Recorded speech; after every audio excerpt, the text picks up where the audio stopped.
Hello, we're back, and hi, Spurner, and hi, Gal. God, isn't Dark Ocean Summoning so good? That's the song we had for the intro today. Um, it's the last song of the game in the big, we've got the old gods at our retirement. One last song to summon Alan, which doesn't end up working out, but the song's really good. I could tell it was good, even during the gameplay bit, and then some of it you don't get to hear as well, and you're kind of distracted with the whole fight, but. I've been listening to it a lot. It's really, really good. I think even last time when I hadn't listened to it properly. Oh no, I think we did get it as an end of chapter thing, didn't we? So we did get to hear it properly a bit.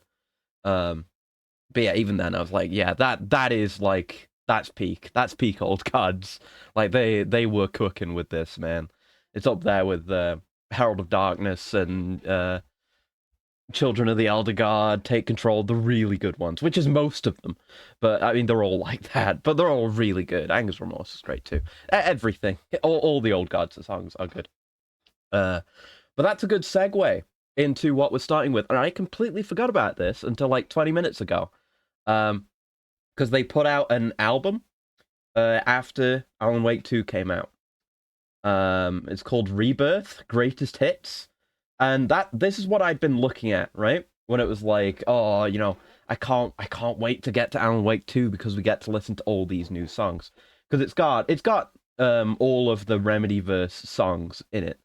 Like Children of the Elder God, Poet and the Muse, Take Control, Balance Slays the Demon are all in there as well. But it's also got all the Alan Wake 2 songs as well. And hello, yeah. Hello. I hope you're doing well. Like I say, Children of the Elder God, Poet and the Muse were Alan Wake 1. Balance Slays the Demon was American Nightmare. Take Control is from Control. So then I assumed the rest of the songs, which is still a fair few, were going to be in this game. And a lot of them were. So Herald of Darkness, Anger's Remorse, Dark Ocean Summoning, those we all got in this game. But we beat the game last time, and that still left us with two songs, The Skald Awakens and The Sea of Night. And I'm fairly sure we'll probably get to that point today, where we do the first Alan section. I'm fairly sure in the old gods, like, changing room where it has the 665, I'm fairly sure there's a poster for The Sea of Night in there. So I was fairly sure we were going to get The Sea of Night, at the very least. It sounds like you're talking about this game's musical legacy beyond the level of DMC5. Honestly, yeah, I would say perhaps even stronger, because like Devil May Cry soundtrack generally has been pretty good, but I wouldn't say there's a strong through line. If it would be DMC, it would be like if every DMC had like Devil Trigger tier bangers like throughout the entire franchise and like Bury the Light tier bangers all the way through, and it was like communicated forward through the entire series because they do crazy shit. Old Gods of Asgard, they've done crazy shit with these games. Like, I mean, there's a few examples of this, but the biggest one is Balance Slays the Demon, which was an American Nightmare, which was a fair few years before Control came out. And yeah, there's the reverse lyrics in it. If you play them backwards, that's where the line "It will happen again in a town called Ordinary" comes from, and Ordinary is the town where Jesse Faden, main character Control, grew up, and that's like the origins of everything that happens in Control. So they were leading up to that. Do the old gods play themselves? No. The old gods, the young versions of the old gods, are portrayed. Also, that reminds me of something actually. I'll say this first. But the old gods are portrayed by the band Poets of the Fall, who've also just, outside of making a million original songs for these games, have also just lent their music to the games as well. Like there's one in Alan Wake 1, I can't remember the name of right now, but it is a real banger. There was the Happy Song in American Nightmare and in this. And Heroes and Villains is one of theirs. That was the song that played during the credits at the end of the game. But yeah, Poets of the Fall, they do a bunch of really good music. They're absolutely fantastic. I love them very much. Turns out, though, a couple of the members, I'm fairly sure, actually played roles in Max Payne 1. I'm fairly sure it was Max Payne 1. Like some of the live action like comic panel characters are them, Also, apparently, I didn't know that until I was looking into the stuff that led to where we are right now, with us about to listen to these two songs. But I didn't know they went that far back. It's pretty sick. They are a Finnish band, hence why they can be so involved in these games. But it's really sick. Noah Parts 4, mainly thanks to Carnival Rust. Yep. Basically, I've still not listened to all of their stuff. Clearly, I need to get around to it because I didn't recognize Heroes and Villains when that played, and that's a really good song. So clearly, I need to do my Poet to the Fall reps, but they are absolutely fantastic. And I love everything they've done, and I absolutely adore them for their involvement in these games and their enthusiasm. Like I still haven't watched the live Game Awards performance because they played Herald of Darkness there, and like everyone who was in that song, we got Alan and Mr. Dawes actors were there because they're in the song also, and then Sam Lake was there also apparently. So it's fucking sick. Sounds like there's people quite passionate about the interconnectivity of these games. Oh yeah, absolutely. Sam Lake's the main guy, but everyone who puts like their heart and soul into these games does such incredible work, honestly. And it is like I feel like in the public eye, in the general opinion, in the zeitgeist, we've kind of passed the era of the cinematic universe, but no one has ever done it better than Remedy, and Remedy is at their fucking peak with it right now. It's so goddamn good. How, even like Max Payne isn't directly related to any of these games, but there is so much like love and homage there still. Like all the Alex Casey stuff, especially in this game, is so fucking Max Payne. It's so good. They're absolutely amazing. I could talk about how much I love Remedy for the rest of my natural lifespan. I probably will. Even better when already established artists, actors, etc. are also enthusiastic about a piece of media they're invited to come aboard for. Yeah, it all comes together beautifully. So, what we're going to do before we start is listen to these two remaining songs that aren't actually in the game. That's the deal with them, is that they're exclusive to the album. And it's not really two full songs from my understanding as well, because The Scald Awakens is the first song on the album. It's only 1 minute 5 seconds long. It's basically just the introductory track to the album, and it's kind of like a lead in to the second song we're going to listen to, The Sea of Night, which is the last song on the album. And apparently got shared motifs or something like that. But yeah, I was doing a lot of research. I'm also aware of most of the unique things that are in New Game Plus, which is what we're doing now, by the way. We're doing New Game Plus of this game. So I know some of the things that are going to come up and when they're going to come up, and I'm not going to spoil any of it.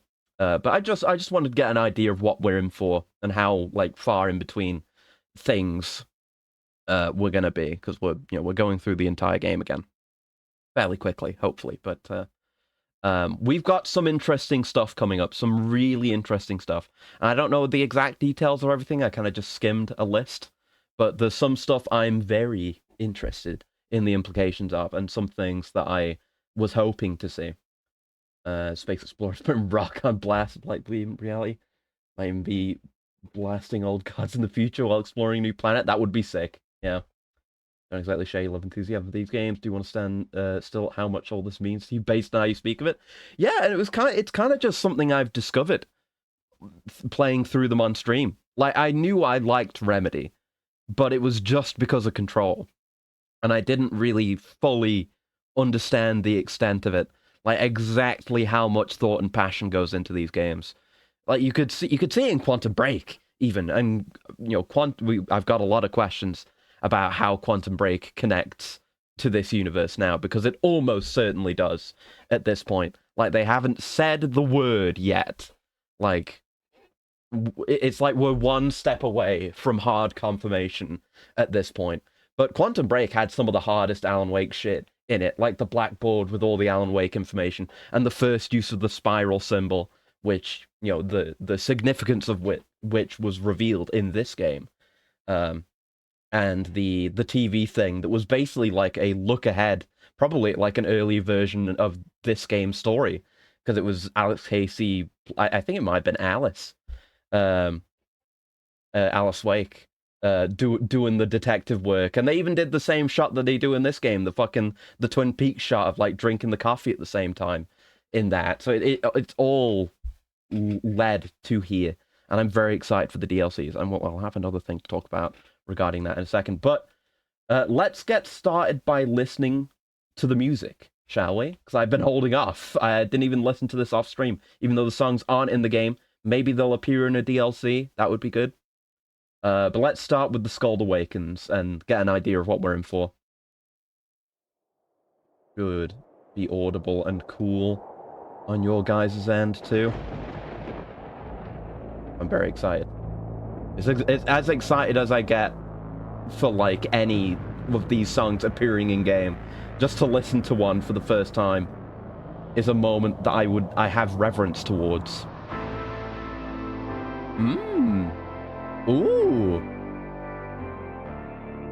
Ooh, I know it's just supposed to be the intro song for the album, but I'm liking what I'm hearing already. I didn't think it would go this hard. No, don't end a rest mode. Yeah, it's not Skald, it's Skald, like S-K-A-L-D, which is like it's like a battle poet, you know, it's a battle musician. Like, you know, in Skyrim you have the fucking bards, and those are like skalds.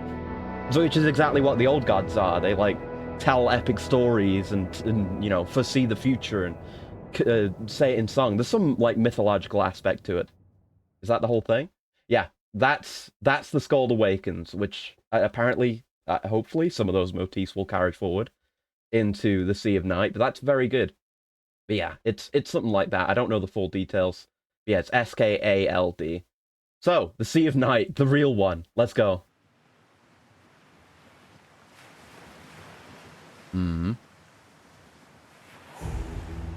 Ooh. Go on.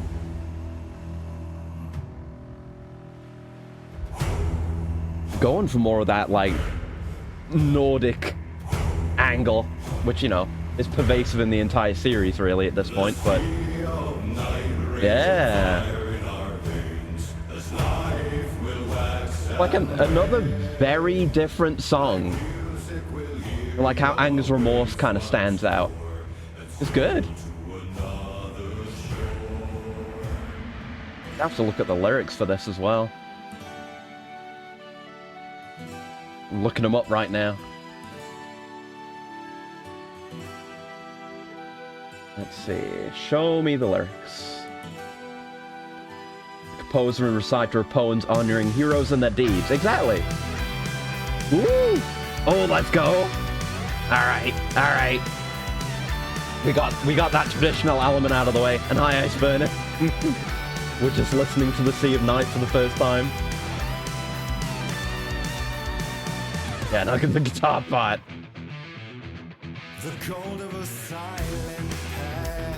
There we go. This is the more traditional old gods.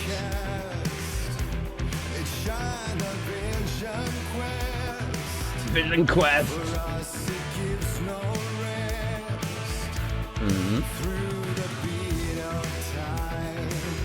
We really need to pay attention to the lyrics. This shit's always important, man.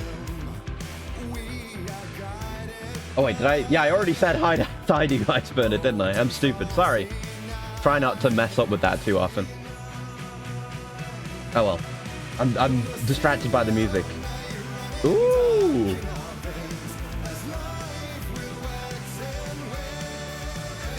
Yeah.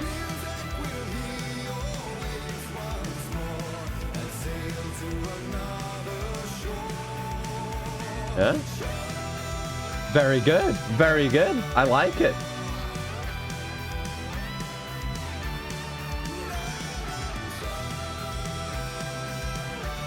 Oh shit, I'm reading ahead in the lyrics. Oh, it is. These are important lyrics. Oh man. Let him play it out. Let him play it out. We'll get there.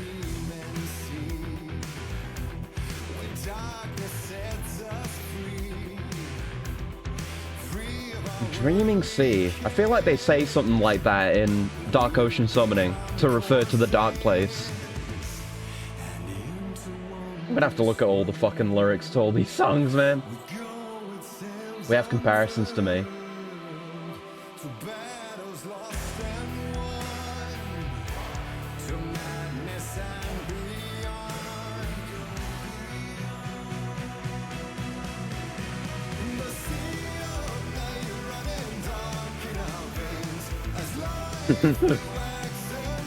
It's a good, what do you even call that? It's a good bit.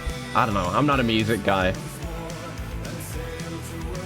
It's good. I like it. I don't know music words, but good. Oh, that's good guitar there. There you go. There's some words I can say. Good solo. Yes.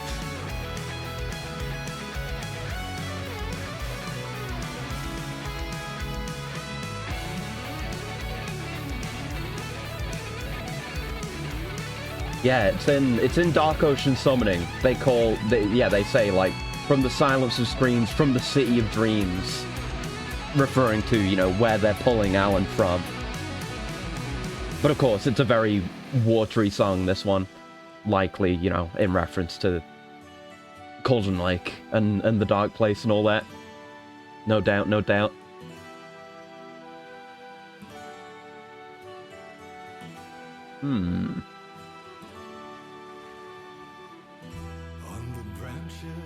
Here we go.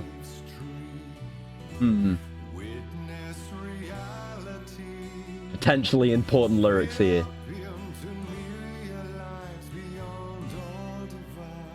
Witness reality split up in... branches of life's tree. We're doing that Yggdrasil shit again. Yeah, witness reality split up into myriad lives, beyond all divides. We have, like... You know, we have the stuff with Break It, where he's seeing potential other lives from other timelines and other dimensions of his. I wonder if the old gods are deeper into that shit. Like, they've actively lived out their other lives in other dimensions, maybe.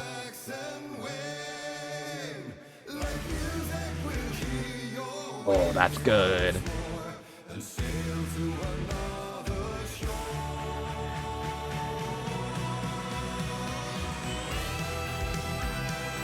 Yeah.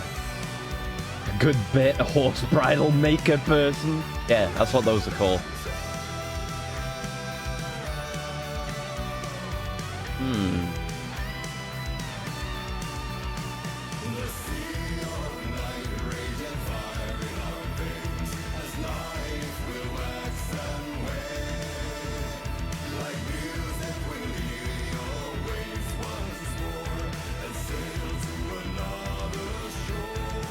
Okay. It's kind of just a song about the old gods themselves. You know, it says at the start, like, we're, you know, through the beat of time, the flowing waves of rhyme, we are guided by Odin's all-seeing eye.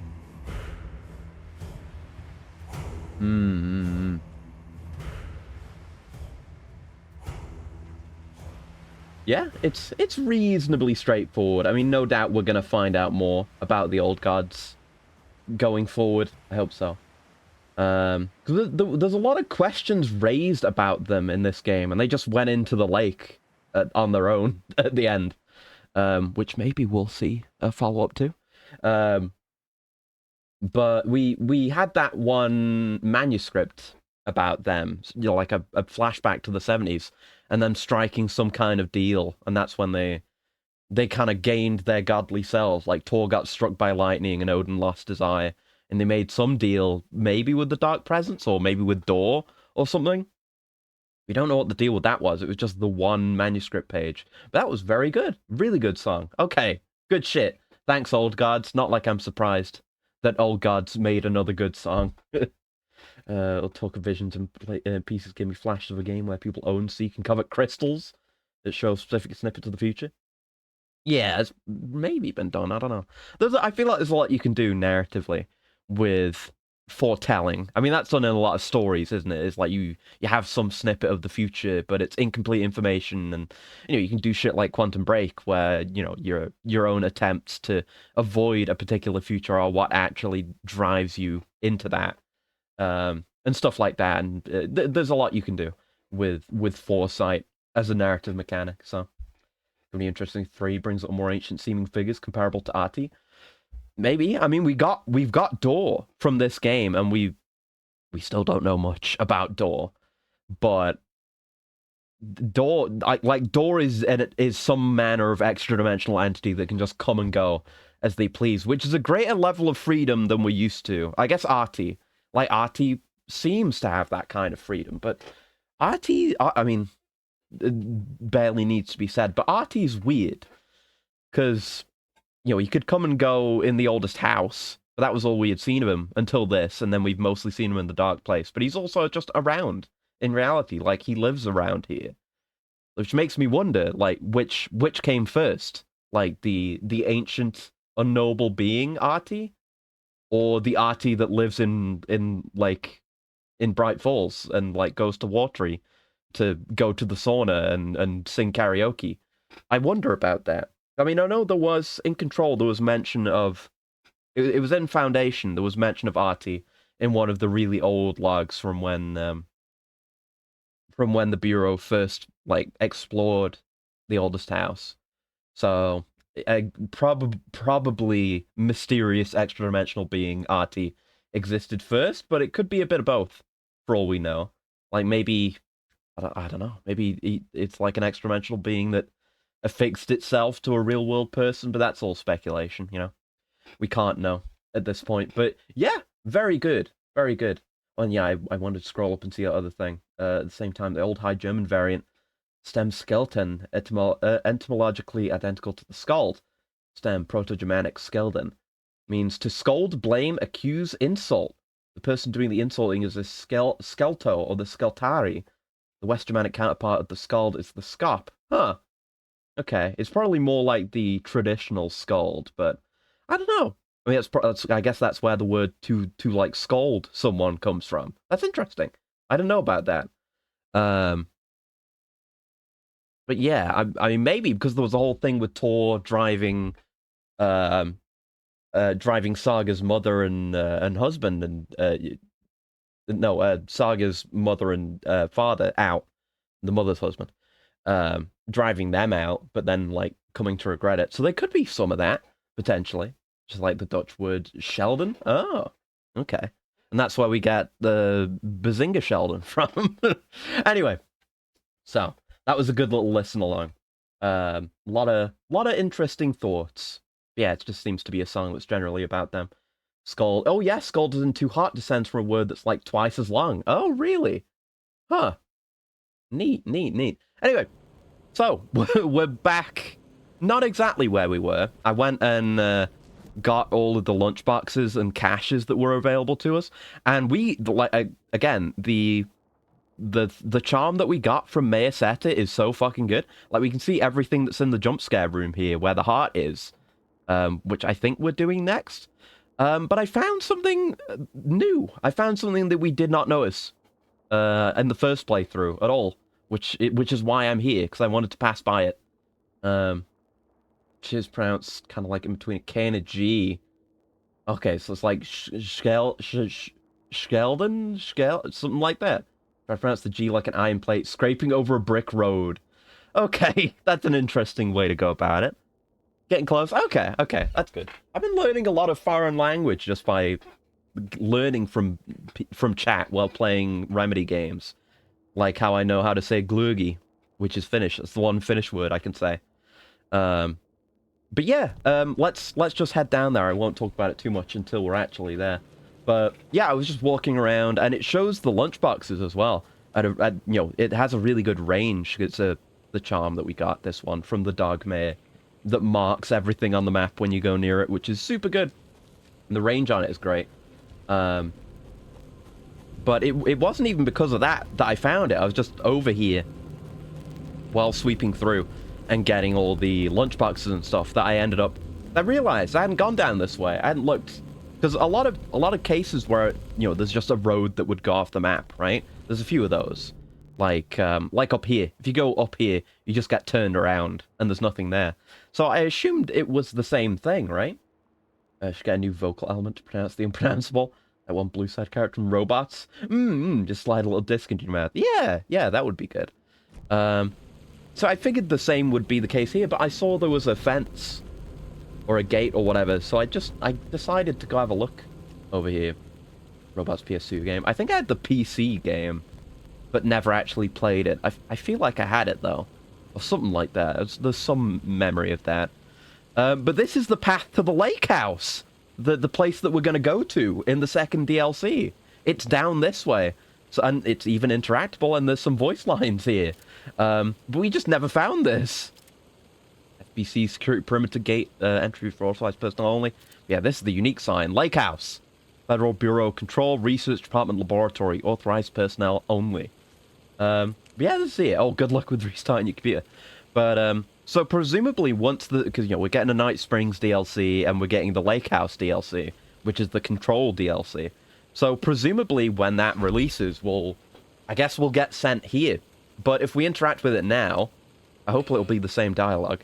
Because I did it off stream. Oh, it's nothing now. Ah, fuck. Okay, it's nothing now. But when I did it before, I should have recorded it actually. I could have. But when I used it before, it was a voice. There was a voice on the other end. I think it might. I wasn't really listening to it. I didn't have it like set up to listen to. So I was just doing. I didn't think I was going to do anything important. But I think it might have been the same voice as when we did the nursery rhymes, or it might be a different person. But they said like, oh, this facility's, for authorized personnel only, please go away. And then Saga's like, oh, what a fucker, basically. Not in those words, but not much to it. Having to go a bit farther to find the item near the Coffee World mascot. Yeah. They make you really, really look sometimes. But yeah, you can just buzz it, but you can't go in. Back for now. But yeah, I guess this is what we'll... Oh, can't buzz it anymore. Alright, I ran out of buzzers. But I guess this will open at some point when the second DLC comes out. I don't know, because that, the Lake House is going to be an actual, main story DLC, progressing things, like what Foundation and Alan Wake's DLCs, and Foundation and Thingy, AWE, what they were like. But the Night Springs DLC seems more of an episodic thing. I was comparing it positively to Fourth Survivor and Ghost Survivors from the Resident Evil 2 remake, since it's supposedly meant to be jumping around characters and seeing what other characters are up to. And we've definitely got some speculation as to what characters we might get, mainly characters that would be nice to get follow-up on, because the Bookers, the couple that interrupted the ritual here, we interviewed them, and then we had the manuscripts about, I think the wife just went to go look at the bridge, but her husband got kidnapped and maybe put into the dark place at that time. So we'll probably get him, I feel like. I would like to have Tim Breaker to get just more information about him. And it seems to be kind of a door-centric DLC anyway, because he's the new narrator for Night Springs. So hopefully, maybe Ilmo? Ilmo would be nice. Maybe the old gods, but maybe that's asking for a bit much. Let's see. Look at the link. Oh, is that the dialogue? Oh, nice. Perfect. Yeah. Yeah, let me look at it. I can remind myself what the dialogue was. Yeah, good looking out. Going and getting that. Yeah. Oh. I just paused it. I don't know how well you could hear that. Hold on. I'll turn desktop audio up. This dialogue's different than what I got, because I was doing it right now in the story where Casey isn't with us. So I think she said something different. That's cool. Hello, hold on. This is Agent Anderson and Agent Casey, FBI. Yeah. We'd like to come in and ask a few questions pertaining to an investigation. God, what a great detail.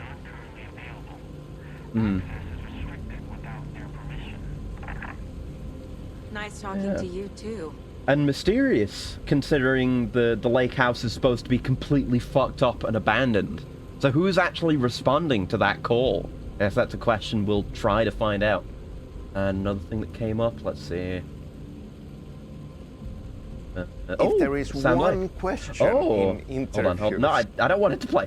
Sam Lake can't wait to play Baldur's Gate 3 and looks back on Alan Wake's iconic layers. Ooh. I will have to have a look at that. Oh, first comment says Sam Lake is a Disco Elysium enjoyer. Hell fucking yeah, my man. Hell fucking yeah. G-Man is his favorite character. Yeah, yeah. I've definitely got to watch that. I did not know about that.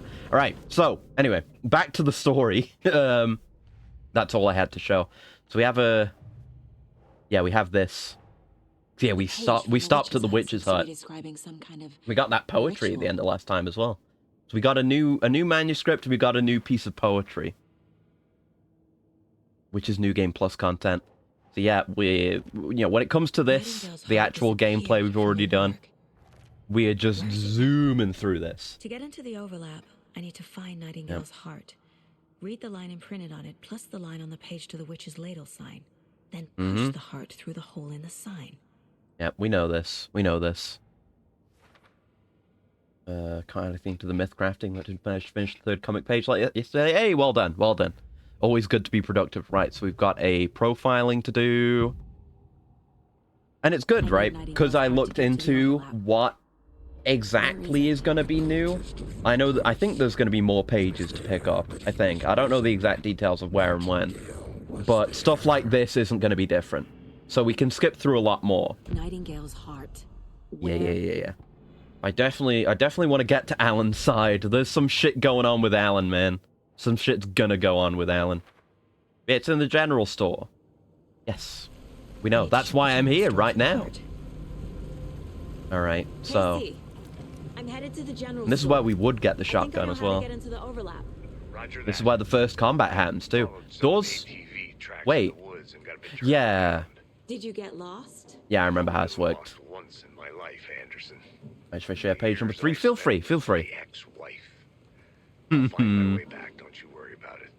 Good shit, Casey. Yeah, I remembered. I thought the door was supposed to be closed, but no, it's like the guy bursts out of this conveniently blank wall. And we fight him like that, I think. What? Oh, yeah, fuck. I forgot about that, actually. Shit me. Okay. He's gonna bust on through. There you go. Yep, I know. I know how to play the game. I even have the shotgun early. Damn, he went down in one? That's that normal difficulty, man. Noticeably less tanky. Just a shotgun, like, a round to the chest. Some pellets to the chest is all it took. God damn. And yeah, the shotgun cage is empty. It would be cool if you could get 2 shotguns. Actually, that would be sick. Imagine, like... I mean, dual-wielding sawn-off shotguns is one thing. I mean, you're going to break your wrist, but it would be sick. But just from a gameplay perspective, having 2 of these and having them both loaded, so then you could go like bam, bam, and then switch to the other one, like take it off your back, and then go bam, bam again. That'd be nice, but no, unfortunately not.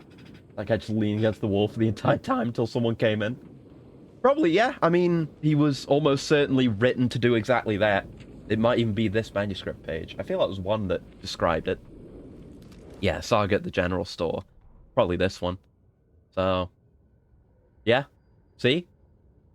Yeah, stuck close to the door. Log crash. Saga found herself face-to-face with the cultist. Yeah, you know, because it's written that way. So that's the way it has to happen. Even if it doesn't explain, like, questions you'd have like that, it's what makes sense from a narrative perspective, so it's what's going to happen. Ooh, we're getting rifle ammo as well. I was wondering about that, because we've got all of our guns. I was wondering if ammo was going to start dropping early, or if we were just going to have to hold off on using the rifle and other shit for later on. But no, we're getting rifle ammo now. That is nice. Good of them to be that considerate about it and let you get that stuff early in New Game Plus. Anyway, I'll take that heart. The heart is clearer now. Legible. Yep, put it on the board, I guess. And yeah, we don't need to go too insane with the board. There are cases where puzzles, I think, require you to do shit on the board to progress. But there is also the functionality where, like, if you go beyond, like, the solution, where the solution would be on the board, it just fills that shit in for you automatically, which would be really nice for us, doing the New Game Plus. I feel like I recognize this. The fridge. Another one for the watch later. Let's Sam again. Ooh, nice. I'll just get that open in a tab. We see our FBI. Don't make it play. There you go. I fucking autoplay. It's now like I need to give the heart to the autoplay is witch. too strong Makes total on sense. YouTube because I'll click on it to make it pause, but then it will unpause because it wants to autoplay. But I will have a look at that one as well. Is that the right ingredients to make a potion? Well, I mean, kind of, because we're doing the whole witch. We're doing the witch stuff. Right. Actually, how many fragments do we have? Yeah, well, we only get 9. Because you don't get many from the starting lunchboxes, but we'll be able to see them on the map very easily. I do want to get this. I want to max out the fucking Glock so we can get the rapid fire. The auto fire. I want that. I want that RE2 Matilda shit. I want the burst. I hope it's burst. I mean, it says it's auto fire, so I guess it's not going to be like the Matilda, but I'll take auto. I mean, Glocks can do that, right? The automatic, I think. Deny autoplay permission to the sire. Chrome doesn't allow that. Screw Chrome. I usually appreciate it. There are some times when it's annoying, actually. It's weird, right? Because I switched to Opera GX a while ago, and that has a pretty good tab grouping functionality. Like, you can right-click on your window and just save all your current tabs to a group, which is what I do when I'm streaming, because I have, like, the tabs I have open when I stream, and I have my casual tabs, and I don't want all my fucking tabs, taking up CPU and shit while I'm streaming. So I just put them away like that. But when I open them back up again, it's not like this when I open the browser initially, and it just automatically opens my tabs. It's whenever I open them from that tab group feature, it plays all the videos, and I have to quickly go through them and pause them all. Because I have a lot of tabs open. I try and keep it down, but I usually have a few videos open at least. So that's annoying. I've seen it posted that Remedy's remaking Max Payne due to the Dark Space Casey stuff.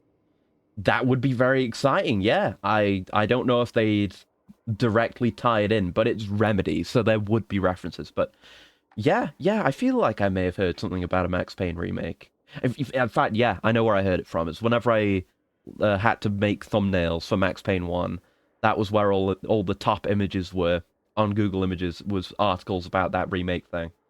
I'll have to have a look. I have many open as well, but never had them all try to play. Yeah, it's only when doing, like, having the tabs closed and then opening them all from Opera GX's tab group feature, whatever you call it. It's weird. But it's whatever. I appreciate autoplay enough that I wouldn't want to turn it off, I guess. Just there's occasional moments like that. I do want to get this. I want to finally do the combo sauna shotgun thing. Because if we have, it's like, we need 2 shots with the pistol to the head to get a stun. Yeah, an extended stun. Which should apply, because it says increased damage to enemies that are stunned, blinded, or knocked down. So we could just quickly auto-fire, pop a guy in the head twice, and then switch to this, and then blast them. Which I guess is going to be less necessary if the enemies aren't that tanky here, but they'll be, the divers will show up later. Have I made the potential connection between the enemies that are called divers and Thomas Zane? Maybe? Being the diver in one? Maybe there's something to that. But yeah, we don't have many fragments yet, because they give you jack shit in the starting part of Cauldron Lake. Oh well.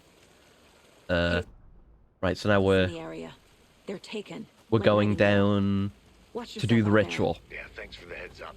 Fairly sure. I'm still finding my way back. You have the worst. Casey's conveniently lost. Any city in America I can get through drunk and blindfolded. It's these damn trees. Okay. I'm en route to Witch's Ladle. I wonder, actually. To open the overlap. This case I wonder. Weirder. Because the whole thing with Scratch's original version of Return is that Casey was supposed to be the main character, and we saw Yorton Yor as well. And that was the movie, he made with Scratch to fuck over Alan, I'm fairly sure, right? And that, to go along with the version of Return that Scratch wrote, I think. And that shows Casey as the main character, coming back to the town, and then being used by the cult. And kind of like in the actual story, where Casey becomes host to Scratch for a bit. Been wondering about Benevolent Diver Zane. Maybe it's just Alan Wake 2 Zane. I'm fairly sure, yeah. No, like 100%. we can make whatever explanations we want, and they are, you know, making an effort to kind of try to explain it internally, but it is just them doing different stuff than they originally intended with this character. Like, 100% that's what they're doing. But it's interesting to try and work around it and see them try and work around it. But yeah, what was I getting to? I know about, oh yeah, Casey. I wonder if I wonder if he's specifically written to get lost as part of the rewrites by Alan to prevent things from going Scratch's way. If Casey was originally supposed to be such an important part of Scratch's plan, just keeping him out of the way and letting Saga do all the important shit instead is probably desirable. Now, I remember there being a couple of guys here, right? Yup. Hello. Goodbye. Oh, yes. The charge shot, baby. Another one. Yeah. Having the difficulty down plus having all the weapons. Pretty good. Pretty good. I guess they didn't drop anything. I don't think, well, I don't know if, you know, enemies specifically spawned in for the plot. I don't know if they drop loot. It might just be randomly spawned guys that drop loot. More Lucas. Yeah, have a good one. And good luck with the heart. Use the heart. Show me the terror. Oh, don't you been feeling like getting to enjoy God of War on normal? Yeah, I did a bit of it last night. I posted on Twitter about it. And I haven't gotten much further past where I was because spoiler warning, I may have overcorrected a little bit. And I farmed out enough red orbs from the encounter where you get the Medusa head. So I now have everything that I currently have, which is, you know, the Blades of Chaos are fully upgraded, which we didn't even have, and Poseidon's Wrath or whatever, and the head are fully upgraded. Plus, I've got another 30,000 red orbs, which should be enough to buy everything in the entire game as soon as it comes up. So that's fun. Just turn the volume down a bit. Fully upgraded blade? Yep. Yep. I started doing it last night. And I have a few things to show you when we do more God of War. I have a few things, don't you worry. Including a certain minigame that I missed somehow.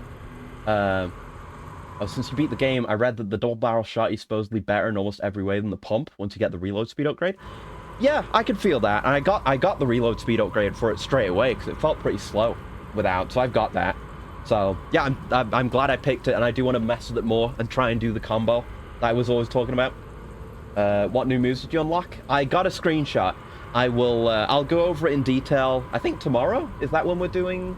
Yeah, tomorrow. We're doing God of War tomorrow, so I'm gonna try and catch up to where we were on the normal difficulty playthrough.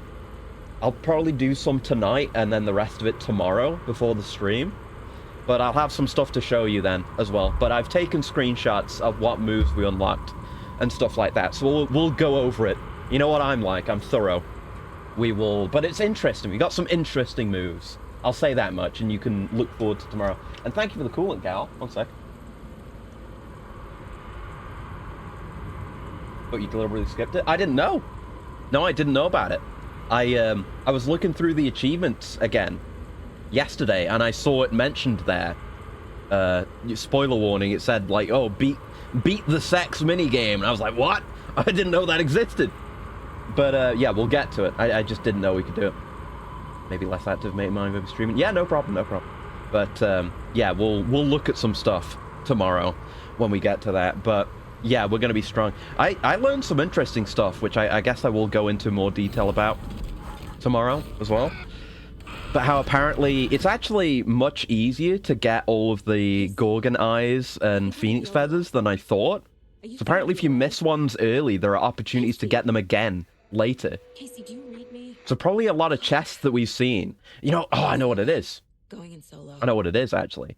You know the chests that only give red orbs, but aren't glowing red? I think it's those. Like, if you miss one, say at the start of the game, like on the ship with the Hydra, it will show up later in the game. And the Naiads, as well, who we had just met last time, they are also there to give you shit you've missed. I didn't know. I genuinely didn't know. Somehow that has completely shot past me.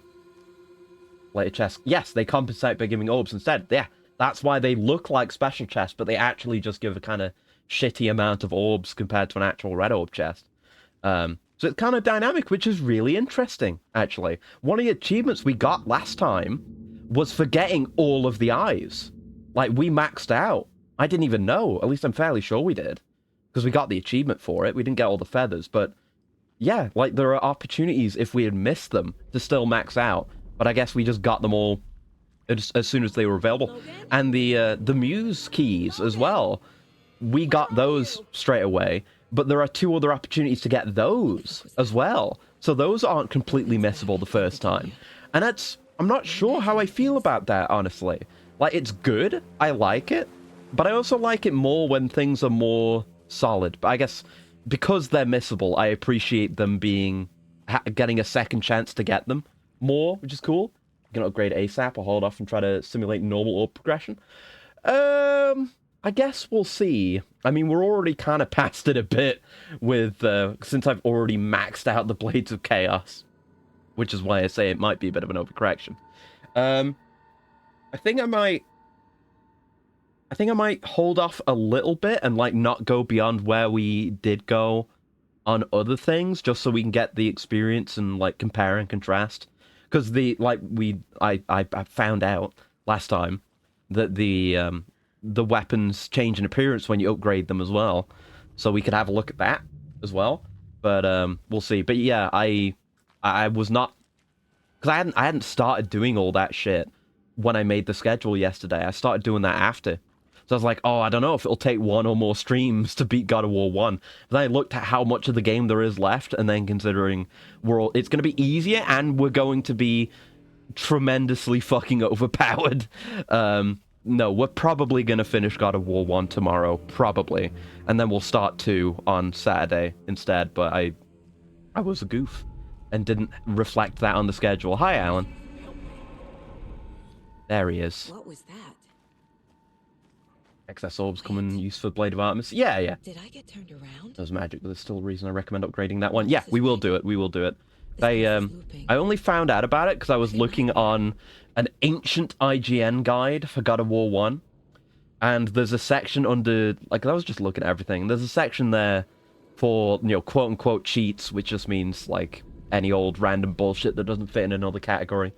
And they call it an XP barn, and not an XP farm. I don't know if that's terminology that's used. I don't know, or was used.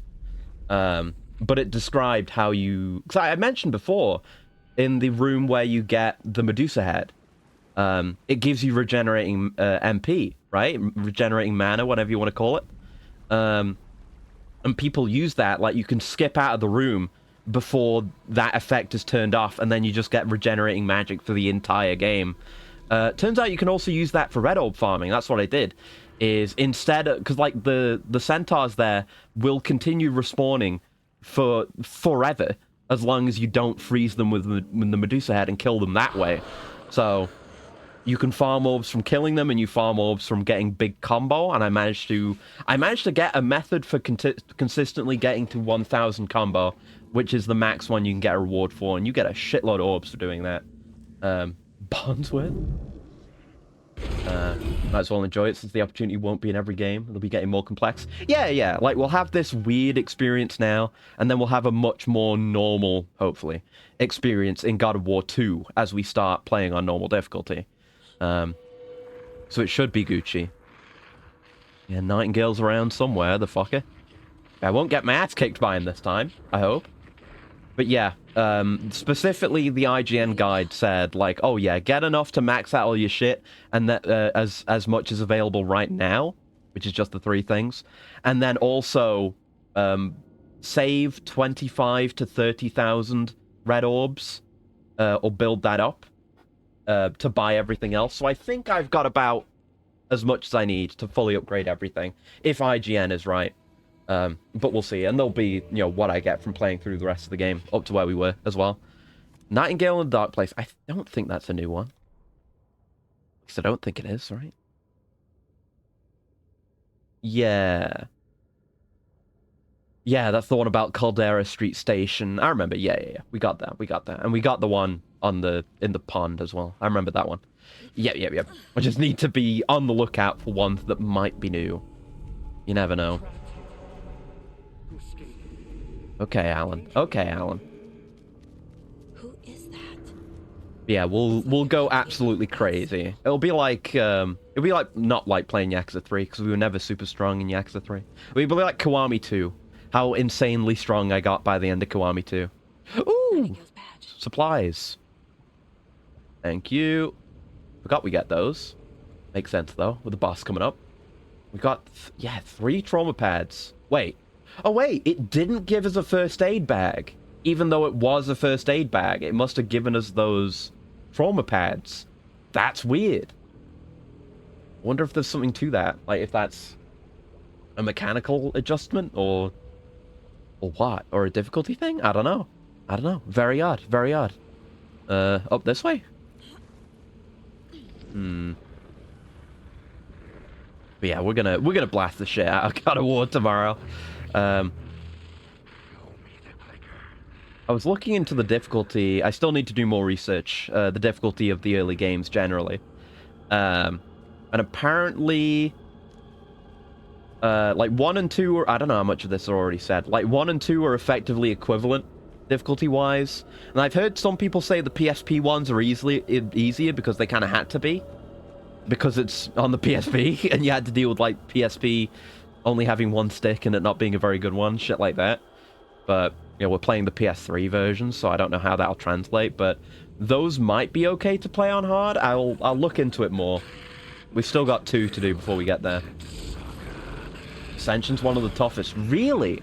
I hadn't looked into that. I've heard 3's like insano easy. Come on, break that guard. Thank you.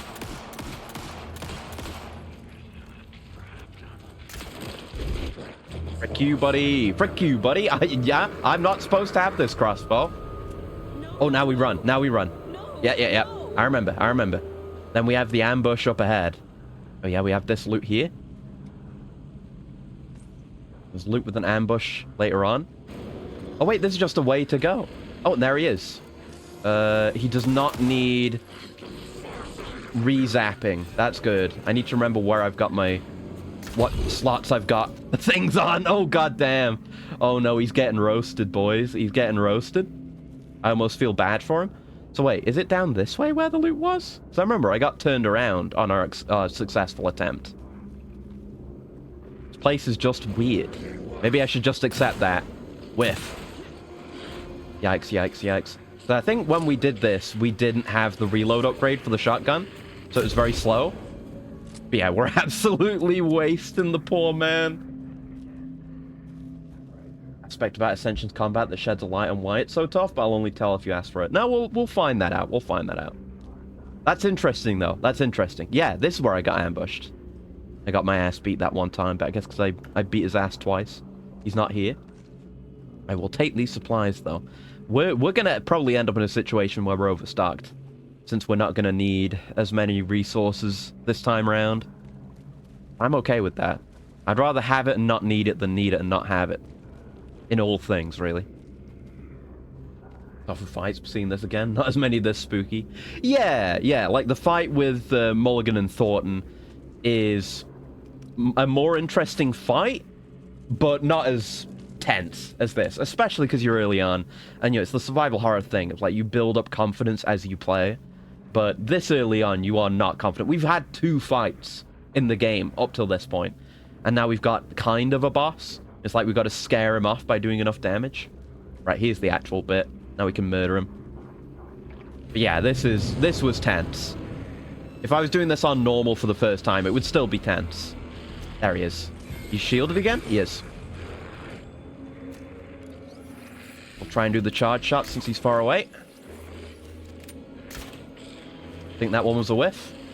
Too bad. Ooh. Come on, the charge shot. Come on.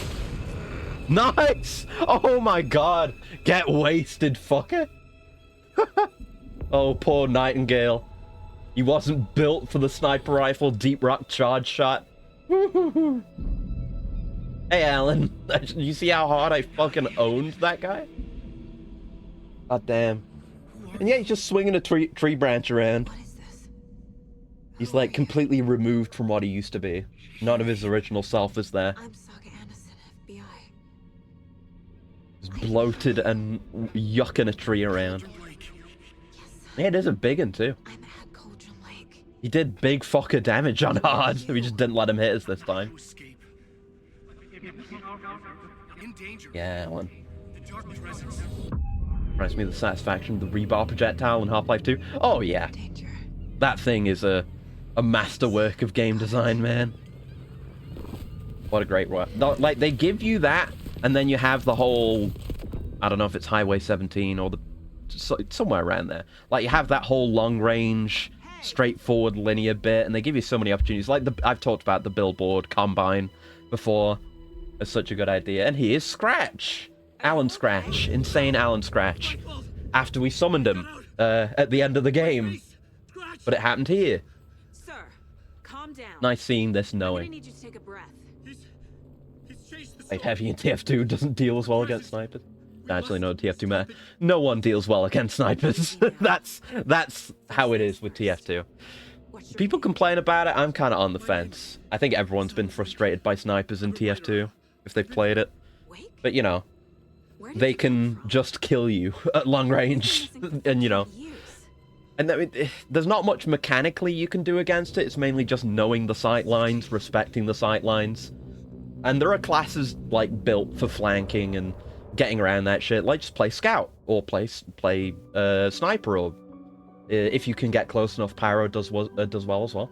Just anyone, really. As long as you know... If you know the game, you can be safer from snipers, but they're always going to be a threat. Right on top of your head, wanker. Everything above your neck's going to be a fine red mist. Etc., etc. Many good voice lines. Say goodbye to your kneecaps, Chucklehead. Dark presence, probably. Yeah. So it is Alan. Like, right, yeah, that was what it was, right? Is the summoning and coming here or something like that weakened the dark presence within him temporarily. That's why he was having the flashes and being like, oh, Scratch is here, he's coming after me, but he didn't know. It was just Scratch inside him. See you there. Slowly regaining power and trying to take control back, but Alan doesn't remember, and Saga doesn't remember, even though we got that one document that said Saga's having deja vu and she vaguely remembers some things from the first loop. But no, there's nothing we're going to be able to do about it. Yep, it's a Trojan Scratch, a Trojan Alan with Scratch inside. Yeah. It's a bit of a hike to the car, Wake. Get your bearings, then we'll head out. Yeah, we have places we can run around. I guess we will do a quick run around so I don't have to, you know, just grab whatever lunchboxes there are, because it'll be beneficial to get weapon upgrades earlier and whatnot. I know there's the cache up ahead that had that capacity upgrade in it. There's that manuscript that I missed. But see how well this shit gets marked with the setter thing on. Yeah, let's go. Missed out on a lot of stuff, so I don't know who Scratch actually is. Okay, so originally, when Alan first went into the dark place to go and take Alice's place at the end of Alan Wake 1, he basically had a panic attack, but it is apparently something that happens to everyone who goes into the dark place if they're not prepared for it, because the exact same thing happens to Saga. But what happens is, like, the nature of the dark place and it, like, creating realities from, you know, creating reality from creativity, it kind of, a person's negative thoughts run loose, basically, and that's what happened with Alan, and it created a distinct entity who goes by the name of Scratch, and it's all of his self-hatred and self-doubt about himself and his work and his writing and all that shit manifested. And that's why he's called Scratch. I mean, there's also the allusion to the, you know, the name Old Scratch being a name for the devil, but it's like scratching out his own writing. That's why he's called that also. Supplies around for themselves. Right, this is a Simon Says, yeah.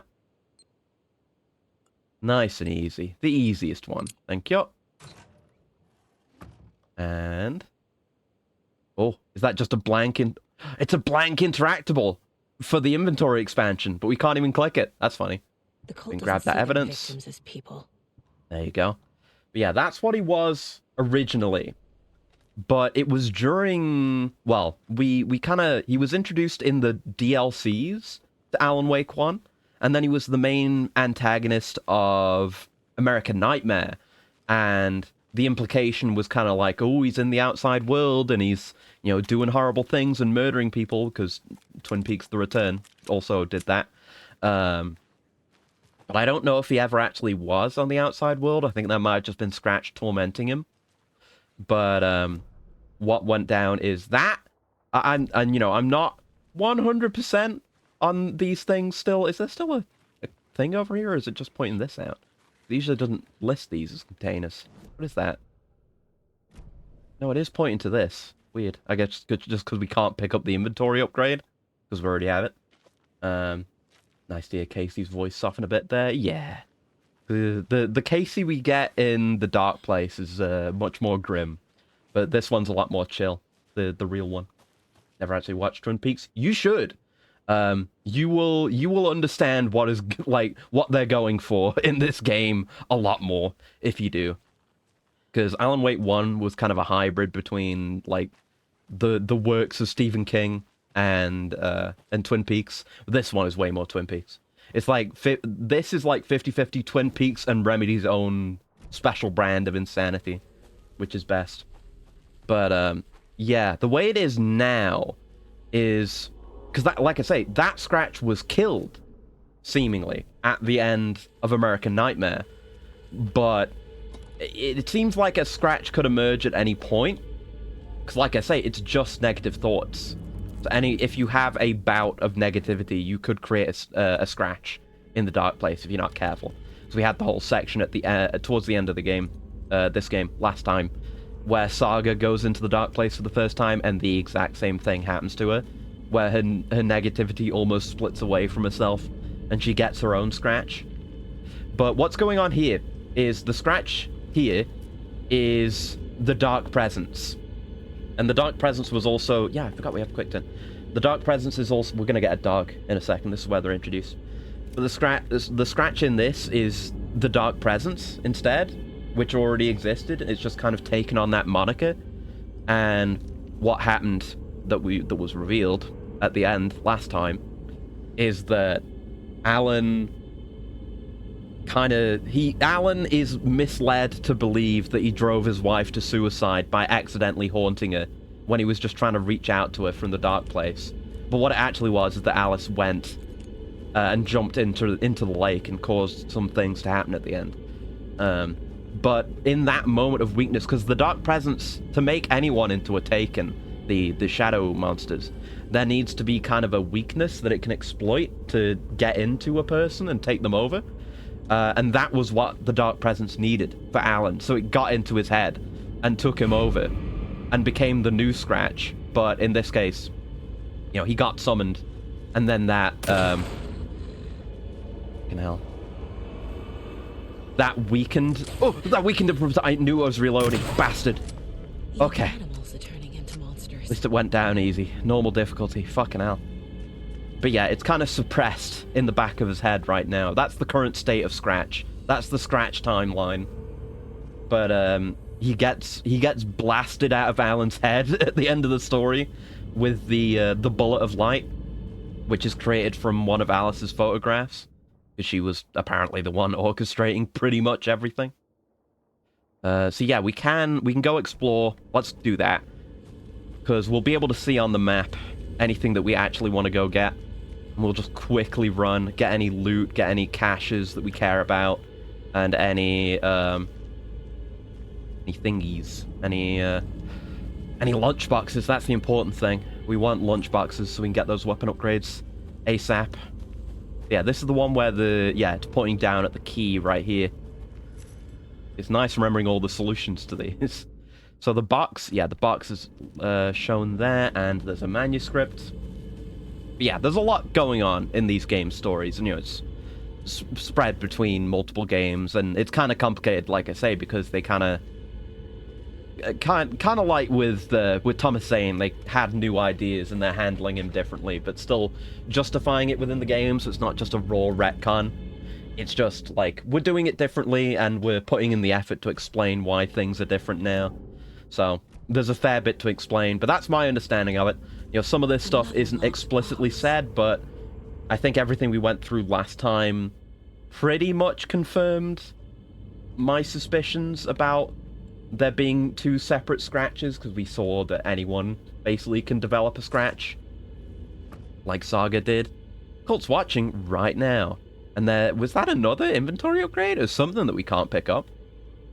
I imagine the one that has the crossbow in it will also maybe have a blank slot, potentially? I don't know. Yeah, it's always just going to be marked. Question mark. That's better. A person or two can keep track of internal consistency. Oh yeah, oh yeah.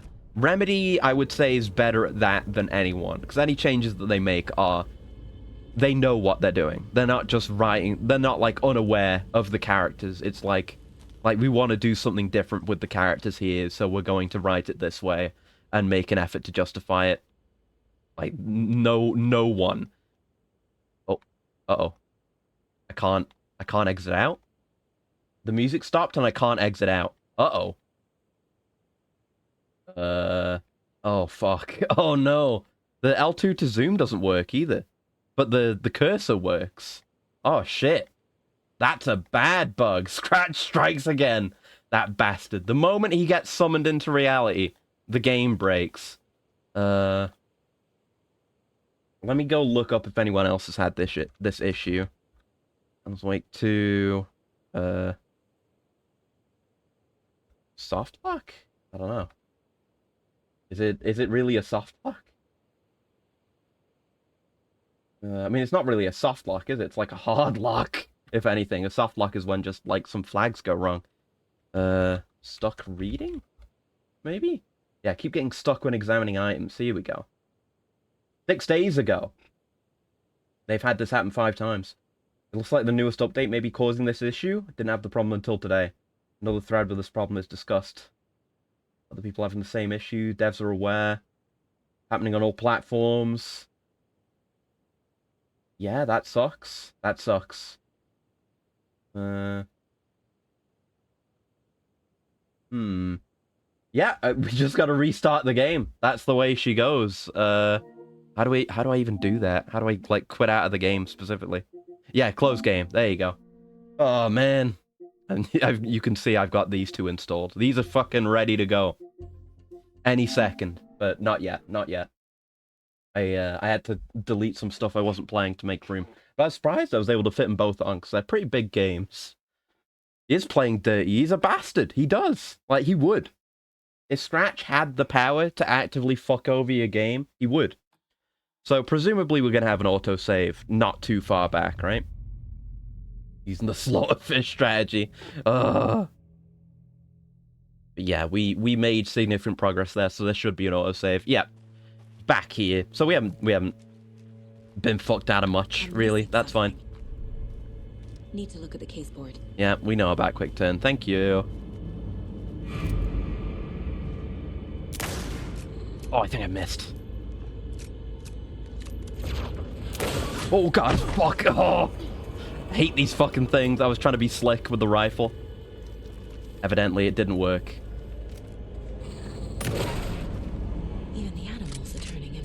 Okay. Maybe that first hit did actually land. Using painkillers. All those painkillers oh no, I do have painkillers actually. Oh, let me just put that on a slot real quick. There you go. Can I get some help from this? No, because it's wildly inconsistent. Oh well.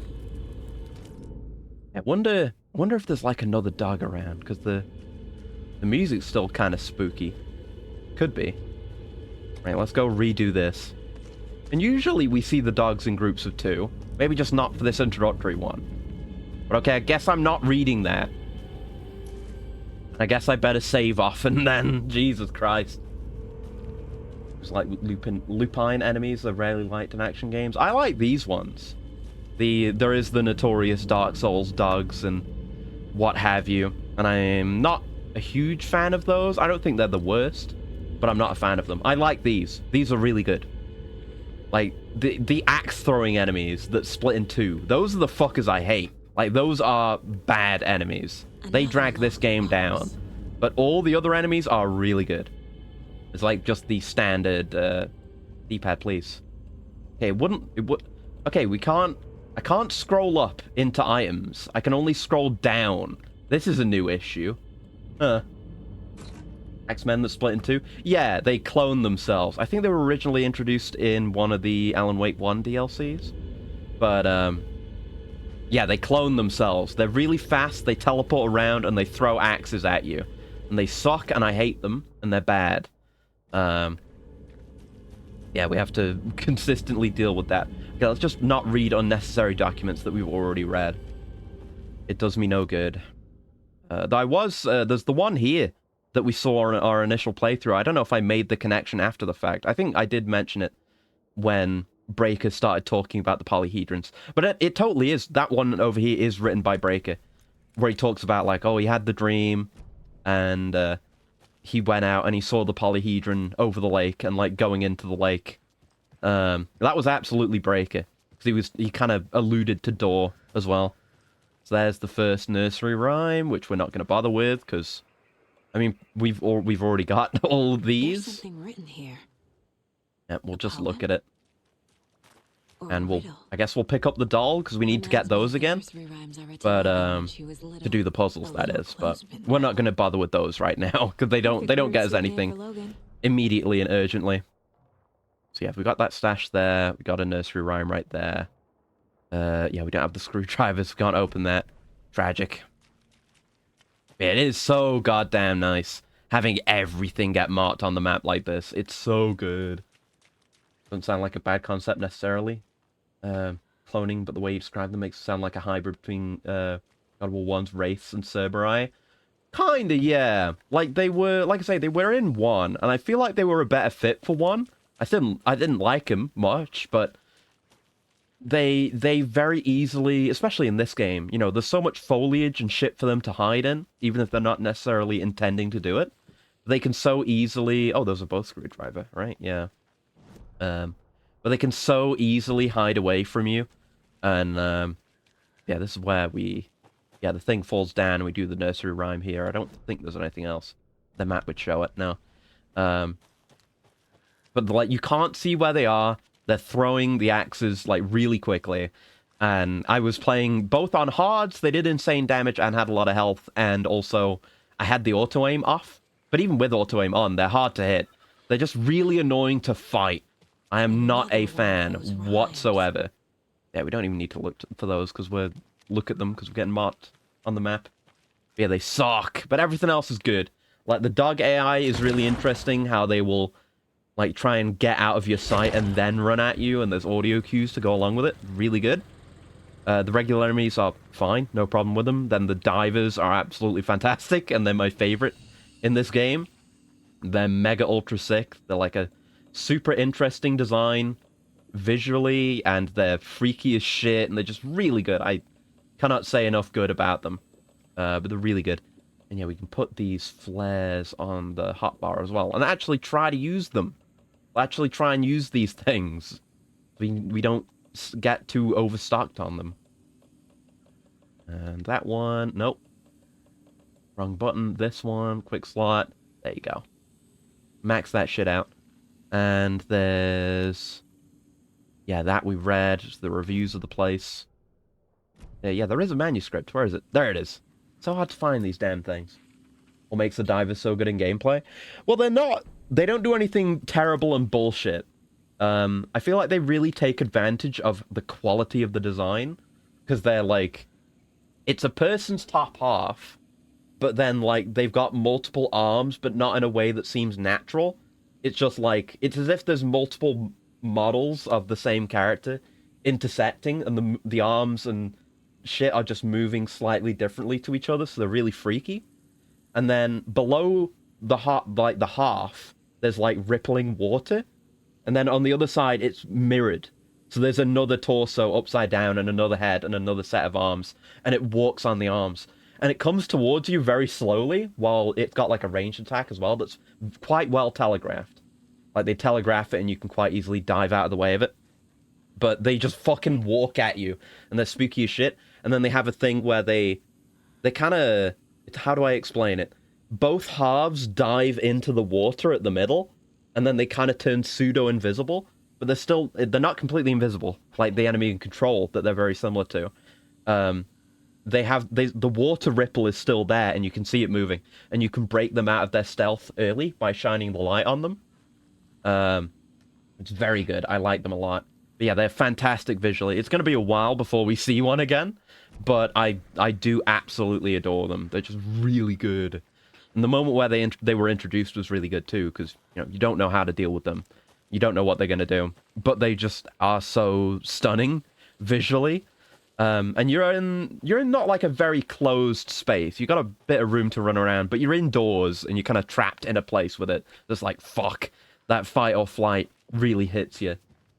It'd be at home in horror mythological settings. Yeah, it's really good. Reached the car, Anderson. How's it going down there? And like seeing them walk on the hand, how they're animated, everything really, really good. There's a rhyme over here.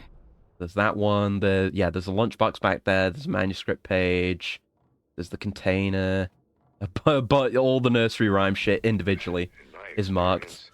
That's good. But we're not worried about it right now. Might come back and do it off stream just to see what we get, but it's not something I need to worry about on stream anymore. Which is good. I just want my supplies. And my deer heads. You were a handsome deer. I got the other one in this area, in the trailer park. I think it's just... Yeah, there's one... in the rental cabins, or private cabins. Yeah, rental cabins as well. Nothing else we need in here right now. So we'll go get the manuscript page and the all-important manuscript fragments. Multitude of wiggling limbs, fingers, tendrils, always freaky. Much more to track at once. Exactly, it's like... It's so... Because all the other enemies are either humanoid or dogs, And they don't stray from that body plan, really. But it's more of a Control enemy, but done way better. Where it's a freak-ass, interdimensional mutant. It's very, very effective. I love it very much. Even Asura's not that scary. Yeah, it's like, that's a cool design. And the arms kind of make sense. Alex Casey lunchbox? Like, they are just arms that he has, but... The diver's arm... Oh, 9 fragments, let's go. The diver's arms are freaky as shit, because they just don't make any sense. Like, they're clipping through each other, and, even the way it's split, it's, like, mirrored down the middle, just doesn't make any actual sense.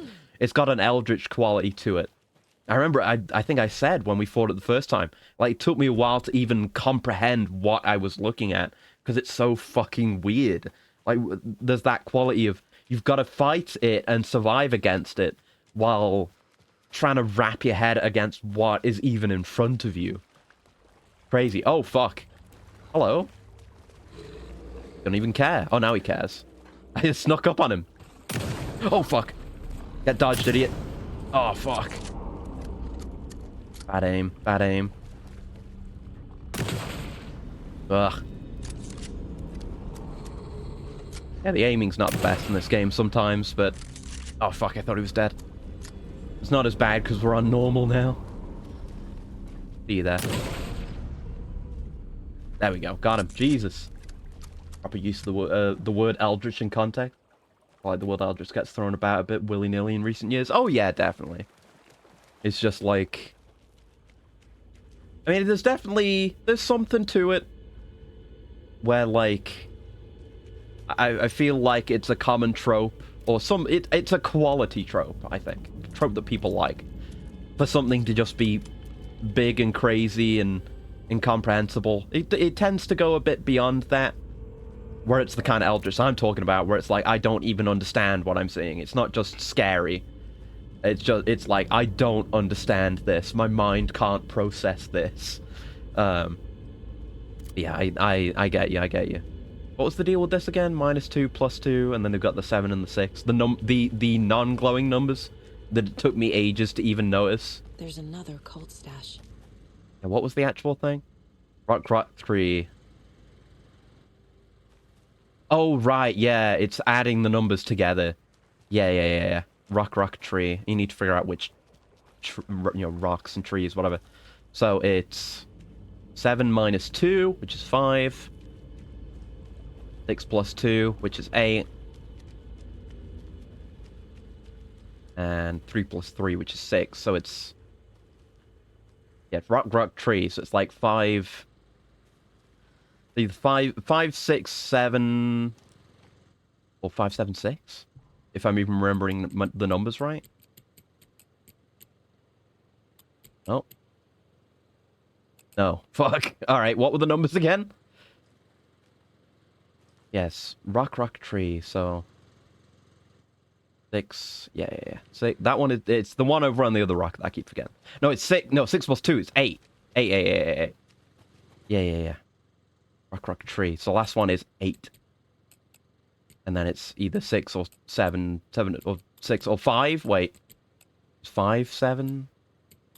7, 5? Fuck. Hold on. Yeah, one of them is 6. One of them is 6. There you go. I got it. Well, 665? Not yet. Was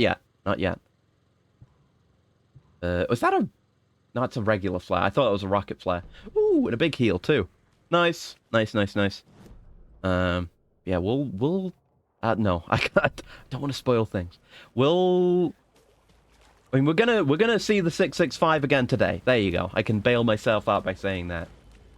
Be an interesting mechanic, a number that always works, but the twist later is that you're racking up favors with something beyond.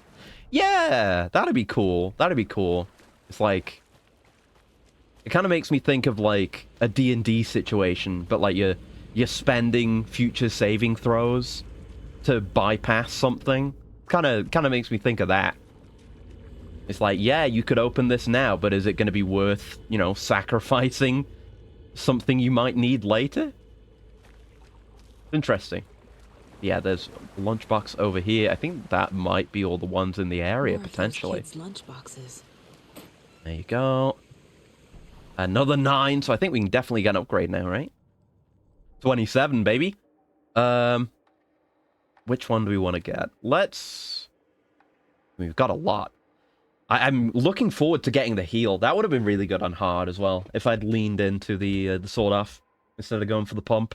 But, it was a new gun, so I had to try it. But, no, let's go for the full auto on the pistol first. I want to fuck with that. Hey! Survival instinct kicking in. We got to hear all these. That's why I'm going for these. Down the trigger of her pistol once, as the Taken was coming closer and closer. But the gun kept firing again and again, faster than possible. Like she was rapidly pulling the trigger. They justify it. I love that shit. Alright, that's our first fully upgraded weapon as well. In New Game Plus. God damn. Let me just check. Have we got all the... oh yeah, see, all this stuff gets filled out because I've been neglecting it. And case closed. Nightingale goes missing for 13... we did it. Yeah, we know. Let's just check with the lunchboxes. Did we get all the ones in this area? Why are we down here? How many are there in the area? There's one I'm missing, apparently. Where would that be? Huh. I don't actually know where that is. Would be one that shows up later. Oh, it might... no, it's one in the... no, it's one in the rental cabins, isn't it? Yeah. Yep. I keep forgetting we haven't done the entire area at this point. But there you go. But yeah, it is... it's honestly brave of them to... oh, wait, does the gun look different now? Has it got a thing on the front? Can't, like, get a good look at it. Makes me wish I had a photo mode. I think the gun is... yeah, it's got like a... I don't know if it had that before. It's got like an extra barrel thing on now. I think they just do that, at least with the pistol. Maybe? Maybe I'm insane. I don't know. And I've just noticed, Gal, you gave me a stretch 15 minutes ago, which I didn't see. Whoops, sorry about that, but I'll do that now. And I'll do this coolant as well in a sec. Okay. Coolant.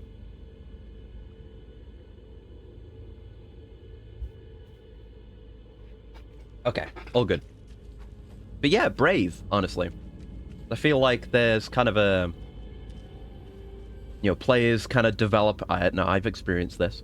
Is developing a fear of not doing everything, and a fear of missing things.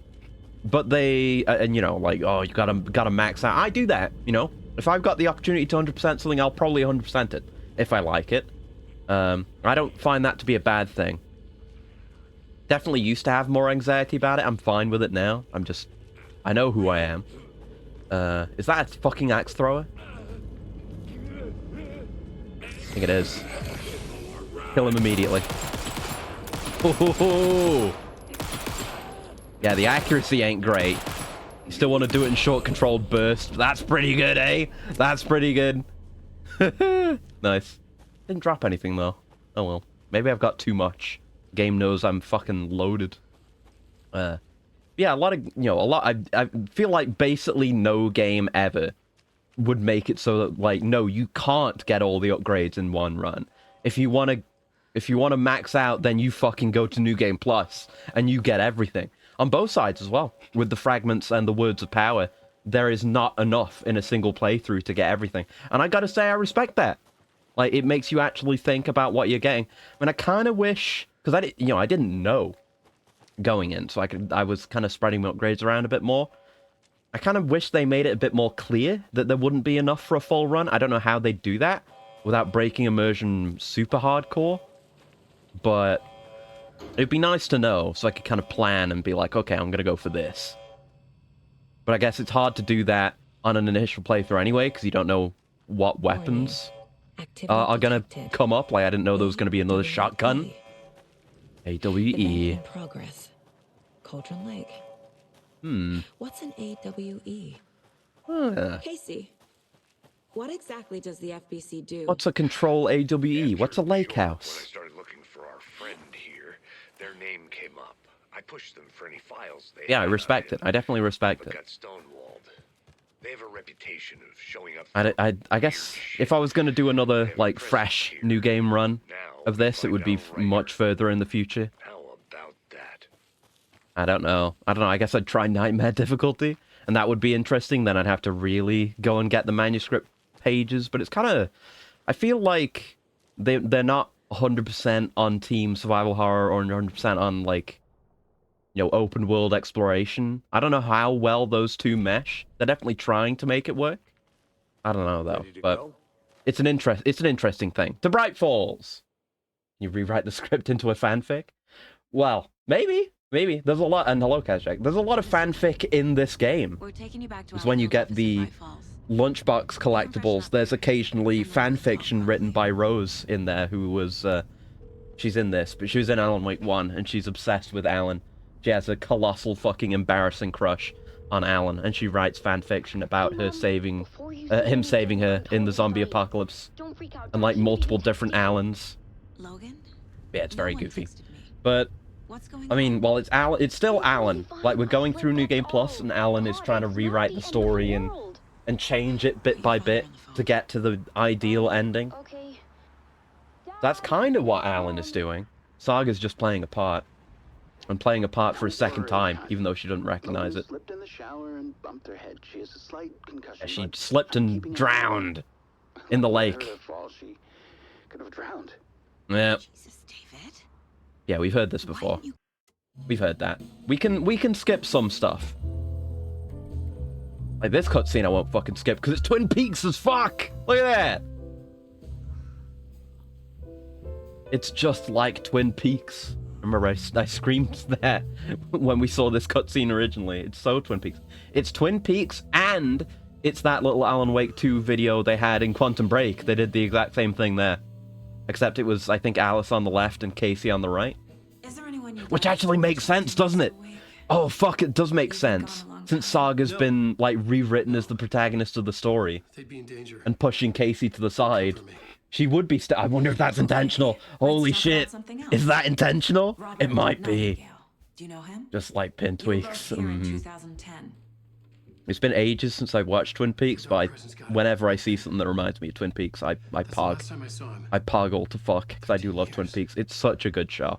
I strongly dislike Twin Peaks The Return, but I do want to look at it again. It's a very Lynch thing, so, you know, it's not necessarily gonna be made for me, but I do respect Lynch a lot. I should go watch it again. Yeah. Scratched out. See? That's why he's called that. Did you write these pages, Mr. Wake? I'm trying to remember. Scratch did. It's a crazy jumble, like a nightmare.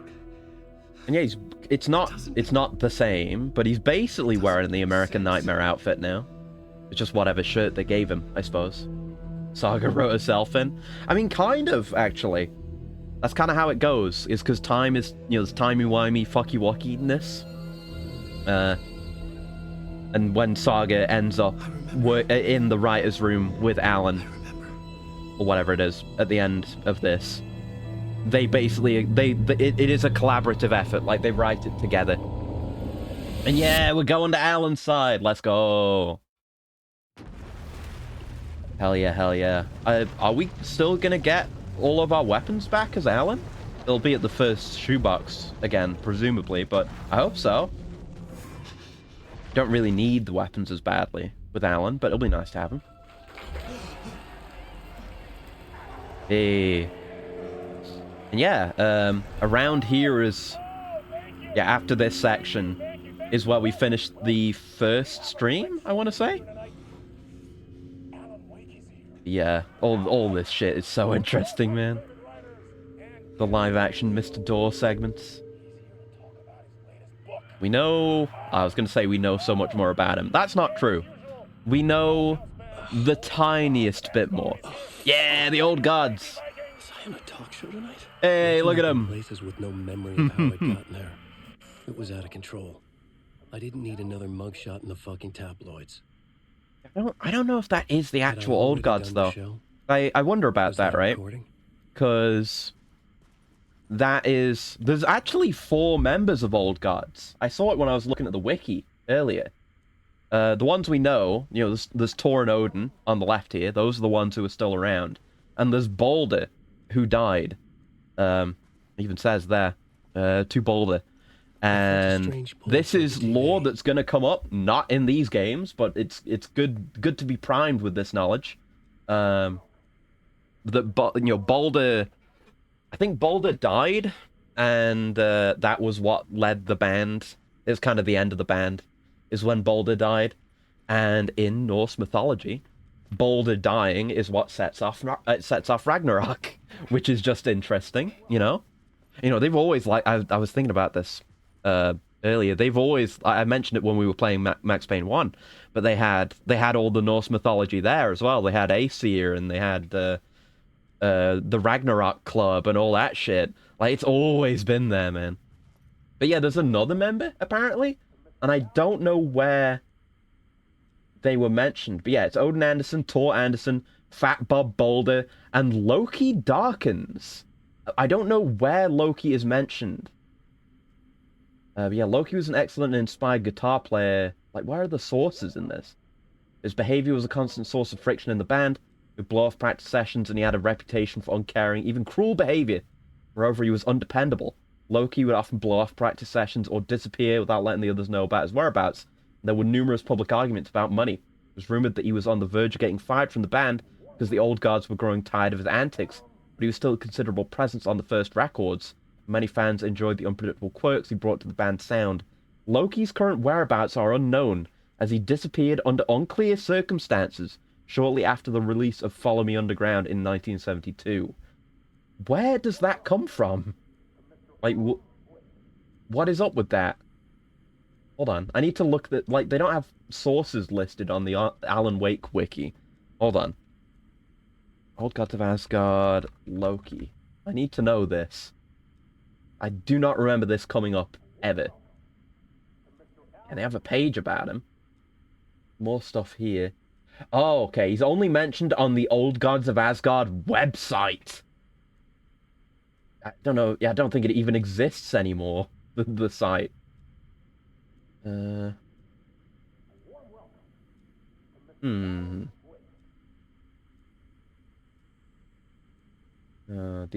Okay. Oh, the current, yeah, the album that we listened to the two songs from, Rebirth. Yeah, included every song. The album had a CD release. Oh, I should get that. On whose jewel case it says all rights reserved. That goes for you too, Loki. Huh. The credits of the Bright Falls miniseries made as a prequel to Alan Wake, which I've not watched.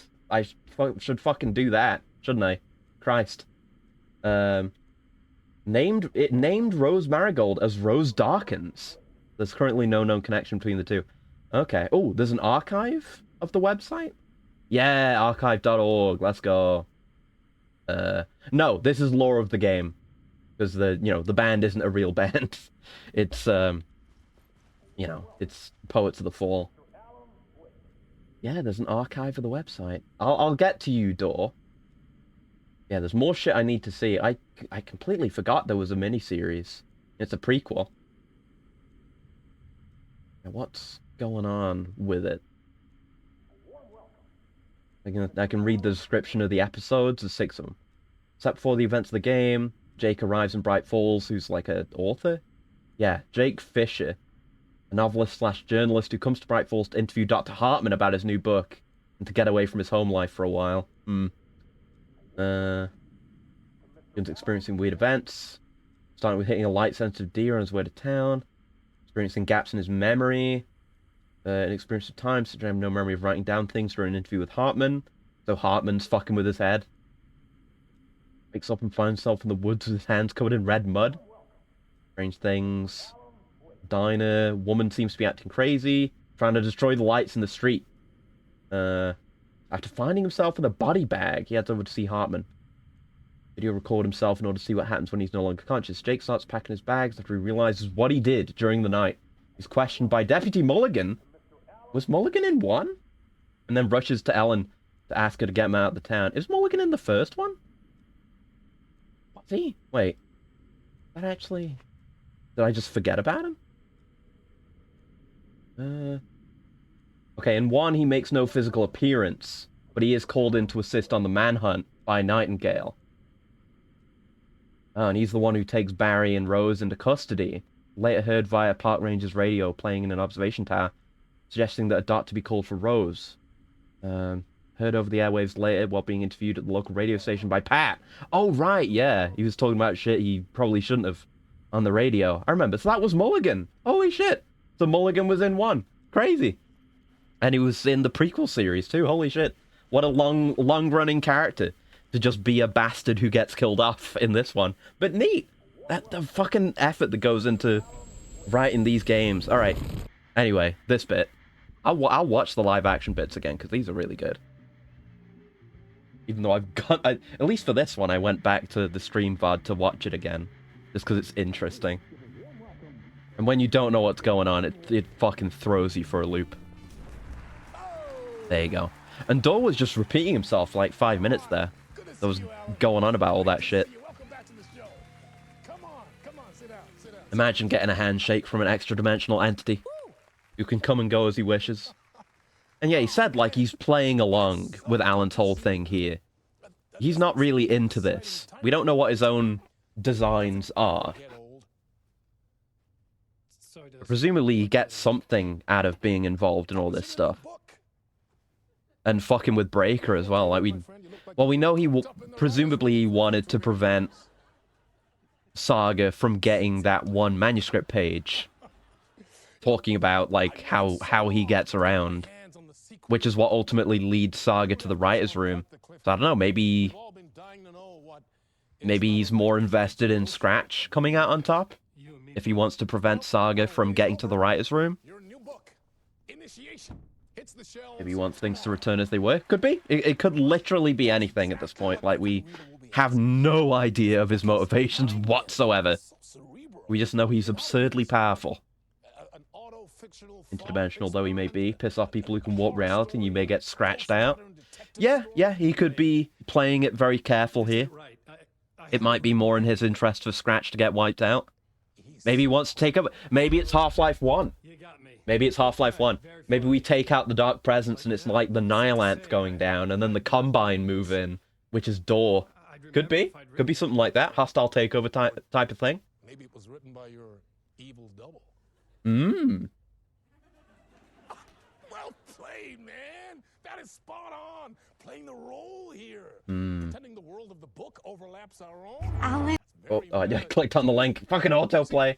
Yeah, it's the story so far thing. I figured. Just having a look. But yeah, probably a good recap there, yeah. Would explain it without getting rambly and distracted, unlike me. But it might not be New York at all. Mm. He is tormented by his dark doppelganger and guided by visions of a fictional detective he has written. That's right. Alex Casey is in this book as well. Yeah, it's like the majority... Again, it's his own negativity that gets him, much like with the original Scratch. Like, the actual... Like, Scratch and the Dark... Like, Scratch doesn't appear at all in the Dark Place. And the Dark Presence shows up, like, twice. So, like...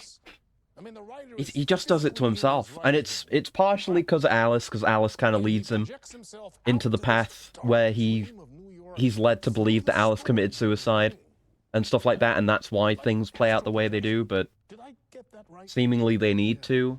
That's what Alice is trying to do. Go on. I should be taking notes here. This is great stuff. Notes to that other Alan Wake in that room writing this as we speak? Are we all in your story, Alan?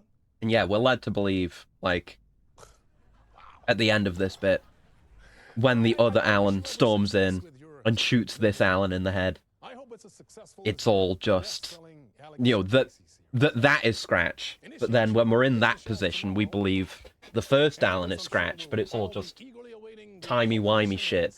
And it's Alan shooting himself and allowing himself to be taken over by Scratch. And then Scratch makes the rewrites. Thank you for one of the strangest interviews of my entire... What a nice tie. I never even noticed it properly before. Can't see it now. He does have a very nice tie. I mean, Alan's whole outfit's great as well, but Door's tie, very nice. Very good look. Very slick. Man, I only just remembered we're going to get to do We Sing again. We got Herald of Darkness coming up. Like, not too far in the future. Maybe we'll do it today. I don't know. Maybe we'll do a bunch of Alan today. There are some things that I know about. Something's not right here. On Alan's side. To get home to Alice. That we're gonna want to see. Interview? Some kind of joke? Initiation? I never wrote a book called Initiation. Is that the poster for Sea of Night? This felt like a bad dream. Yep, Sea of Night. Could make a good So I horror don't think the song was released when the game came out. Asgard. That name sounded familiar. Yeah, that's the one we listened to at the start. Very good song. Very good song. 665! Neighbor of the Beast. Get it? Yeah, that comes all the way from Max Payne 1.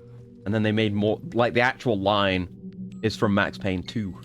And then they carried it forward. Now I know. Now I know the truth of the running gag. Time is broken here.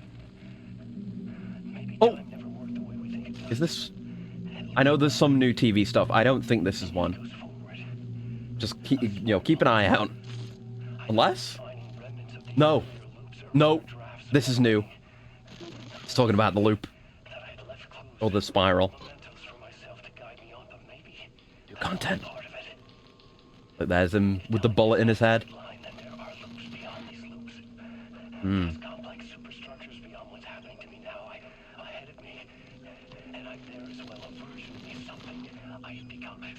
Hmm. Oh. Hmm. Okay.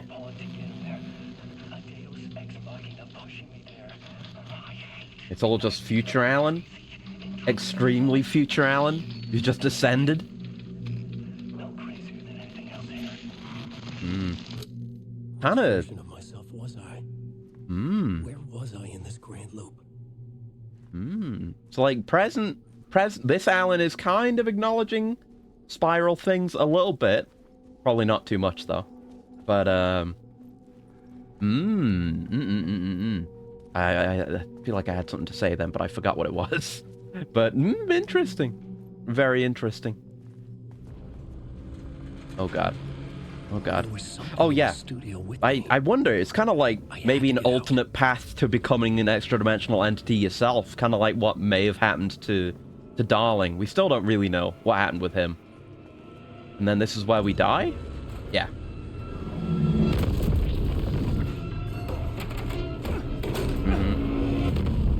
Unfortunately, Alan is killed.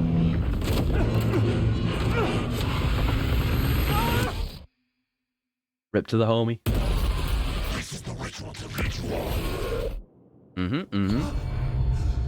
So it certainly is. Yeah, now we do the writing here, and then end of the game, Alan storms in. I felt like a drowning man gasping for air. This place felt familiar. A ghost of a memory surfaced about writing here for countless days. We sure did, didn't we? So yeah, we can look at our radio. Oh, we have to look at this too. Yeah. On the index cards, the nightmare that just happened to me. Yeah, it's basically just a recapping. Summary of the story so far. You know, catching yourself up, but that was always all fresh in my mind, so I never really needed to use most of this board. Except for the puzzles, when they have you do the changing scene stuff. And I guess we can try and see if we get, or try to get the to play, like, naturally this time. You must write to escape. Not miss that whole bit, because I know how to do it now. At least I think I do. Hey, we still got all our songs. Fuck yeah. Hell yeah, baby. Can't interact with the TV right now, though. Alright, time to write.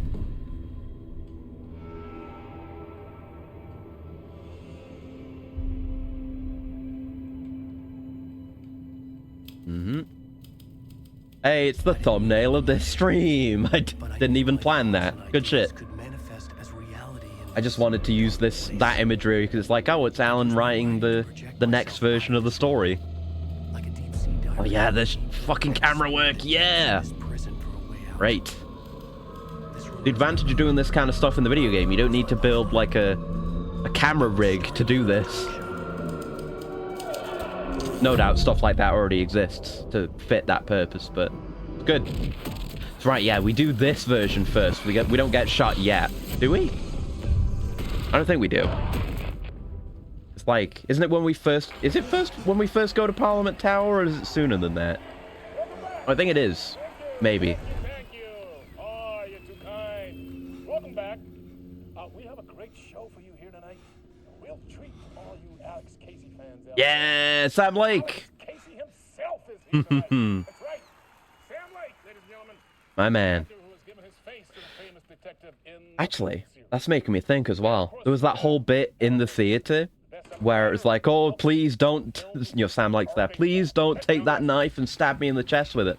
Then we never did anything with that knife. Like, we took the knife and he ran away.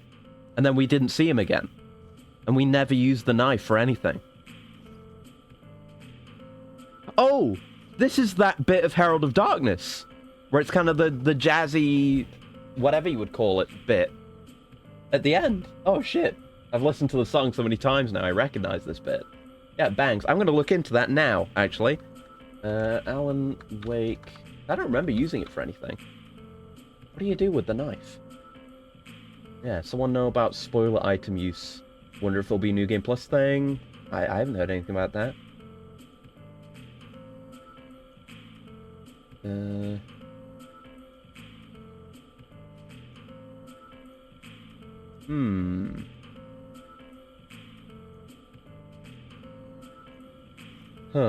No, someone just having a bug. Might be nothing. It might be nothing. Maybe. Maybe just a red herring item. Hi, Vel. Hello. Hope you're doing well. I hope you're feeling less sicky. But I hope you're doing well. I'm well into my spiral. I could play Remedy games for the entire rest of my natural life. And that would be a good way to go out. You're dying. Please don't die. Don't die. There's so many good video games left to play in the world. You've got to live long enough to see Dune 2. Need to sick up my chat. Don't cough on my viewers. Don't cough on Sam Lake. Leave Sam Lake out of this. He looks exactly like I always imagined Casey to be. Don't sneeze on my chat. Don't be gross. I'm gonna have to put you in like a hamster ball. I'm a huge fan of your books. So, That will sound like. what's the problem, Alan? Yeah, this game's very good. We've been theory crafting, and we listen to music. About the adaptations. Gotta live long enough for wilds. Yeah, yeah. You gotta. You can't. Don't cough on my chat. You gotta. You gotta live. Think about all the bird gameplay. I feel protective about my Think about all the art of the birds. Bunny chittens, I'm strong enough for chat's immune system. Yeah, my chat's made of sterner stuff. We all like based-ass video games here. We've all got very good... Yeah, that's how it works, by the way. The better your taste in video games, the more immune to illness you are. That's why I never get sick. Because I've got the best taste in the world. Nah. Yeah. Just roll it. Play the clip. I'm imagining little tiny, like, microscopic, bunny-shaped germs getting their asses kicked by an immune system. Rain made it fester. It needed the sun, Yeah. but there was only the night. I was tired. Love James McCaffrey. Insomnia covered me like a plastic. You know, James McCaffrey's gone now, but we get to play through this game multiple times and hear his voice. And I've still got to play Max Payne 2 and 3. I was trying to track down a missing writer. My only clue was a table lamp, shaped like an angel. The only thing to shed light on this sordid mystery. Face. Yeah, but kind of, it's... most of Alan's segments are like writing Casey's backstory, basically. It's at least implied that all the stuff, all the murders, all the cult stuff here is just from his backstory. I remember or at least I, thought the other cult was going to be more important. Why didn't Alan just destroy the Dark Place? Because he can't. We explained this last time. It has to work within the narrative, you know? It's an entire other dimension. You can't just do that. Like, narrative rules apply. Like, it can't even just be a shit story where you pull out a gun and win. Like, it has to work as a narrative. So it just doesn't work that way. There aren't any simple answers like that. But yeah, no, the cult of the word isn't actually important. It's just, it is the cult that Casey dealt with back in New York. Yeah, 565 now. Couldn't remember what it was. Yeah, we didn't look in here last time. There's Darling's book. We've got to look at Darling's book, which hasn't changed. But yeah, Many Worlds. The Many Worlds, which kind of ties in with well, definitely ties in with Door and what Brake has been saying about seeing other lives. Wonder about that. Name's Alan Wake, and I'm a writer. I have a Dark Place killing gun, and I kill the Dark Place. That's a bad story, so it wouldn't work. It's no good. It just doesn't work that way. It's way harder. Like, the entire reason why Alan has been stuck for 13 years is because the Dark Place is an absolute fucking bastard, and really hard to do anything with without terrible repercussions, because it is all, like, anyone who does anything within the Dark Place, any creative who tries to write something there, is gonna have their shit twisted around. It's like worse than having to deal with a genie or a monkey's paw, where it just will not work out in your favor because it will get twisted by the Dark Place and it will try to intervene. It is not a good story. It is not. I'll be real with you, bro. Now we can go through. And now there's Artie, my man. Hello? There he is. Hey. Been a minute, Artie. Mm-hmm. And of course, with Artie and the old guards both referring to him as Tom Zane and not Alan Wake. Good to see you. Still don't really have a strong understanding of that. Looking for the exit, and you know, Zane and Alan looking the same also. What is up with that? Of course, Tom. I mean, Alan has his own, like, breakdown later on. It's like, oh, Alan Wake, A. Wake. It sounds like a name from a story. Like, he may be a person entirely brought from fiction. Dark Place knows a good story. Yeah. Because it draws on creatives. It seems to be shaped by the people around it. We don't know if it's really... I mean, it seems fairly malicious, especially with all the stuff with Scratch later on. But, I mean, there's a lot that isn't really answered from the end. Because, you know, we saw the reality that Scratch was trying to make, and Scratch is the Dark Presence at this point. And the poet dude wrote Alan in. Pretty much, yeah. That's what I'm thinking. Maybe. But, I mean, we know he wrote, like, parts of his life, so there could be stuff like that. But that's kind of what happens, though. Like, people who are just coincidentally the best fit to take the place in the story, and they get kind of drawn in, and they get picked out by a writer. That's what happened with Casey. Because Casey isn't someone who was just brought into reality through writing. He was just someone who happened to have that name and happened to look exactly like Sam Lake. And that's why he was a good fit for the story, I guess. Real story is how the characters endure and try to turn the place's tricks against it. Like using a piece of something to create the cure, even while you yourself may be suffering from it. Exactly, yeah. It's Kamen Rider, you know? It's using the dark power for good, you know? Shit like that. But yeah, we don't really know why Scratch made the reality that he did, because it was just like a world that is constantly talking about and celebrating Scratch's work. And then we didn't see, like, we had the scene in the writer's room and Alan getting shot, and then that was it. Like, we don't know. Presumably things went back to normal, but we don't know. We just don't know, man. Have we met? Before? I'll absolutely do Artie's dialogue again. Dark place too. You remember Artie, the janitor? Mm-hmm. You can't be lost if you don't worry about where you are headed. So don't worry, Tom. The sun will shine even into a heap of twigs. A lot of good sayings from Artie. Just remember to turn on the lights. Hmm. It won't take long when you get to work. What's in the basement? What do you want me to get from the basement? And my name's Alan, not Tom. Ja, mutta katsoppa, a man, but a man with a tool makes two, Tom. What does that mean? And a man with a tool can build his own exit. I mean, he's talking about the lamp. I don't know how, if any of that relates to calling him Tom at all. Safe as in the Lord's purse. Here's the key. All right. Thanks, Artie. You're a good lad, Artie. No, I can escape. I love that bit at the end of the game where we see Artie again, and Alan's just kind of friendly with him and like happy to see him. Honestly, he knows Artie's all right. It's a very nice moment for me. The home is still there where the heart is. I often think about it when I mop the floor and look into the puddle. Yep. Water is the memory of the world. Water finds its way. Interesting. Interesting. Was a bit out there. Given that we're in a lake. Still a friendly face. A lot of stuff he says about water too. Would get me out of here. It kind of does make it interesting that he's a janitor and he's mopping all the time. And it's always water he's working with. Maybe that's why he's a janitor. Like, maybe in the oldest house he's just keeping things in place. Maybe he's stabilizing this area by mopping, for all we know. He could be acting like a control point right now, for all we know.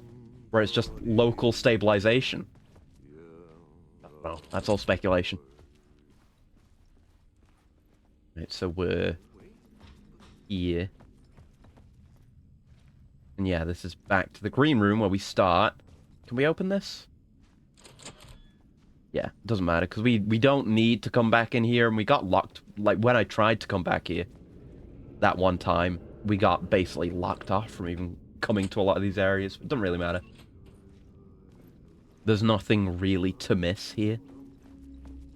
We just need to keep an eye out for the words of power when those come up, but I think we'll be okay. And hopefully we'll manage to max out our Alan as well. Me and my Alan. An old lamp and a shoebox. Here we go. Was this what the janitor had left for me?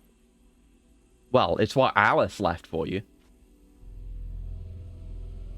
We're pretty sure of that. We didn't get a confirmation on that, but I'm almost certain, yeah, that Alice is the one who was communicating with Rose and setting things in motion there as well. But does it still say on the map that Alice's photos are here? Between the lamp and the light overhead. Even though they're not yet? Whoa! When the light jumped, not even letting me look at the map yet. The whole room changed. Like something in a dream. Opening a way forward. Still in a dream, Snake Eater. The bulb glowed. It held the light now. The glow There in we the go. lamp went out, shifting. We know how this works. The light carved out something new from the darkness. All right, yeah, we needed to open the door. Good puzzle. I feel like they don't do as much as I might like. Oh wait, no. I feel like they don't do as much as I might like with these puzzles. Yeah, no, I had it right first time. But it is cool. Hopefully we'll get more in the DLCs. That'd be very good. But for the time being, this is what we've got. Yeah, I can't look at the map yet. I can go here. And I can look at the map from here. Weird. Yep, it still shows Alice's photographs as being there. Even though it really shouldn't yet. So we have, right, there's the path up to Artie, but it's blocked, right? And then it opens up later when we come again, or something like that. Or did he, yeah, he did not unblock it. Artie! No, he's always, whenever he's doing something, he's doing it for a purpose. He's just pushing us in the right direction. And then there's this is the first breakpoint where you can go back to Saga, right? Yeah, we have this first TV bit, and we switch over. The dark place wants to drown me. I'm losing there he is in his one outfit. I love they use all of his outfits for these TV segments. Such a good touch. So many people are not going to notice that. And especially not going to appreciate that they went to the effort of even having American Nightmare. Like, there's a lot of American Nightmare stuff in this. Surprisingly, even though it's plot. Doesn't come up much, but like some of the writing that's just all over the train station and subway, whatever, is from that. He has his outfit. They bring back the happy song. Very good, very good. Everything is relevant. You know, if Quantum Break's going to be relevant to this, there's no reason why not to have American Nightmare in there too.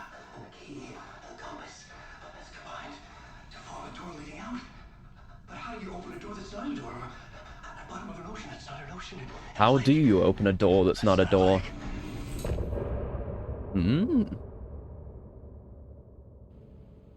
I don't know, because, you know, Door says it's like he's playing along, which implies that he could choose not to. So I don't know if he's, like, written in as part of the narrative as a kind of way to get him out. Oh, shoebox. Nothing? Oh, we don't get to carry any of our guns over as Alan? I mean, I guess it helps the We Sing segment be more hype, but... The payphone was ringing. Right, we can start getting words of power now. We don't have a flashlight, though, so we can't. Never mind. Isn't it? Is it here? Where did we get the flashlight again? We'll get it soon. I was lucky this is happening pre-space age. Oh, yeah, no. We know there was there's a straight-up fucking alien in control. They have that one alien that came down during a space mission. It, like, joined the crew. So even though a lot of our understanding of the paranatural comes from Control, and a lot of paranatural events and items and even beings can manifest just from human thought, which means, you know, things in space could just be manifested that way. But there are things that exist I know you from somewhere. unrelated to human perception. Like extra-dimensional entities, like maybe the Dark Place, probably like Polaris and the Hiss, and Door maybe as well. All exist separate and weren't created by humanity. Not all paranatural things are created such. Yeah, that was Zane on the phone. We now understand that? Question mark. Yeah, the alien guy was nice. But he's the kind of thing where it could have just been manifested somehow, because we don't really know that well how this shit works, and we probably never will. But there are paranatural things that exist without human intervention. Yeah, still no flashlight yet. We gotta wait for that. Caldera Street Station. I had to go there. The Caldera Street because the lake is in a caldera. The entrance was missing. I had to make it appear. Maybe I could use the lamp to reveal the station entrance. We need to get a light first, don't we? Yeah, we go down the alley, right? Shadows stirred like there was someone there. Yeah, we go down there, and Casey's there. Is it locked off? There's the TV there. Yeah, we can go down there, but there's also the TV. See, there's American Nightmare outfit.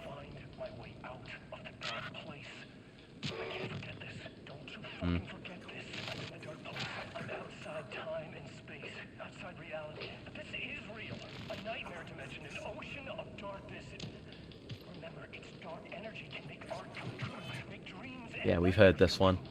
It's just good, though. Can't not just listen to Remedy writing, you know?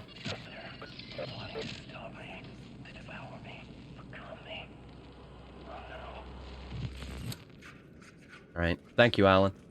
And yeah, there will be an alley here, but not yet. Now we just have the one path to get down here. And it even says, like, yeah, it's something else before, or later, rather. I'm getting confused. And hey, Alan, wake the duck up, samurai. But yeah, later on, it's the Mirror Peak, whatever it is, in reference to Mirror Peak, the mountain, in the first game. But now it's neighborhood illumination to tell you, hey, there's a light down here if you want to go get it. And we have our first encounter with Casey, I'm fairly sure. And I guess I'll try to get all the echoes without fucking it up this time. We had a few where I, like, died, and then it doesn't count as you getting them. Because it, you know, runs you back. Is this the way it was on the page? What the hell? Want that illumination have a triangle for an A? That'd be good. That'd be good. Alan Wake. But that would imply I'm Alex Casey. board involvement. And we don't know what's going on with the board right now. The board might be on full fucking damage control. Or anything, really. What is this? With the oldest house being dark. A manuscript of a novel. You wouldn't know anything about it? A manuscript? What manuscript? I need to see. But he's nuts. Oh. Rumor had it the manuscript contained the details of the murders. The murder cult was following the story to commit their gruesome acts. These scenes are shot so nicely as well. Love this shit. Written it? How far would he go to create a perfect work of art? Especially the expressions on Casey in these insane dark place segments. So good. Yeah. Stay here. No, wait! I need a gun! No chance. And then he gets got, and then we take his gun.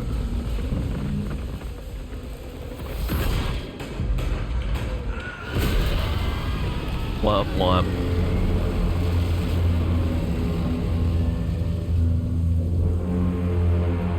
They're already kind of playing with the flexibility of time at this point.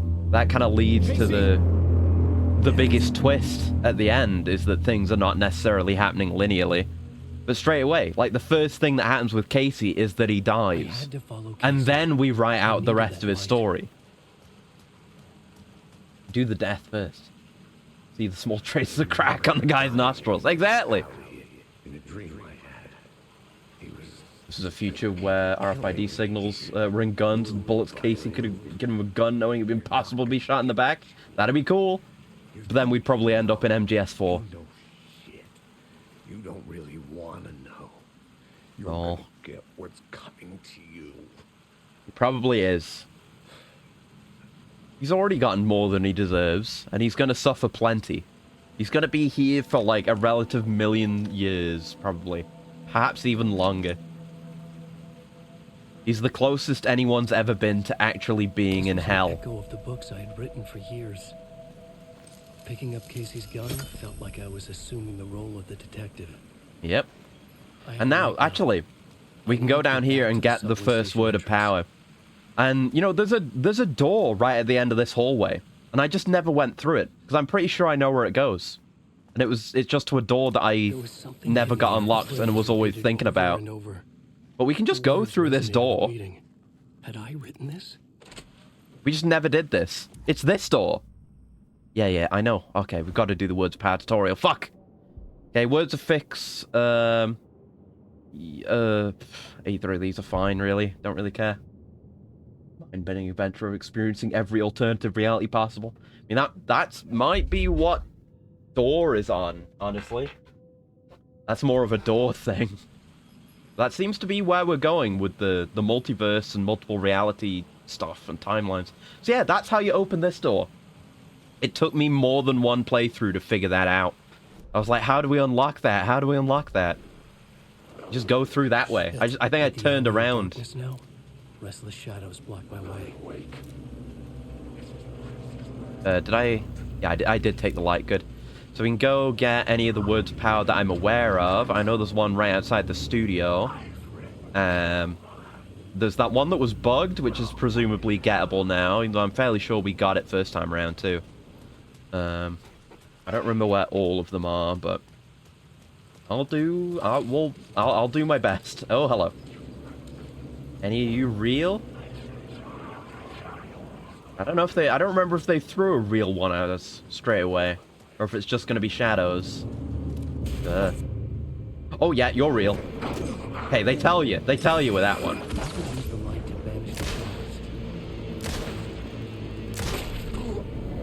There you go, good hits.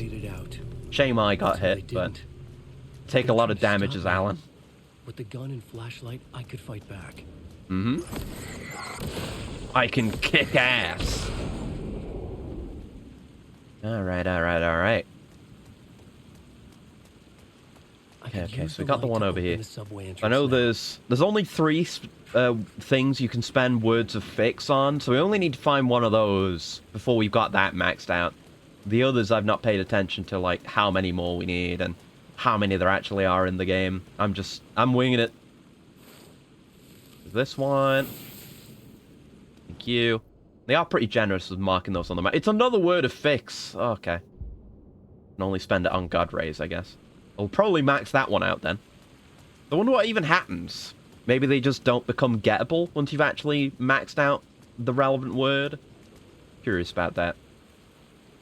Some words of need. Then we get shit sorted out. We just don't have a map yet. There's got to be a map nearby, right? I don't remember where it was, honestly.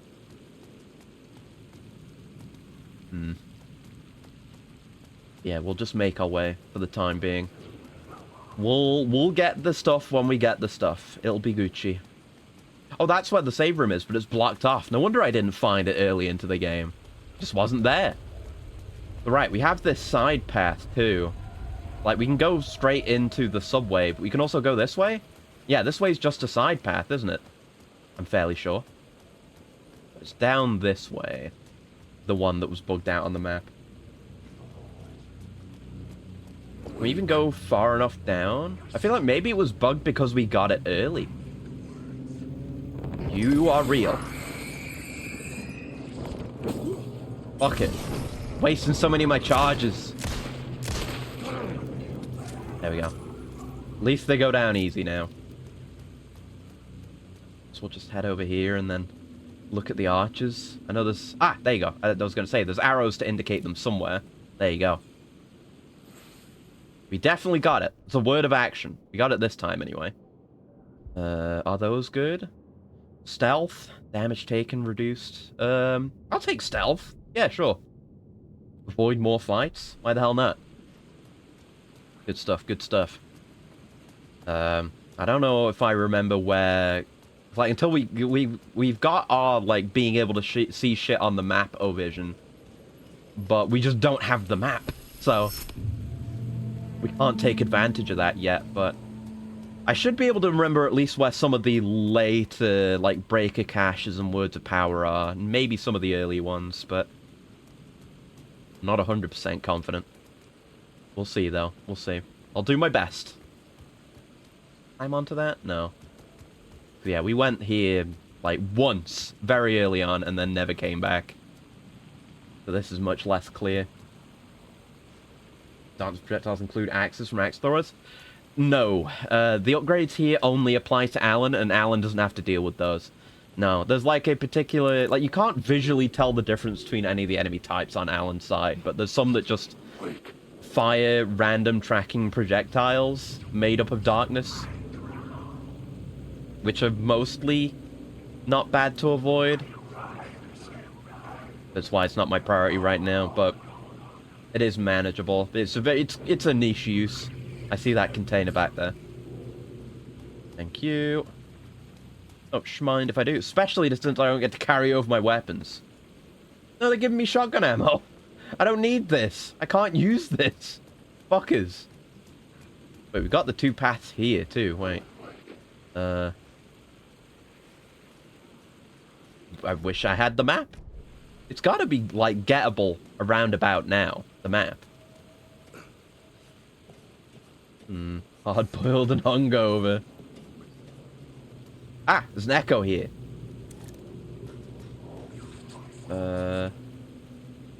Where is the other end of it? Ah, it's there. I had written books about Alex Casey for years. Get the angle. Something lingered here. At the angle, there you go. Tried to wash away the sins of this city. But some sins, the evidence of the crimes committed, could never be erased. Oh. Not by the rain. Yep, you get to hear more Casey being depressed. Therapy from Dr. Jack Daniels. It It remained bruises under my skin like tattoos. Bruises in my soul. Scar tissue on my heart. The rain never stopped falling. Good shit, honestly. Never stopped drinking. Oh, it's still going. Oh, it's good shit, though. I think we can walk away from those. We definitely will be doing more now that we've heard most of them before. But, you know, we don't get to see that much of the Casey books. It's just the Return and Initiation and, you know, the books written during these games. But he sounds like he wrote some good-ass crime thrillers, honestly. I'd love to read the Casey books. Well, thank you for the stretch, gal. I'll take that in a sec. Yeah, once that shadow's gone. Alright. Oh. There we go. Oh, had one of those more deep cracks happen then. Good one, good one.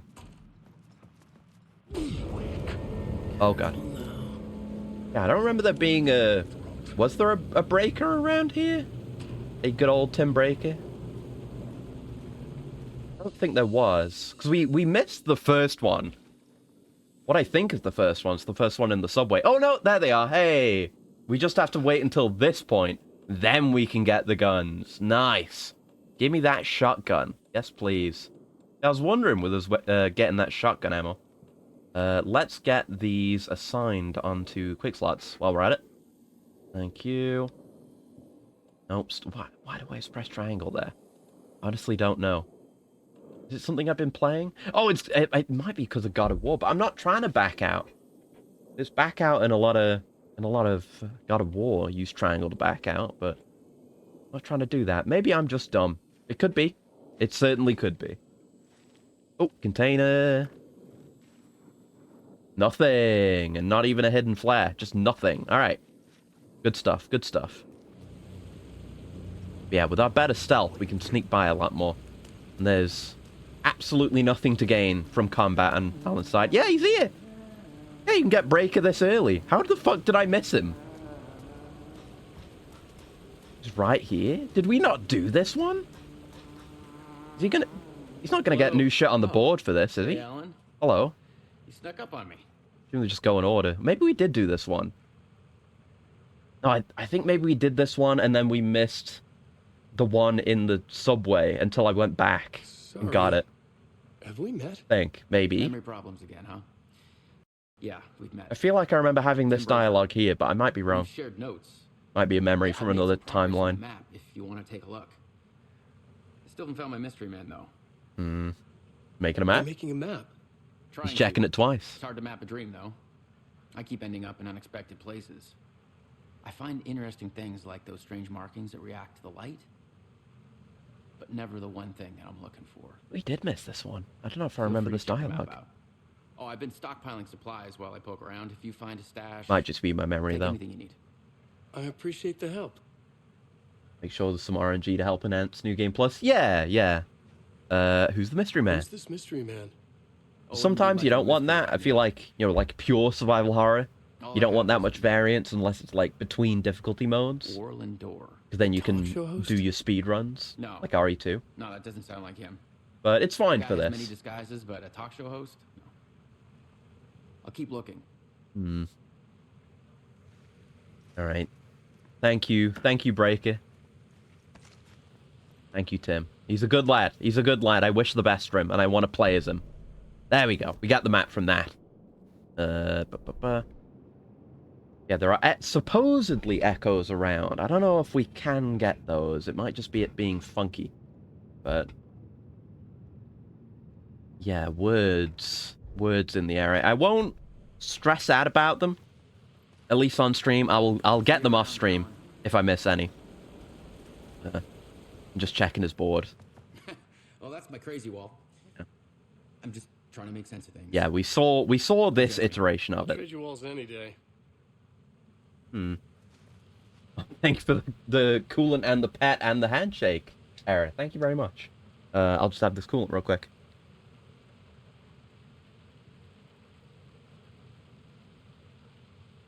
There we go. Right, so...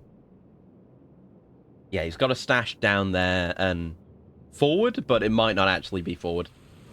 With how the maps in this place are, and it's all non-Euclidean anyway, so... it's hardly reliable. You can't just go in a direction and expect to end up where you intended to be. But it did look like he had a stash over here. Are you real? I think you're real. He wasn't real. He wasn't real, but he just wasn't fading at all. There you go. Stash. Yeah, flares. And heals. Yeah. Very nice. Thank you. I will get these things on the hotbar while we're at it. Thank you. I pressed triangle again. Why do I keep doing that? It's triangle to open the menu. Maybe I think some part of me subconsciously is thinking like, oh, I'm closing the menu. In fact, I did it again. Don't know why. I'm gonna move that here. There you go. Because we only have the 3 weapons with Alan, so we can just save one whole bit of it. Right, this is where we came from, so I just missed that. Now we can head over that way? Yeah, the map button's not being terribly responsive. For some reason. That'll be one of our words.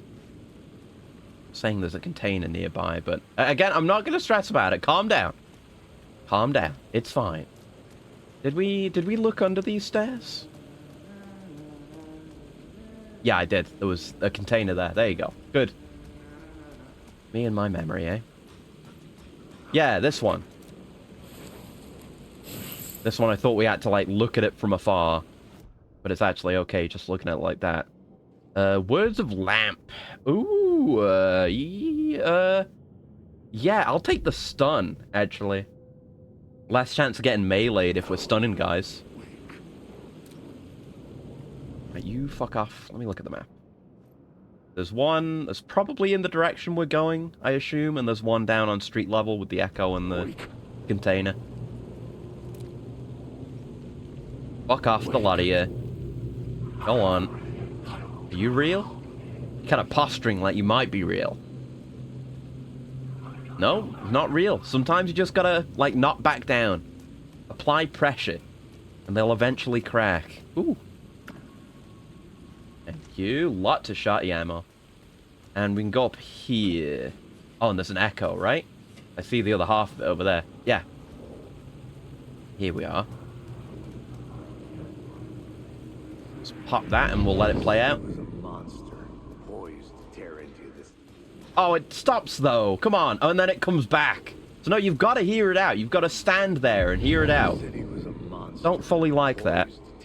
It's good. It's good monologue, and I like it. But if you're just going for completion on a subsequent run, it'd be nice for it to just be gone. Your last mistake, unless you got lucky. Or for it to just play wherever you are and not just turn off. Let you go around and do stuff while it plays. I'm happy to stare at Sam Lake, but I got things to do now. Was gone. Was never there at all. You'd gotten turned around somewhere along the way. The city was coming to finish you off, and there was nowhere left to God, run. why'd you write him like this out? It's fucked. Absolutely fucked. Yeah, there's just the container here. Yeah, I remember, I thought I had to look down at that one word of power there, but we didn't. It was just, you don't look quite at the base and the center of it. You need to look slightly over the center. So, like, if you're looking at it face on, then you don't notice, but if you're looking at it from an angle, then you kind of have to look not where you would think to look.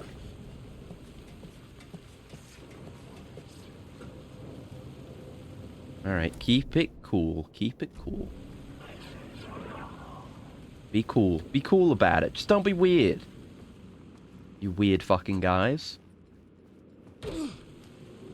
Now we're... street level? Yeah, we're street level here, so maybe the word's around here somewhere? Wasn't this like a shortcut or something? Remember, I went here like second, didn't I? I went here like after I died. And I found that this was a shortcut. Yeah. That opens up to here. I don't think I ever went down this way after I opened it, but it's something.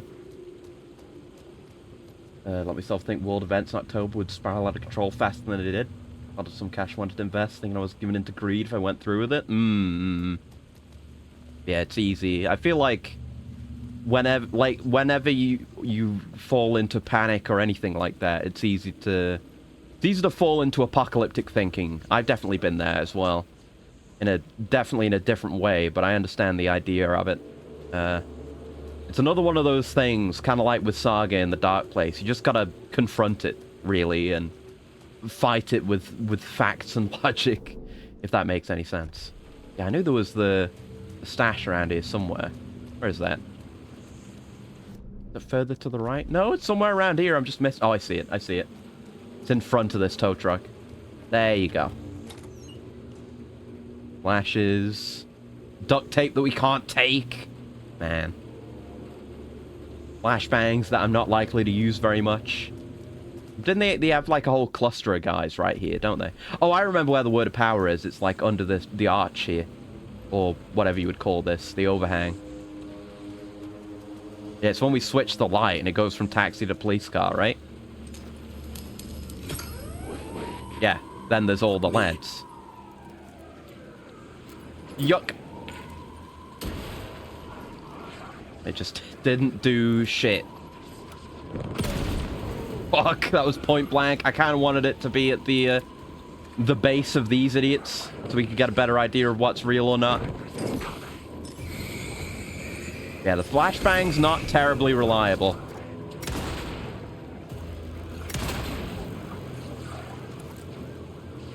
Hey, back it up, back it up. If you're fake, simply vanish. There you go. No fakes. No fakes. I don't care if you're drowning. Stop whispering. Nobody asked. I should have used a flare. A flare would have been way better there. Not like we need to worry about the inventory space that much. Yeah, this one. It's a word of gun. Nice. Yeah, we do want more of those, don't we? Not back on the shotgun would be nice. Is it that good, though? I'm gonna... I'll get this for now. It is good, I guess. All of the words of gun are good in their own way. So it's hard to choose. I'd spent a few more days thinking about it. Would have found more reason to believe I could take the chance. Yeah.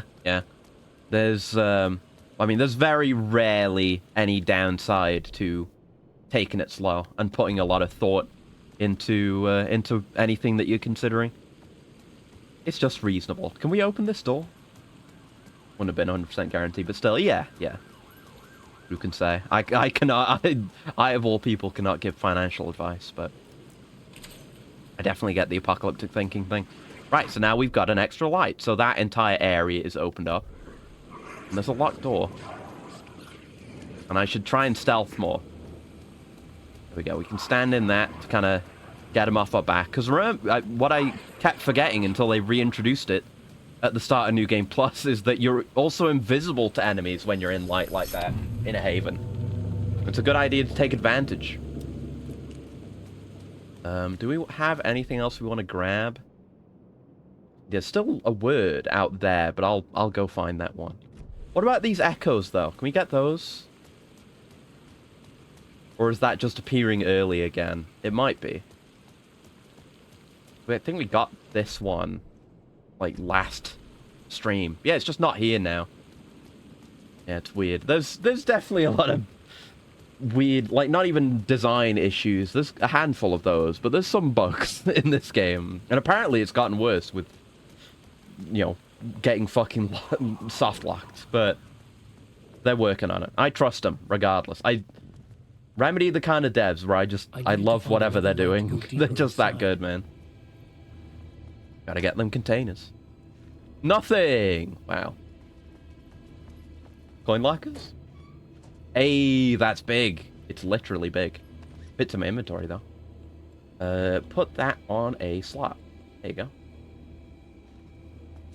then we... Right, we have to go get the light. Yeah, so we did need to do that. That wasn't... There isn't just an unnecessary side path. You need 2 lights. It's weird, because you can take a lot of lights with you and leave everything open. So, I feel like once we were done with the subway segment, we always had at least 1 light stashed away in our pocket. Or at least a few. Like, at the very end, we had like 2 or 3 or 4 at a time, which is pretty wacky. I don't know if that was intentional. There we go. The gates to the platform were closed. Right, gotta use our pass. Good old metro ticket. Nothing else? No more containers suddenly appeared there? No, we're good. Alright. In we go. Not the janitor's key. Again, we can't scroll up. We can only scroll down. And from here, we can't scroll down. It's like they got it backwards or something. But he's kind of pioneering mesh shading in actual launch game use, so this learning experience will pay off heavily for their future games. Oh yeah, oh yeah. They, you know, even if they make a lot of sometimes questionable decisions and some mistakes and bugs and stuff, they are always pushing. They are fucking pushing. A half-forgotten memory. Pushing the industry forward. More so than ever with this, like you say, with mesh shading and just the visuals in general and the non-Euclidean spaces and all of it. And even just some of the stuff they do with storytelling. They're always pushing the envelope. Even going back to Max Payne, they're always pushing it. That's part of the value of playing Remedy games. Is get to be on the front line. Connecting the dots from one murder to the next. I assume I don't have my topic yet, because it would pop up on the bottom left, right? Caldera Street Station. And yeah, I don't need to check every iteration of every room this time. I had a flash of inspiration. There we go. The ghost of my fictional detective. A story thread I could use in my writing. Yep, write it down. Put it on the board. The dark place reacted to my story. The way into the tunnels was no longer blocked. The tracks led into the tunnel. That was my way forward. Yep. God, I love the Alan monologue. He's so damn good at it, man. It really struck me last time when we were finally back to being Alan. Alan in reality, for a change. And, maybe a bit late to... Oh, they can just fade without even light shining on them. Maybe I've just never understood how these work. And yeah, we're gonna need the map for this place. Nothing down there, but I've got to remember to utilize stealth, because we stand to gain nothing from combat. At least here. On Saga's side, we can a little bit. But there's nothing to be gained here. Oh, there's one of those evidence markers, but it's 0. I didn't know crime scenes indexed at 0. Ooh, there's a fucking nerd joke for you. Good one, good one. Oh, yep. There they are. Also, apparently some of those are placed differently in New Game Plus as well. Like, there's differently placed jump scares. That's another one of the quote-unquote features. Not a feature I especially care for, because the jump scares in this don't really do much for me. But interesting. I appreciate they went to the effort, at the very least. I remember getting lost around here. And there's going to be words of power that I forgot where they were. I would really love to have a map. Well, have you tried the bad fanfic solution? Suddenly Scratch found himself alone on Mars, and Alan won all the lotteries and a lifetime supply of Pocky. No. Alan goes on so much about how the narrative needs to work, which is why things are so difficult. And it may be self-imposed, for all we know, but Alan says it doesn't work like that, so it doesn't work like that. Ooh, I'm good. Yeah, fuck yeah. And it's called Torchbearer, too, and we understand it, well, it is just a word, but there's additional significance to it now, because we know the old... It wasn't just Cynthia, I guess, leaving the caches in one. It was like the entire organization that I think Sarah Breaker's dad was a part of, was the Torchbearers, and that's what the Cult of the Tree replaced. There we go. Yeah, more duration on flares is great as well, but the area, it's all nice. All nice. Do the spooks felt different? They can just write about how Alan Wake was a hack writer, could only write bad fanfics. They sold like crazy. Well, maybe. I mean, it might only make Scratch stronger, or just manifest a new Scratch if he ends up self-loathing too much. I don't know. It's all very specific rules that need to be played by. Ah, there's the door. Yeah, this is where it's flooded? Or maybe we just come back here later. I don't remember. I remember the flooded area. That's where we meet Breaker down here. Make the rules that fast and loose. It means it can be used against you that much more easily. Yeah. Like making more advanced cybersecurity instead of just relying on amassing more people to one-up the enemy. Yeah, it's like... Oh, there's a map. Nice. I don't know. It's still... Because we've got, like, Alice's work. Ah, there's a thing back there. But there's Alice's photos. And in her case, it's like she's able to take a photo of a thing and then just manifest it. Like with the light bullet and the clicker. She's able to just make those out of nothing with her photos.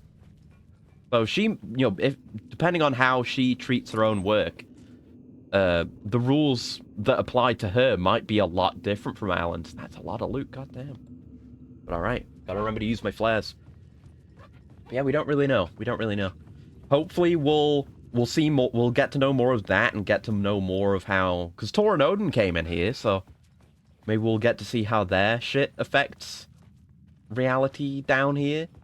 God, I'm imagining, like, something like, you know, Jesse Faden starring in whatever platform, whatever it was called.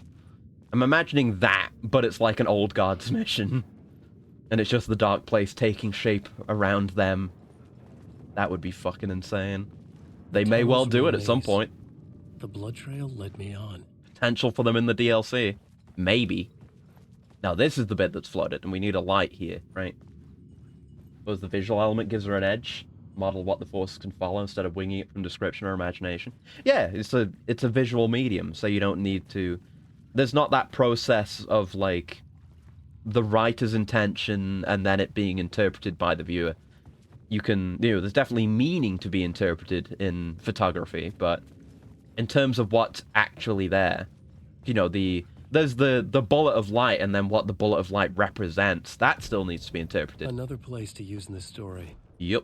I needed to search the tunnels for further visions. What is on the map? Inspiration for the story that would lead me deeper. Yeah, we have the echo up ahead. Right, there's that back there, which I don't think we can access yet, unless it opened up when we did that first scene, but we'll be back there. So, that one's fine. Right, put the word in. God damn it. Nope. Nope. There you go. The plot board. The plot board. Another compelling location to use. I know, Alan. I know, Alan. There you go. But I guess Alan... And with that, the federal agent had come here looking for Alan answers. Potentially has a much easier time setting up, like, sequences of events and stuff like that. So I guess writing lends itself to that. So stuff like Alan writing Saga into the story, or Thomas Zane, I guess, with his films. I guess it was... Well, he was a poet in one, but I guess it is now such that his film is the one... It is... He did some film thing that caused Alan and his past to fall into place. I guess we haven't seen or heard of that particular film. It's probably Tom the Diver, actually, that did that. Let the day shift handle it. What happened, anyway? I don't know, maybe Alice could do a sequence of images that can have a similar effect? A satanic blood sacrifice. Anyone who gets involved with the cult, they're next. I heard their leader is this famous writer, Alan Wake. Their unholy motherfucking messiah. Sounds like a load of bull. It may be a load of bull, or it may not be. We're still not 100% sure, because it's not going to be that reality is being reflected here when it comes to, like, stuff that happened in New York years ago to Casey. And with time and space being fucky, this is probably just Alan writing Casey's backstory into reality and just not really realizing that he's having an effect on another person. Again. He's really not very good at this stuff. Alan Wake. Hello. That's me. You mind your own business, though. Yeah, we only came here once. There's an echo. There's an echo in there. Is that supposed to be visible now? I feel like we probably, like, clear that out by unblocking it, by using the light. And is it... Yeah, it's still showing that echo in the tunnel. Although that might be a future one for when we change the scene.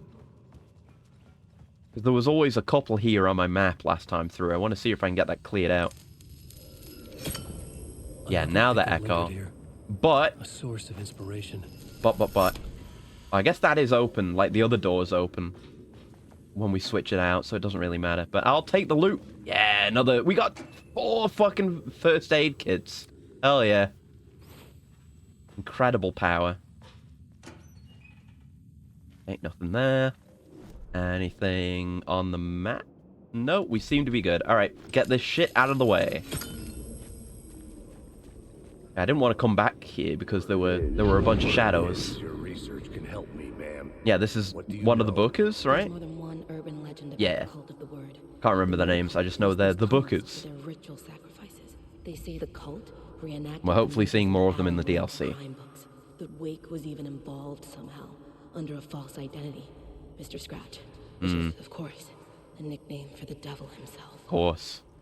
It was disturbing finding myself in the story this way. But I was desperate, and it felt right for the story. That's the guys I was spooked of, but they tell you, they teach you how to do stealth. Alright. Just put a real guy right there. Right in my face. Quit it. At least I can use some of my heals now. Oh. Oh my god. Combos, man. They absolutely combo you. Bastards. I guess I'll use one of my full heals. I got plenty. It's not... Right, yeah, these aren't full heals. They're very big heals. But they're not full heals. Important distinction. Almost a full heal isn't a full heal. Case closed. Right, so now we change this and we get the other echo. This new plot beat would carry me deeper into the story. Mm-hmm. I was making my way deeper into the story. The bit with I the book. Imagine this murder cult performing their macabre acts beyond the collapsed Yeah, not the tunnel. echo yet. The cultists laid the Casey novel onto the altar with reverence. Yeah, now we have the Their light for the twisted flooded Bible. bit. Nice knowing where I'm going. I may forget things and get lost occasionally, but this is pretty solid in my mind, and this is a while ago. The water was gone. Mm-hmm. The way forward was open. Hell yeah. We did it. Now we can go see our boy Breaker. We missed him the first time through. We did get him eventually, but the first run through this area, I missed him. Wonder what detective/noir accuracy writer themes would result in. It would almost certainly be sick. First thing that came to mind was like Spider-Man noir, but me/Kamen Rider.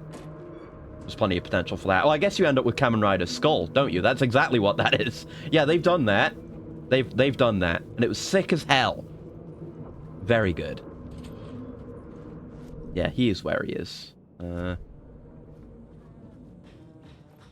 containers? Hey, Alan. Hello. Tim Breaker.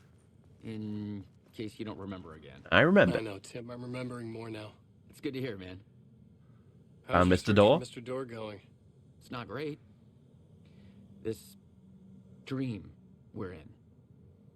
Putting a lot of roadblocks in my way. As it tends to do. You think this is a dream? You think this is a dream? I'm not ruling it out. You know, my dreams... It's the first thing you'd go to if you didn't want to believe you were insane. But yeah, he does have insane, they feel real, interdimensional dreams or whatever's going on with him. You know, the dreams... I'm often someone else. Yeah. A different person with a different name, living a different life in a different world. Playing a much weirder game with time travel in it. Alternate realities, maybe. Neon orange, different colors. Yeah, definitely. You could tweak But that. some things don't change. A bit less flair and a nice hat, monocle, cane or something else alluding to those. Sketch looks familiar. Does look like the door I know. The talk show host. All I know is the door has something to do with what's happening to me. Good go over this stuff again. And he knows that I know. We don't know how much he knows. Mastermind torturing me. No, there's something up with him, but like, not in the sense that he's just insane. The fact that he was already seeing Door, I mean, if Door, like, he was drawn to the area. Like, the reason why he came to Bright Falls is because he was having those dreams about the UFOs and shit, and he wanted to come investigate. So if all of that was being caused by Door, I mean, either it leads you to believe that it wasn't all being caused by Door, or that Door has some higher purpose for him, or someone does. But, you know, it's not like... It's not the kind of usual thing we see where someone's, like, drawn to the story. No, he's got shit going on, like seeing his polyhedrons and the UFOs and the red-haired woman. There's something about him. Maybe something to do with him, you know, being an existing protagonist. He's got some shit going on. I cannot even begin to speculate what the hell is going on with him. Oh, and that's where we go down to later. Oh, never even realized. Good shit. There's stuff for the cinema immediately. And Ocean View. They're teasing you on that shit straight away. Yeah, new season coming soon, whenever the DLC comes out.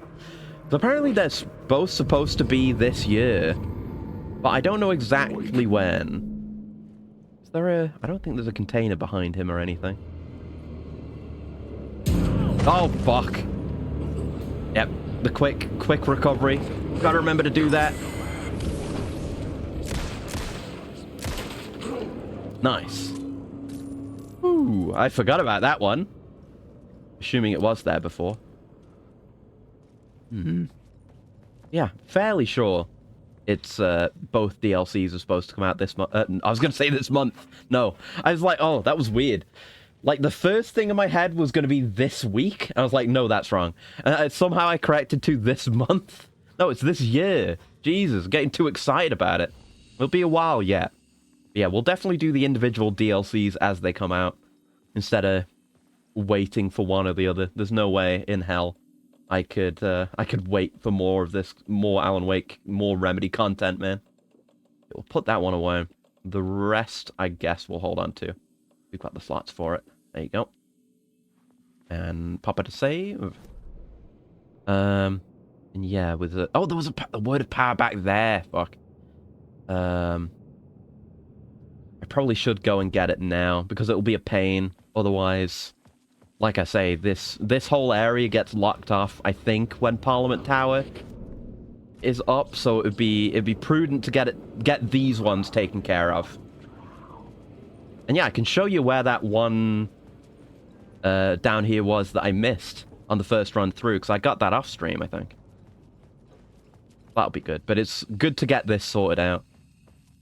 I don't want to have to worry about it later. It's more stress for me in the future.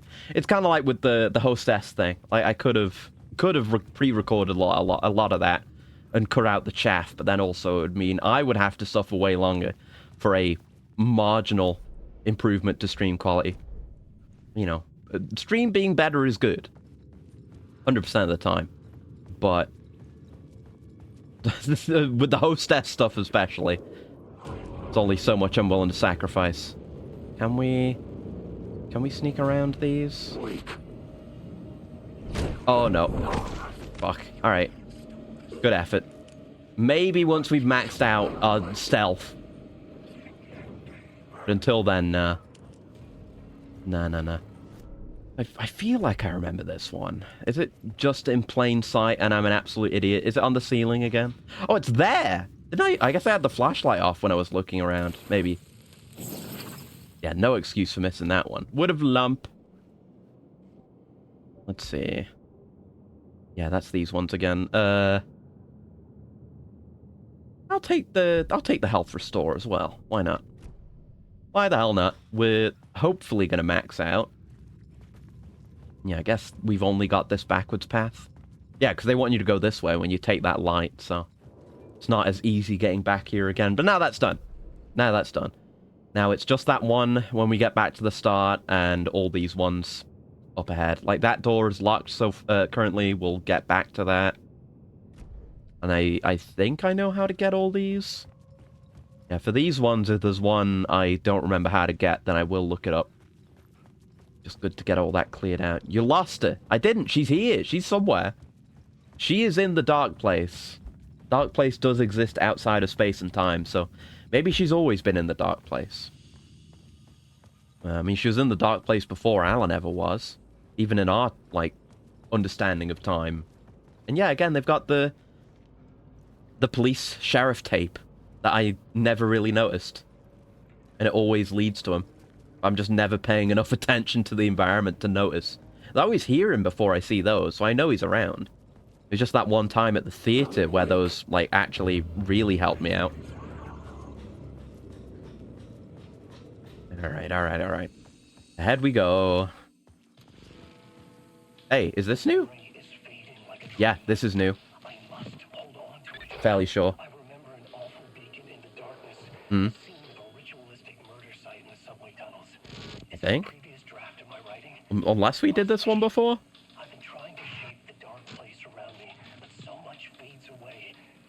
It could be. It's hard to tell. Hmm.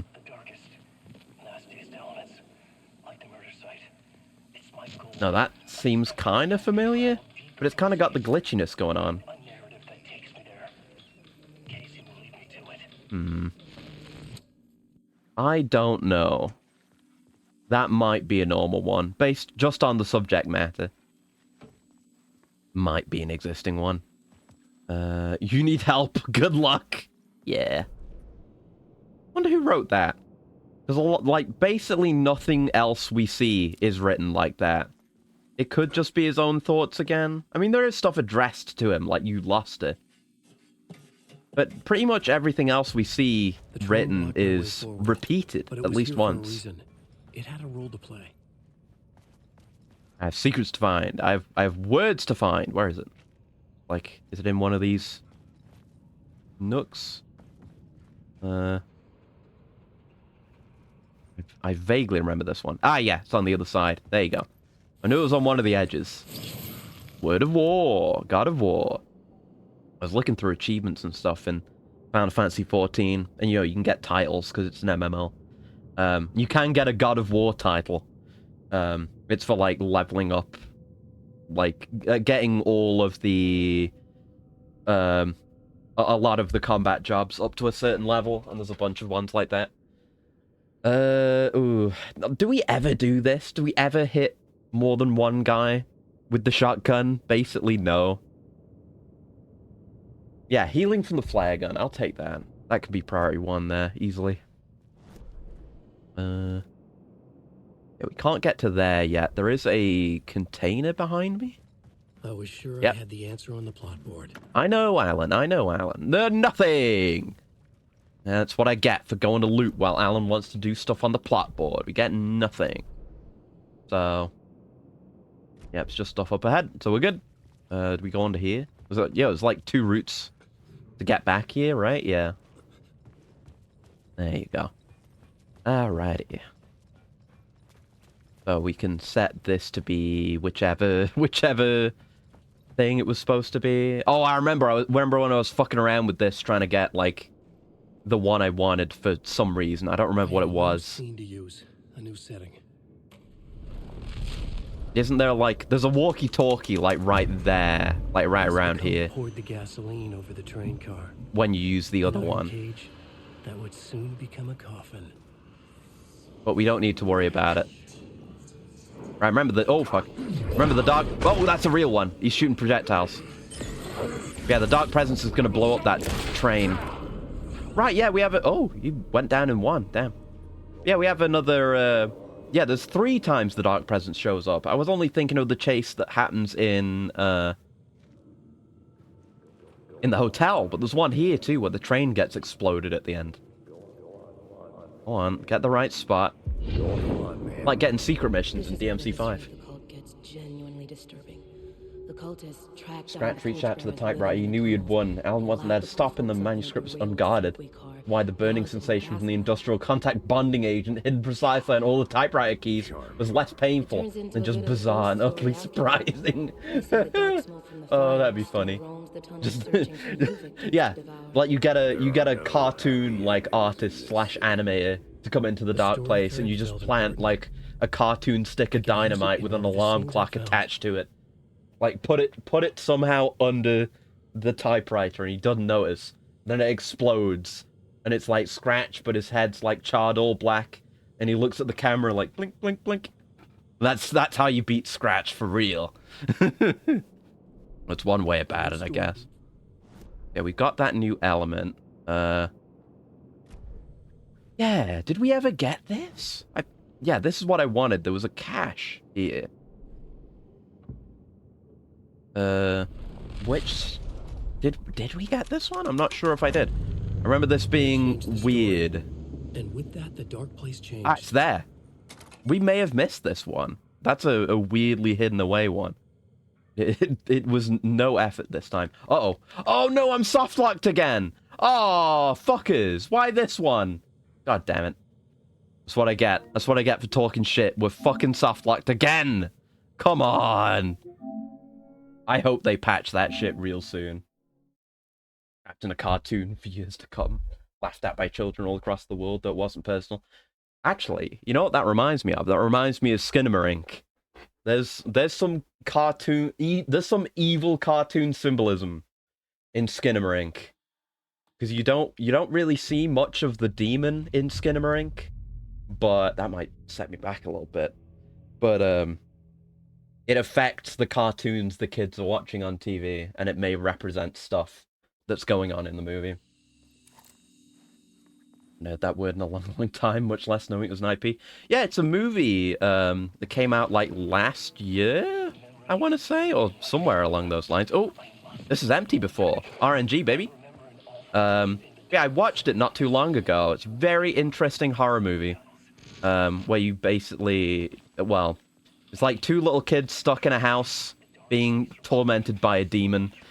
It's very, I guess, artfully shot would be the way to describe it. You basically never see the characters' faces or anything. But it's really fucking creepy and interesting to watch and interestingly made. I do recommend it. It's a good watch. I liked it. I love me my horror shit. So it absolutely did the trick for me. Do recommend. But yeah, it does not go well for the kids involved.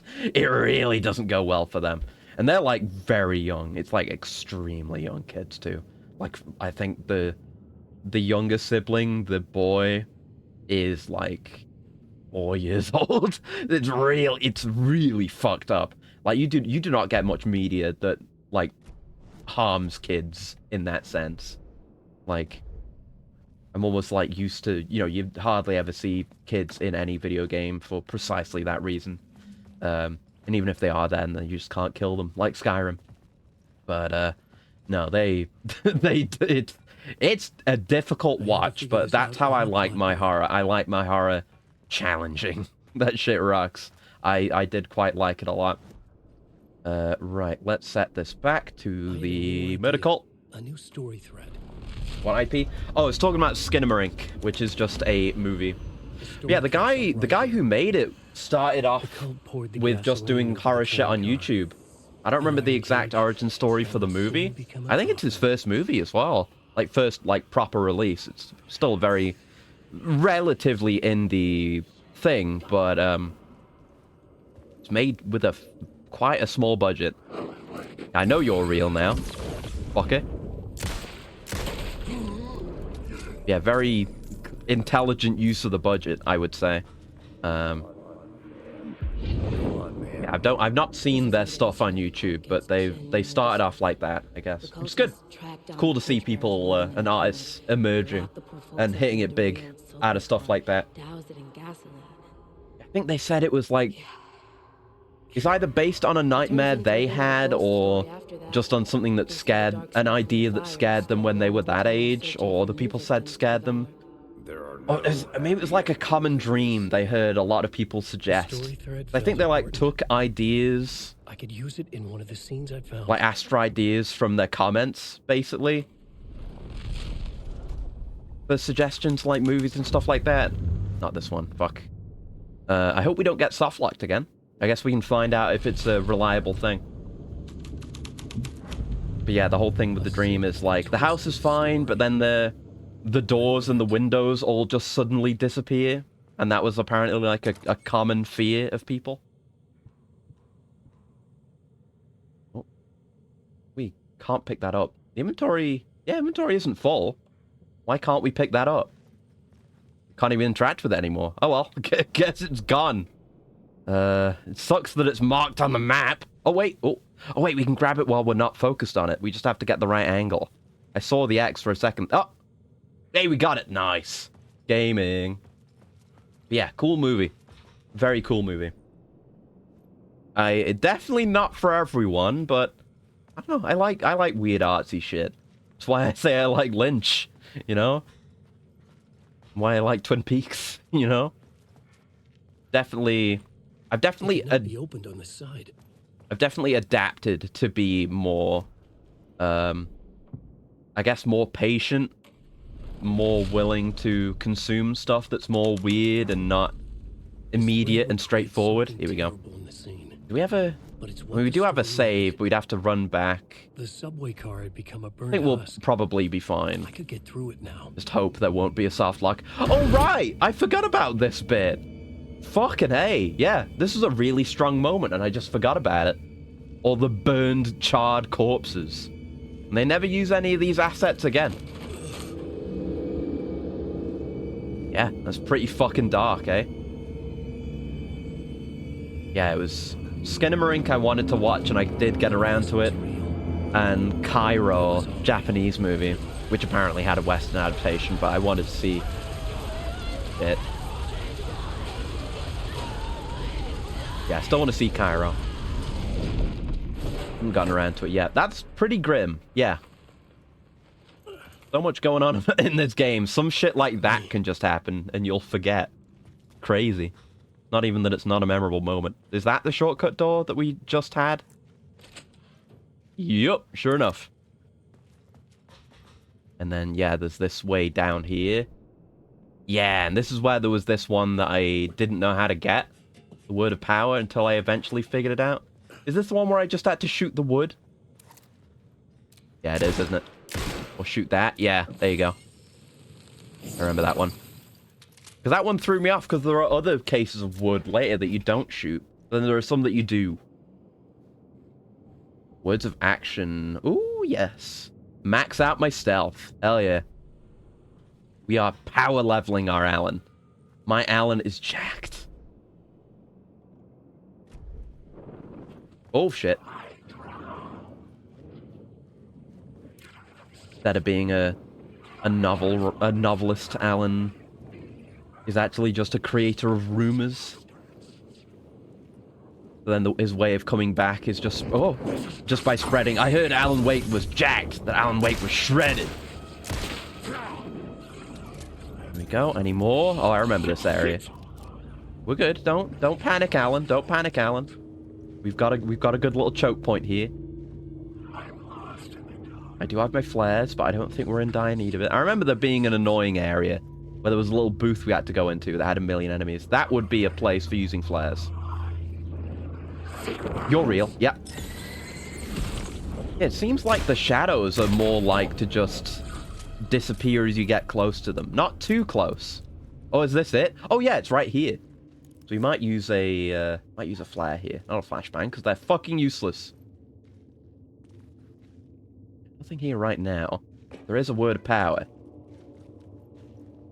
more to open there? No. Sometimes you can only open one. Sometimes you open two. It's just random which ones are openable. I'm ready. I'm ready. Unless that was just them that I fought right now. I guess maybe it's that. Okay. Well, the game is afraid. They know I've got a flare. And I'm not afraid to use it. So there's... Oh, fuck! Oh, I didn't mean to use that. Shit. I just wanted to aim to look for this. Oh, well. Whatever. I'm not too beaten up about it. Ooh, words of fix. Yeah. Last one. Holy shit. There you go. No more words of fix. Or at least we don't need any more. So if we end up finding more, they'll be completely pointless. Presumably. And how they work. Oh well. I'm getting myself more used to using resources and not feeling too bad about it. And even if they end up wasted. Because I know how many resources we're going to end up with. Right, it's this bit. With all the saga symbolism. Why this is all here, I'm still not terribly clear. I had to find a way through. Hunted. The lights would help me. And yeah, the whole, like... The baby, the Bambi, being caught by the woodsman. I don't know what symbolism there is to that, if any. I have no clue. There we go. I don't know what it would represent, because it seems like, in reality, outside of the writing, there isn't any actual twist with Logan. She really is just fine. So, I don't know. Maybe it just represents the narrative itself, catching up to her and making her kill. Potentially? I don't know. So where are we? Yeah, we take a light from here. I remember this bit being a bit confusing. There you go. Now we can pass through. Then we put the light back. Yeah, this is where I ended up with a surplus of lights. I remember. Yeah, hunted, and there's the huntsman. Hunted. Don't know if I recognized all the signs saying hunted everywhere. And then, seemingly the huntsman again. Looks kind of different, though. Like, that one looks more like Saga, doesn't it? It's got, like, the overcoat and everything, but then with an axe. And going back to this previous huntsman, wherever he was. What's that? Is it back here? Back this way? Hold on. I will check. I guess I don't need to do that. Unless it is there. But where was it? I feel like we've gone past it. Yeah, no. Getting very lost. Getting very lost. That's do the trees? Yeah, the trees, there's just various types of trees. I was gonna be like, oh, is one of these trees gonna represent the oldest house? No. There's just trees. The cult of the tree.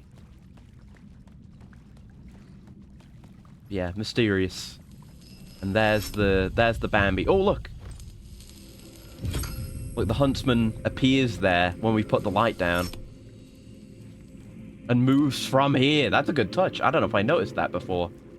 So now we go back, I think. It's weird, because it's not really an exact match to anything that we're aware of happening. I don't know. Yeah, that puzzle is just kind of like a case of don't think too hard about it. I mean, I'm sure you could, but with the non-linear space, it's just like go, and when they want you to use thing, then use thing. And you'll probably be fine. And yeah, then she's strung up and dead, and the mother finds her. Yeah, maybe just the narrative encroaching and fucking her up. Who knows? I mean, like I say, we don't see what happens after the end, so the narrative might not be fixed. I mean, we're in the loop, so things definitely just are not fixed. Everything just gets undone every time. Yeah, there is a word up there. Can I get it from here?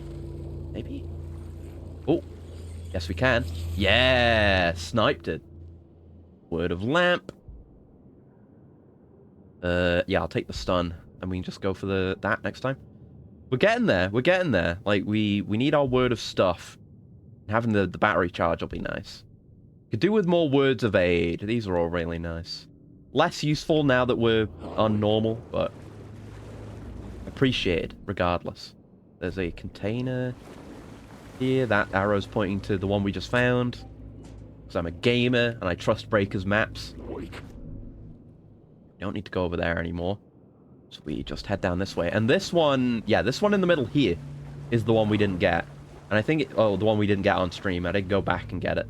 But it's just like, I think it's just in the train car with the flickering light. You just need to get in there and have it be in the correct state.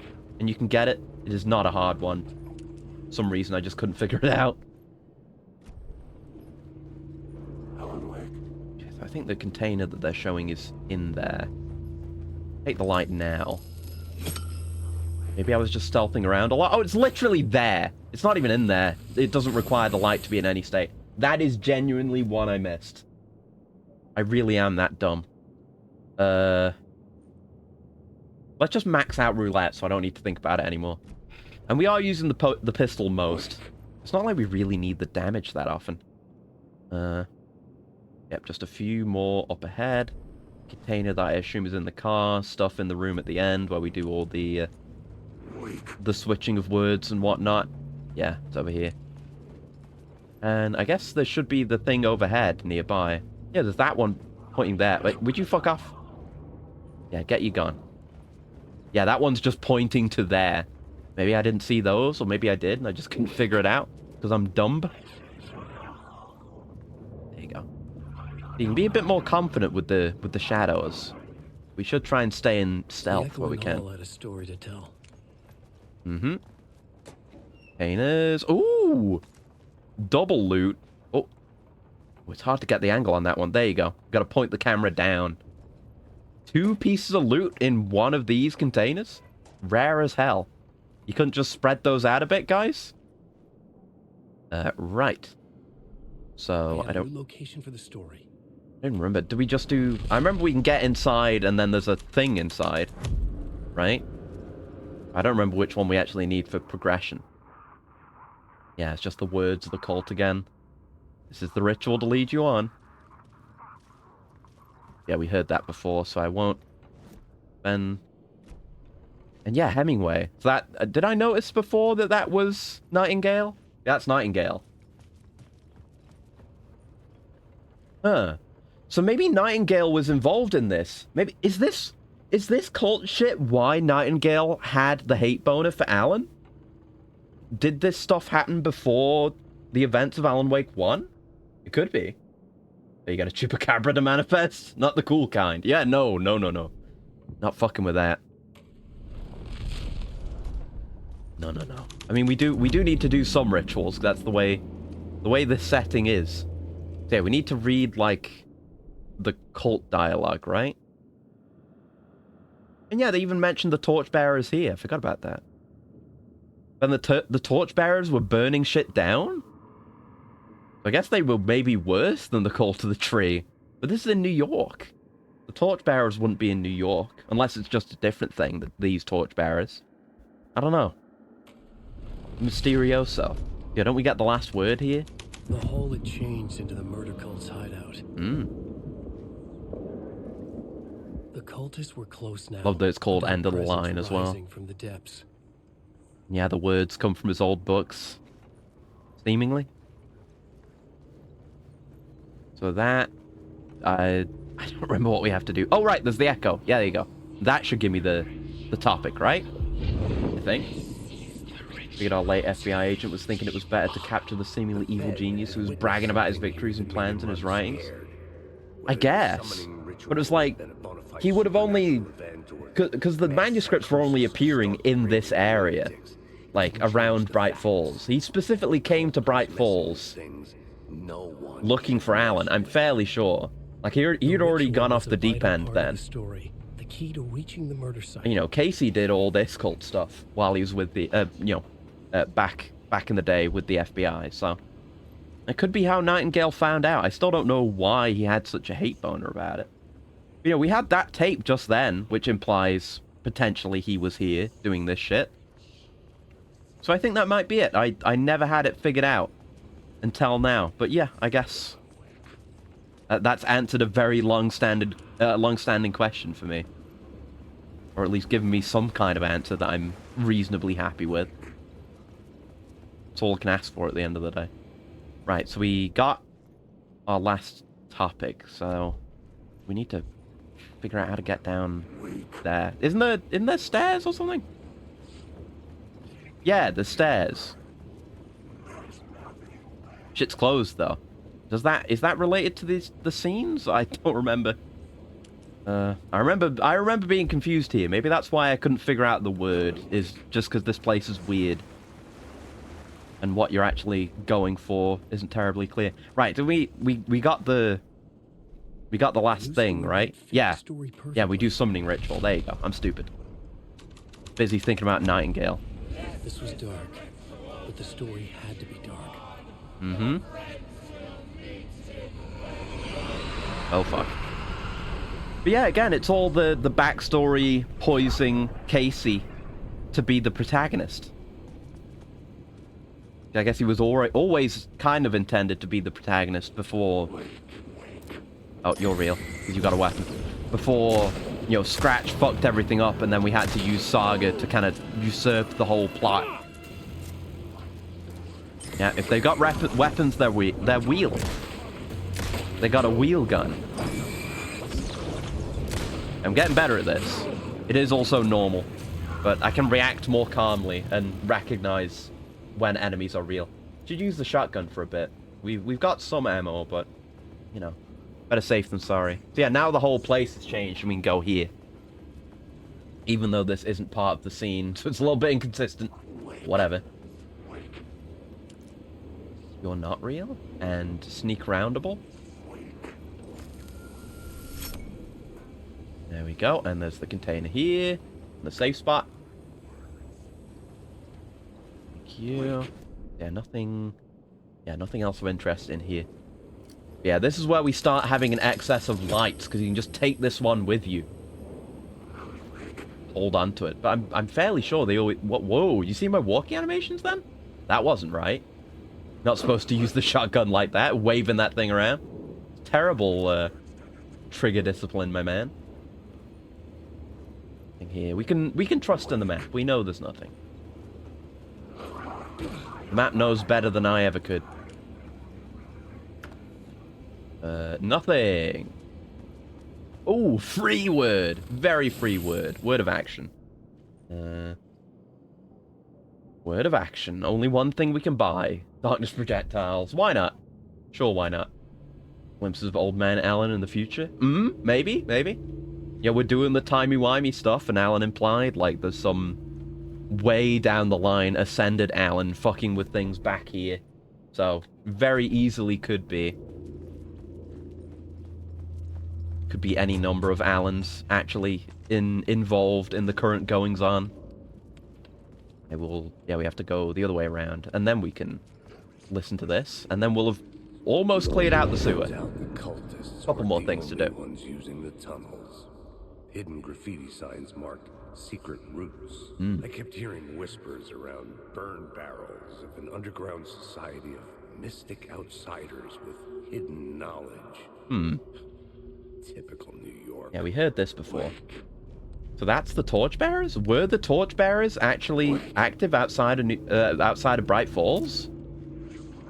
Seems odd that they would be. Oh, hello, you're real. He just masked off there. He started walking at me threateningly. Alright. Now's the time to use a flare. There you go. Very smart. Smart use of my resources. This is what we're about here. We don't hold on to that shit. We use it when it is prudent to do so. Anything in here? More jerry cans for the torchbearers, I guess? Okay. Yeah, these torchbearers seem to just be arsonists, though. I don't know what their deal is. Never really paid it much mind, because we didn't really know the group leaving the caches with Cynthia and everything was called the Torchbearers. It didn't come up much. It was mentioned once. Well, I mean, we learned about Cynthia, and we heard about the weird lodge stuff with Sarah Breaker. You're real.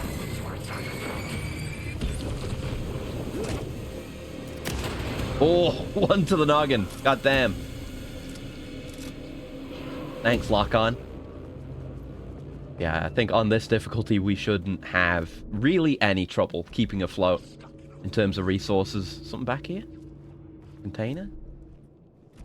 This? I opened this. Oh no, we can open the other one. And there's nothing. But now it's off the map. Yeah, we've done a pretty good job. It's literally just this stuff here. Which we're going to get to... Yeah, it's this. Yeah, that... Oh, right, we're going to go back there. We have the chase. Yeah, we come back to the opening bit of the station in a bit. Like, we come through... Yeah, we go through here, and that's where Nightingale's body is. Then we send the heart over to the other side. And then we pop through the... Oh, yeah, it's that door that kind of looks like the flooded bunker that we see later on. I'll point that out when we get there. And that leads to this door. Yeah. I was a little unclear about that. But yeah, you're able to go back there, like through the door at the start. But then, oh, please.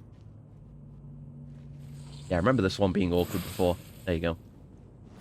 Yeah, everything's all just blocked off. Like, I think everything collapses in as you're going in there for the first time, so it never opens back up. Hey! Oh wait, no. Right, so it shows that we have a word of fix. But we're maxed out, so that's just how it goes. Like, you just continue stacking them up. Mad stacks. And I guess that's how it'll be if you keep doing New Game Plus on Saga's side, and you always pick up the manuscript pieces. You'll just have more stacked up, you know? Just move this so it's more pleasant. There you go. Nice. Nothing else in here? No? Just a pleasant save. And then... Yeah, we're opening out to here, then we'll have the chase, then the train will fucking explode. It'll be crazy, bro. Yeah, some of those door opening animations are a bit jank. Not the animations themselves, but you and the camera kind of jerk around a little bit. Yeah, we'll save here as well. Save wherever we can, man. Spooky. It's very spooky.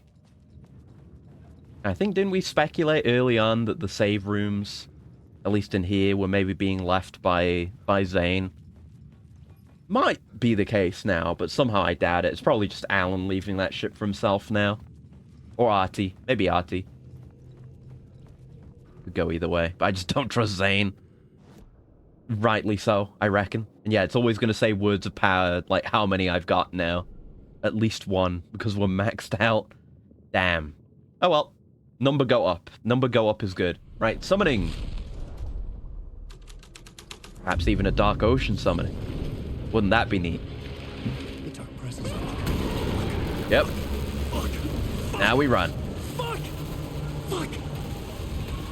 Now, yeah, there you go. That's my first time actually turning around in one of these sequences. Now I've done it.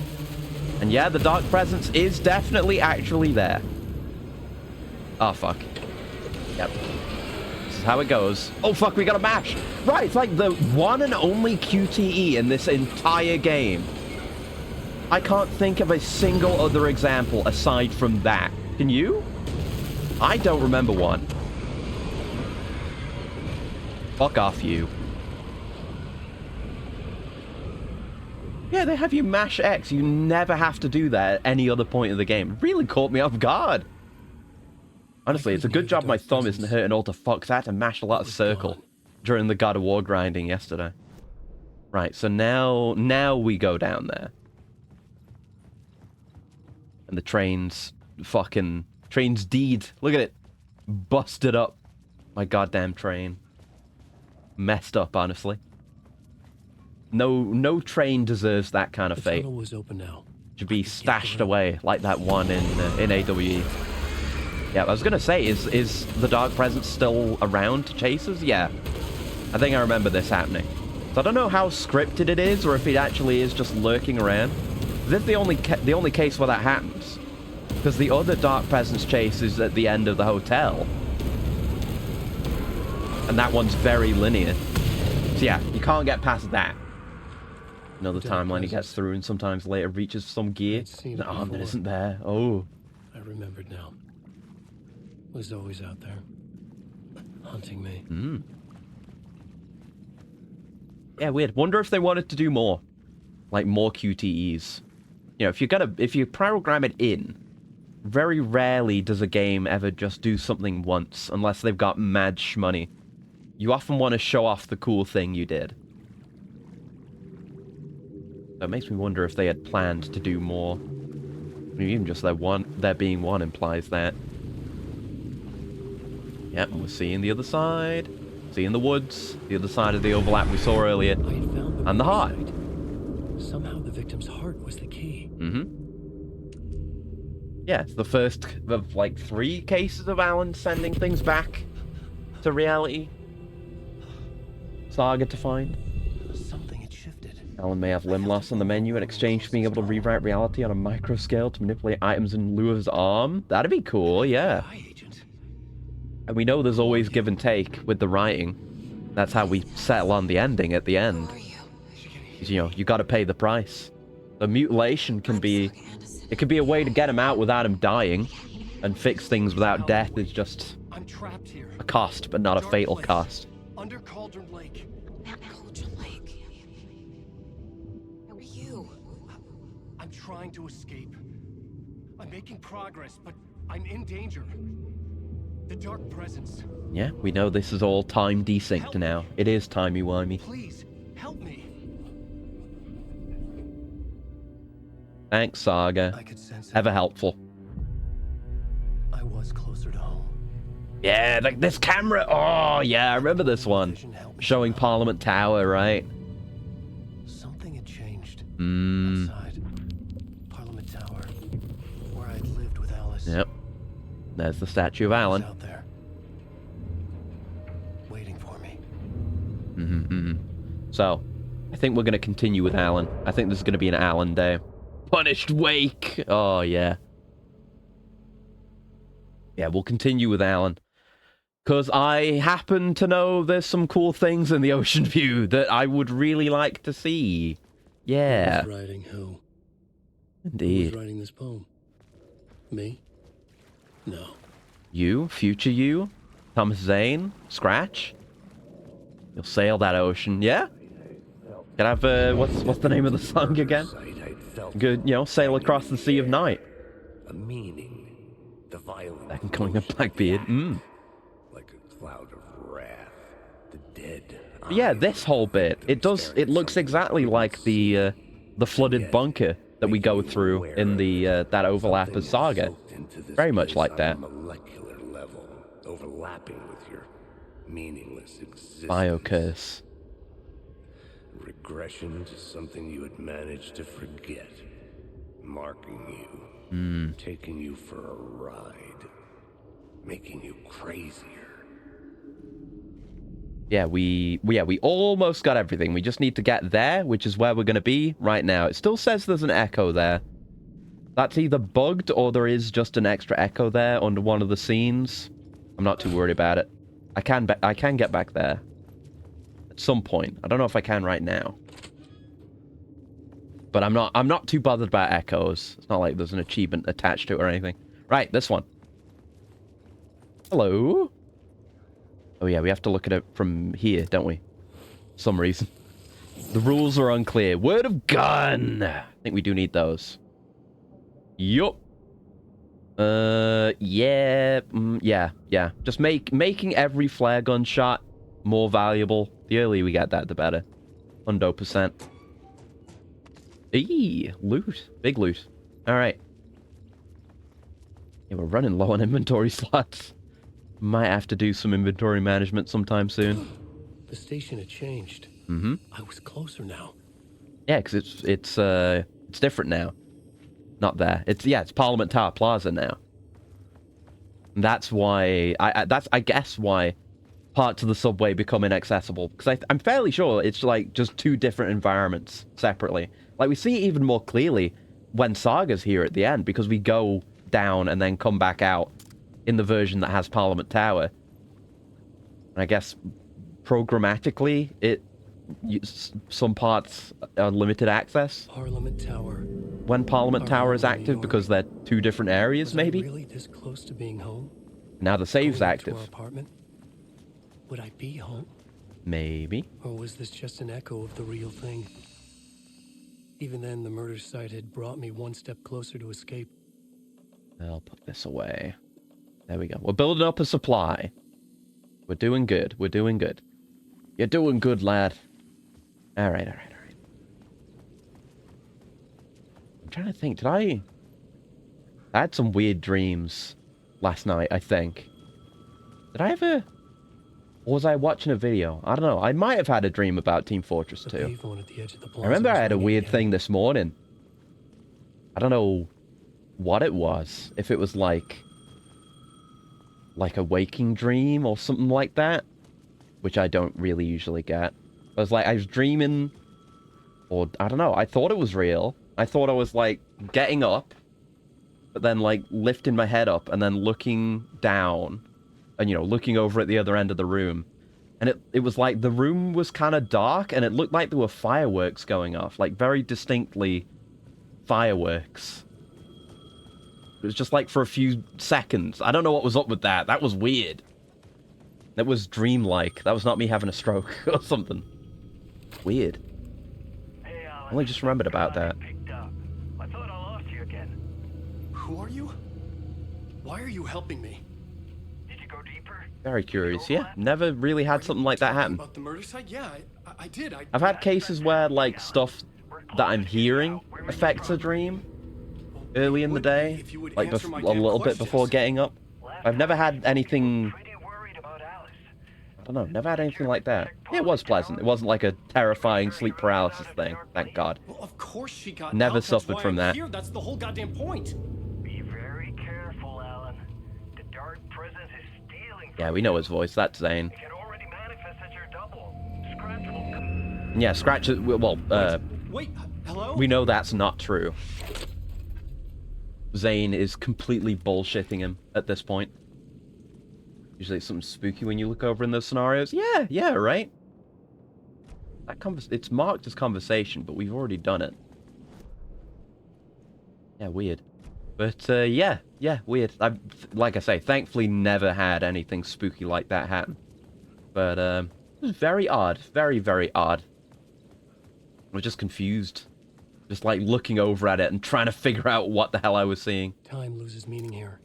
Yep. How long have I been trying to escape? A while. Long enough for Alice to think I'm dead. 13 years. Yeah, so I don't think I noticed these the first time.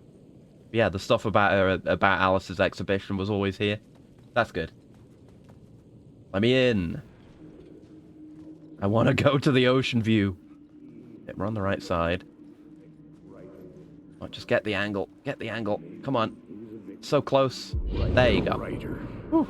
Maybe he was a victim. Mm-hmm. The cult, using his words. Or maybe he was the monster behind it all. What about Either both? way, Alice Wake, his ex, she knew things. It was there in her art for all to see. A cry for help. The darkness she'd witnessed. And that put her in danger. Was Alice here? In the story? I wonder how much of that happened. And again, the owl symbology. I don't know if there's anything more to the owl. Actually, what about Norse mythology? Can we explore Norse mythology to potentially find a meaning for the animal stuff? Because we've got Alan as the owl and Saga as the deer. What could these things represent? Hold on. Norse mythology owl. Is there anything? Owls in Norse mythology. Here we go. Owls in Norse mythology play an important role. Owls are regarded as sacred birds that guide travelers in the right direction. Kind of like Alan, I guess, like writing the story. Owls are known to be nocturnal birds. You know, acting in the night makes sense. In the dark place. Being nocturnal means, yeah, so owls become more active and awake. There's this many different species, all of them are nocturnal. The mythology, please. Yeah, owls play a very important role in Norse mythology as their most sacred bird. Here we go. Never mind the span of time for which Remedy designs by. Almost certainly, yeah. Yeah. It's like I haven't seen the writer's room in 1 for ages. But does that have the owl in it as well? Were they going that far back? Yeah, the owl symbolizes great wisdom. The Katjogel, the Norse god name for the owl, can be translated into the goddess of wisdom. Odin had a pet owl with him at all times and regarded him with the utmost respect. In many places, the sign of Odin is also an owl. Oh! This shows the importance of the owl in Norse mythology and how respected the nocturnal bird was. Okay. Links to Odin. Some of the other properties associated with the owls are their kindness and helpfulness. The owls are also known to be the source of unthinkable magic and knowledge. They live in dark places and have access to such information and everything that goes on in the dark. Oh, fuck. Oh, man. Fucking Remedy. The owls can therefore see very clearly at night. The owls were also famously tied to the spiritual symbolism of the afterlife and death. The concept of death may be scary and feel like the end of existence, but the owls portray the idea of death as new beginnings. This way of evolving, like a spiral, perspective is certainly new. It can only be through someone so wise and all-knowing. Guides to the Underworld. Yeah, prominently known as Guides to the Underworld. Interesting thing here is that the underworld here does not mean the physical underworld, but the underlying world within us. It helps and guides us to look inside our being and find the darkness. Did Remedy write this fucking website? Or did they just get the entire story from this website? Fuck. Yeah, we can get rid of the evil inside us and become wise in this life, like purging ourselves of scratch. Fuck. They have enhanced ability in the darkness, seeing here clearly. Yeah, symbolics how the owls help us by looking inside and constantly make us better human beings. I don't know how much of this is directly tied to Norse mythology. According to Norse mythology, if anyone saw an owl in the daytime, it meant that the person was moving towards enlightenment, as the owl symbolizes wisdom. The person sighting the owl in broad daylight was on the correct path. Likewise, before a battle, if the warriors saw the bird, it was thought of as a good omen. The power of the owl would help them perform well in the war, and most notably help them win. The owl sighting would also give them enhanced vision at night, which helped them in winning the battle. It really does just reflect 1-to-1, doesn't it? Yeah, when the shoe fits, man. Yeah, I don't know about the goddess of wisdom. Hold on, I'm going to look that up. Norse goddess of wisdom. They don't give a name here. Who is this? Vor. It's V umlaut O-R. Is a goddess associated with wisdom. Attested in the Prose Edda. How much do we know? Not much. A very small wiki page. It says that Vor is wise and inquiring, so that nothing can be concealed from her.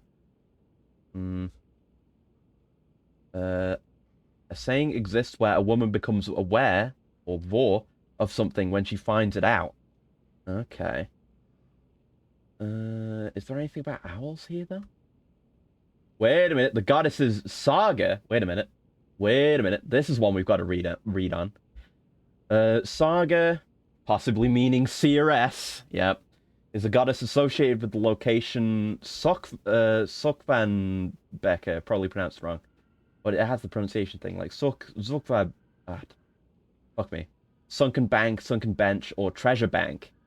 At that place, Saga and the god Odin merrily drank as cool waves flow. Oh no, I need to read about this place.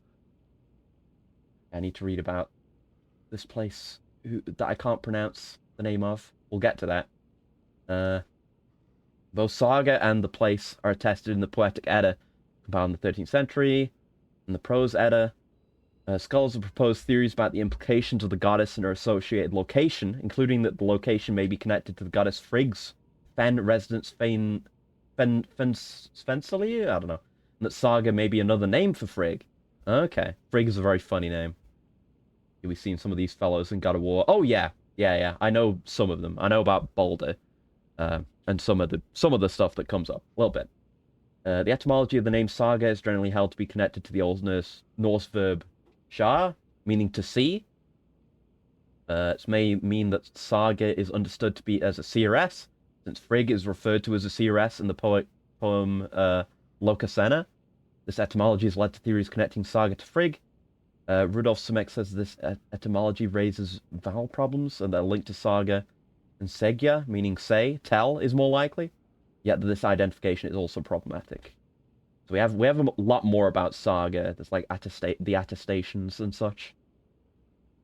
Yeah, Sukvabek is the fourth, where cool waves flow, and amid their murmur it stands. There daily do Othin and Saga drink, in gladness from cups of gold. Okay.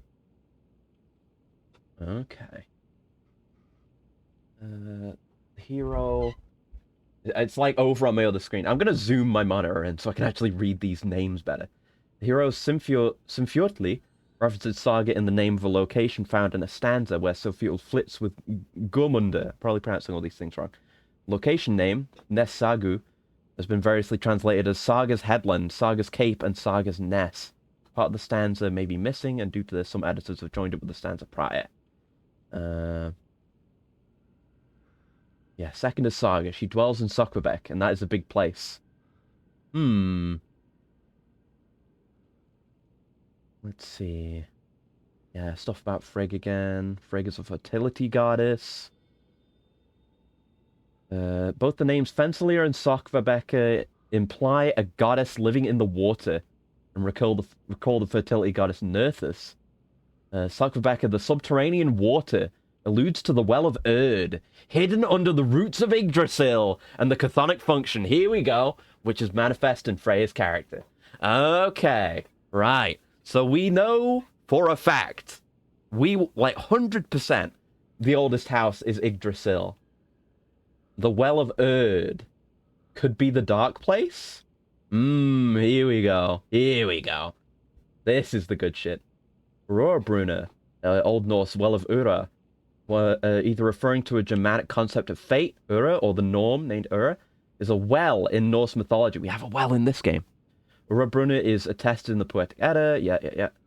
In both sources, the well lies beneath the world tree Yggdrasil, and is associated with a trio of Norns, Ura, Vorandi, and Skuld. Who decide the fates. Oh, they're basically the fates. Skuld appears in the last two poems as a Valkyrie. Yeah, they're the fates, basically. Okay. In the prose Edda, Rohrbrunner is cited as one of the three wells. The fucking fates! The fates! The fates in the dark place, writing the fate of people. Ah, fuck! Man! Oh, thank you for the coolant. Oh, man, here we go. Here we go. I love this shit. Oh, this is just like when we found the Yggdrasil carving in Control, man. I love this shit. Right, coolant, 1 sec.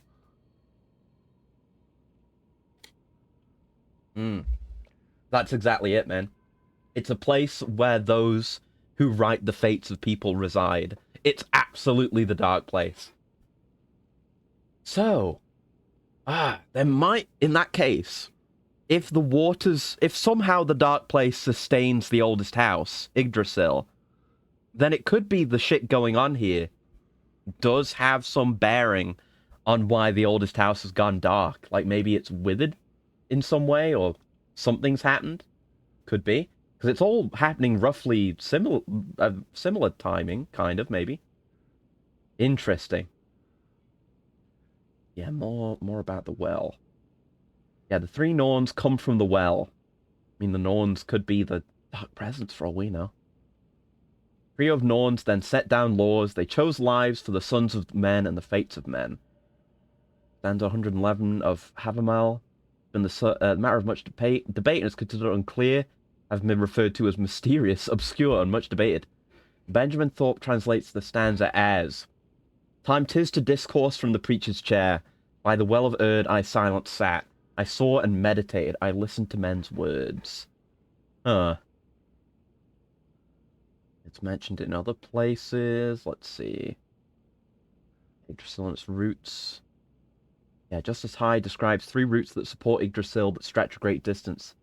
The third root is located among the Aesir, extends to the heaven, and beneath it is the very holy Rohrbrunner. Justice High details that every day the gods ride over the bridge Bifrost to hold court at the well. Okay.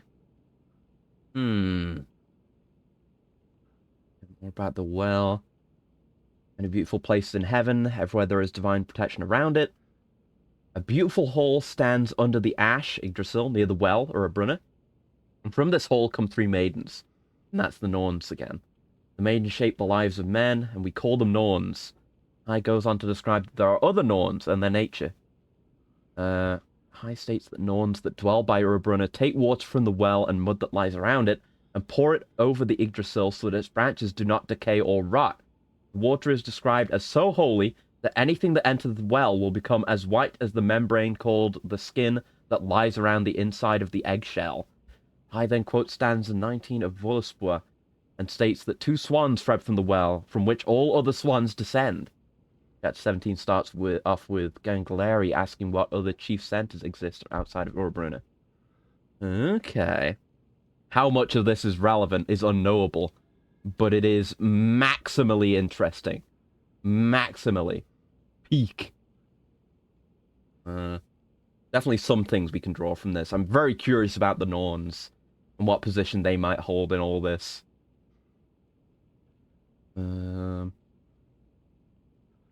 Theories relating to Christianity, potentially. That's interesting. Okay, that's all there is about that. So, that's neat. Very neat. I'll read on that more, for sure. So yeah, what about the deer? we haven't even looked at the deer yet. Let's see. Deer in Norse mythology. Let's see. In Norse mythology, 4 stags, or harts, eat among the branches of the world tree Yggdrasil. I don't know if this had anything to do with it.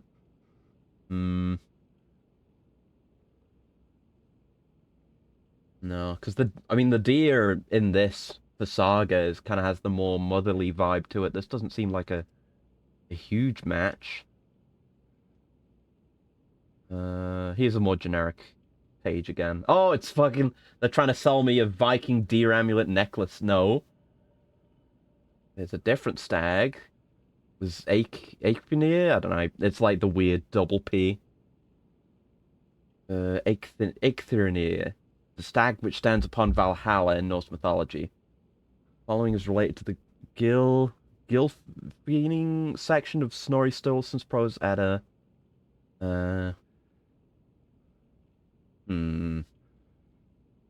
No, this one is like the origin of great rivers, I guess, this one.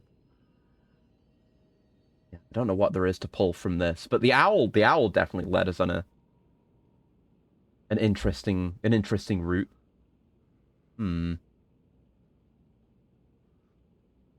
Yeah, it's just more about those 4 deer who I don't know. Yeah, I'm definitely gonna look into this stuff more, because there's definitely shit in here. Like, the owl thing was so interesting. But that's all we've got for now, I guess. That was cool. Good little sidetrack. Thanks, Remedy. Thanks for making this game so interesting, Remedy. I'm wondering if we could draw more conclusions between, like, stuff with control as well. We know with Yggdrasil. This is new. Hello. Alice. Yeah? What was that? That's the shot from the start of the game again with the bullet in his head. And she just spoke to us. Oh! She just hotlined us. Spark of light. We have that. You still need to go through the loop. Okay. I will. Interesting. See, just when we've been doing so much of the same stuff for a while, they hit me with something. So I wonder if we're going to get more of those here. I know, like I said, I know there's stuff in the hotel.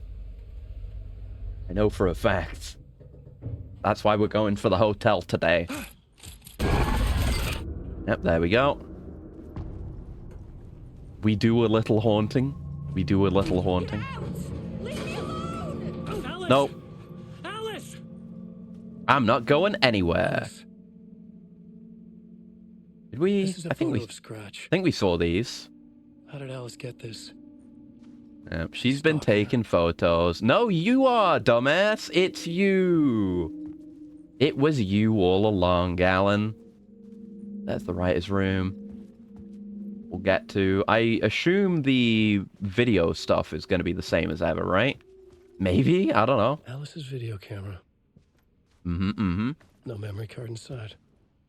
Yeah, we get the camera. Yep, so it's all just building up to the exhibition being here, which is neat. Is that it?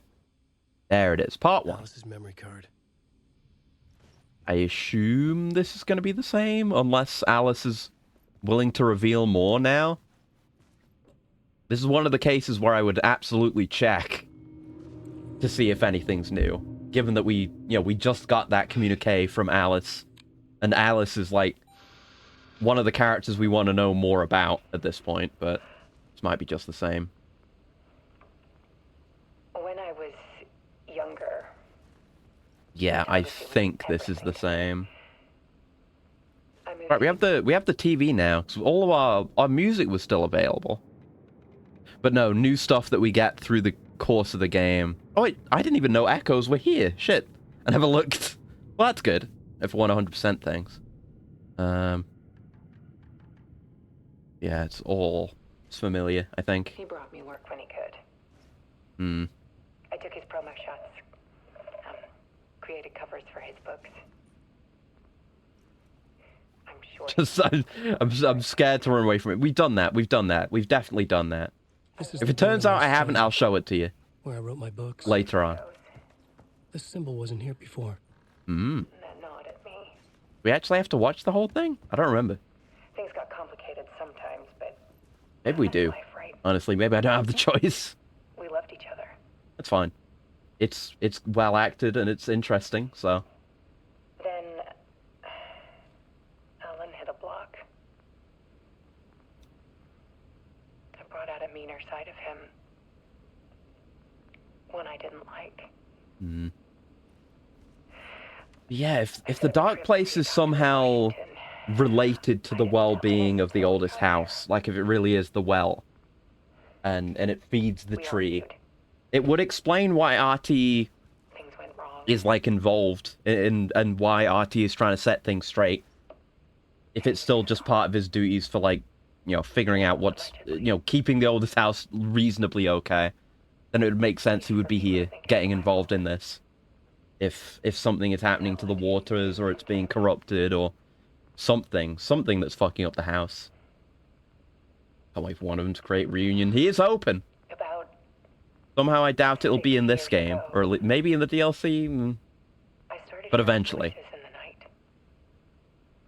Typewriter keys clacking.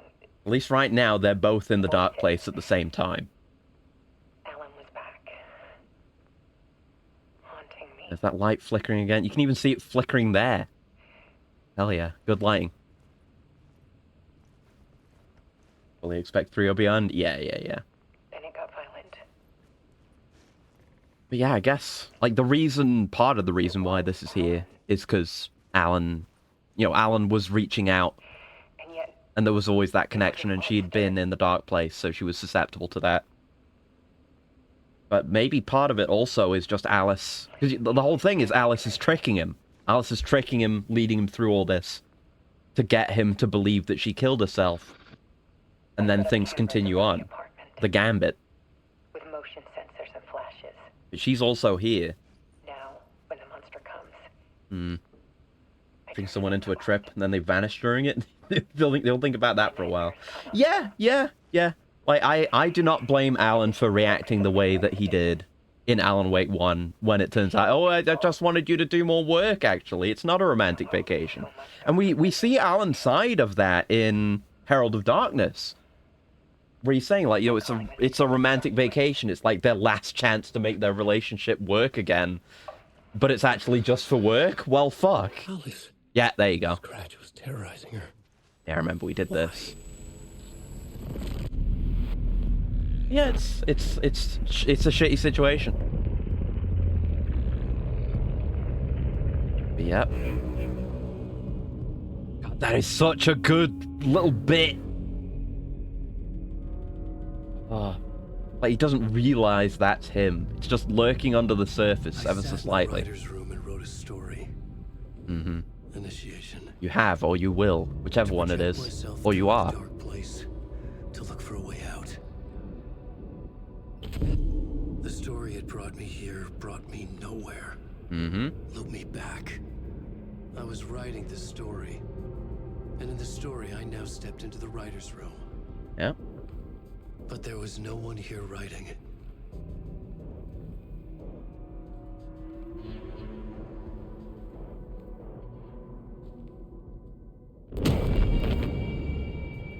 Yep. Wait, is this how this went? Or is this different? Wait. Yeah. Yeah. I remember that. But this is the self that... That's endgame Alan after he got shot. Wait. Isn't that different? Yeah. Because didn't the first time round we kicked the door open and then Alan shot that Alan in the head, right? But we didn't do that this time. Is that cutscene different? Hold on, I need to go look. Hold on. Alan Wake cutscenes. Show them to me. That is right. Right? Maybe? Wasn't that later on? Is it? I'm not sure. Could be. Well, that's... Like, that moment is him getting got by the dark presence. Unless that happened multiple times. I'm just remembering wrong. I gotta figure out how this guy... What order this guy's doing it in. Nope, mute. Yeah, here's the stuff with Alice. It's just ahead of here. And this is regular old new game. See? Might just be my memory again. Yeah, no, this is how it went. Never mind. Okay, I'm just confused then. I thought it was just the one time where he comes in and fucking shoots himself. I thought that was the first one. But no, guess not. I'm just wrong. Fair enough, fair enough. Just more and more confused. So that's after... That happened after... Yeah, okay. So the Alan there is writing. Then... Endgame Alan comes in and shoots him in the head. And then gets taken over by Scratch. And then leaves. And then that Alan shows up. And... Oh, we're getting kicked out. Okay. Yeah, that Alan shows up. And sees that Return has been written, but by Scratch. And then he starts making the edits from there. You can remember what when doing Alan sections multiple times instead of swapping, wasn't sure myself. Yeah, you need like a primer timeline type thing just for Alan. All this time, you've managed to get out. Yeah. But so has your evil doppelganger, Mr. Scratch. So that's an Alan that sits down. I mean, there might just be multiple Alans. He said in one of the new Game Plus videos, there's like, it's a more complex structure. It's like loops, multiple loops intersecting with each other. Like different Alans at different points in time intersecting with one another. Maybe? Who knows? Oh. Which is scheduled to take place in a couple of days. You got out of the dark place by writing a novel. Yeah, I forgot they kick you back out here. But if we can go back in, we're going back in because we're doing Ocean View. Changing reality, taking over people, making them crazy. I think there are other Zanes as well. Did enjoy the cool diving suit fella? It could be something like that, yeah. Maybe there are multiple Zane iterations. The most straightforward thing to think is like, oh, that Zane, because he would say, I think, well, I guess we'll get to that today, is that was just a manifestation of him because of his movie, Tom the Poet. I don't know, it could be a different Zane, maybe. Good thought. Yeah, he was way more chill in one. He was very different personality-wise. Broke free. Based on that, there's still time. Which brings us to your magical light switch. The clicker. Mm-hmm. Magical doesn't quite cover it. Scratch wants it to bring about his ending. That can't happen. If I can get the clicker... But Scratch is in the room with us right now. The Scratch is coming from inside the house.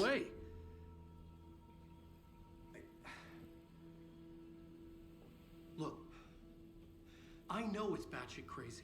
I'm like pitching the plot of this game. Full of holes, and I'm not sure how much I can trust. It's like a half-forgotten dream.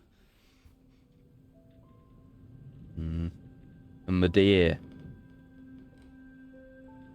Yeah, we don't know what deer generally represent.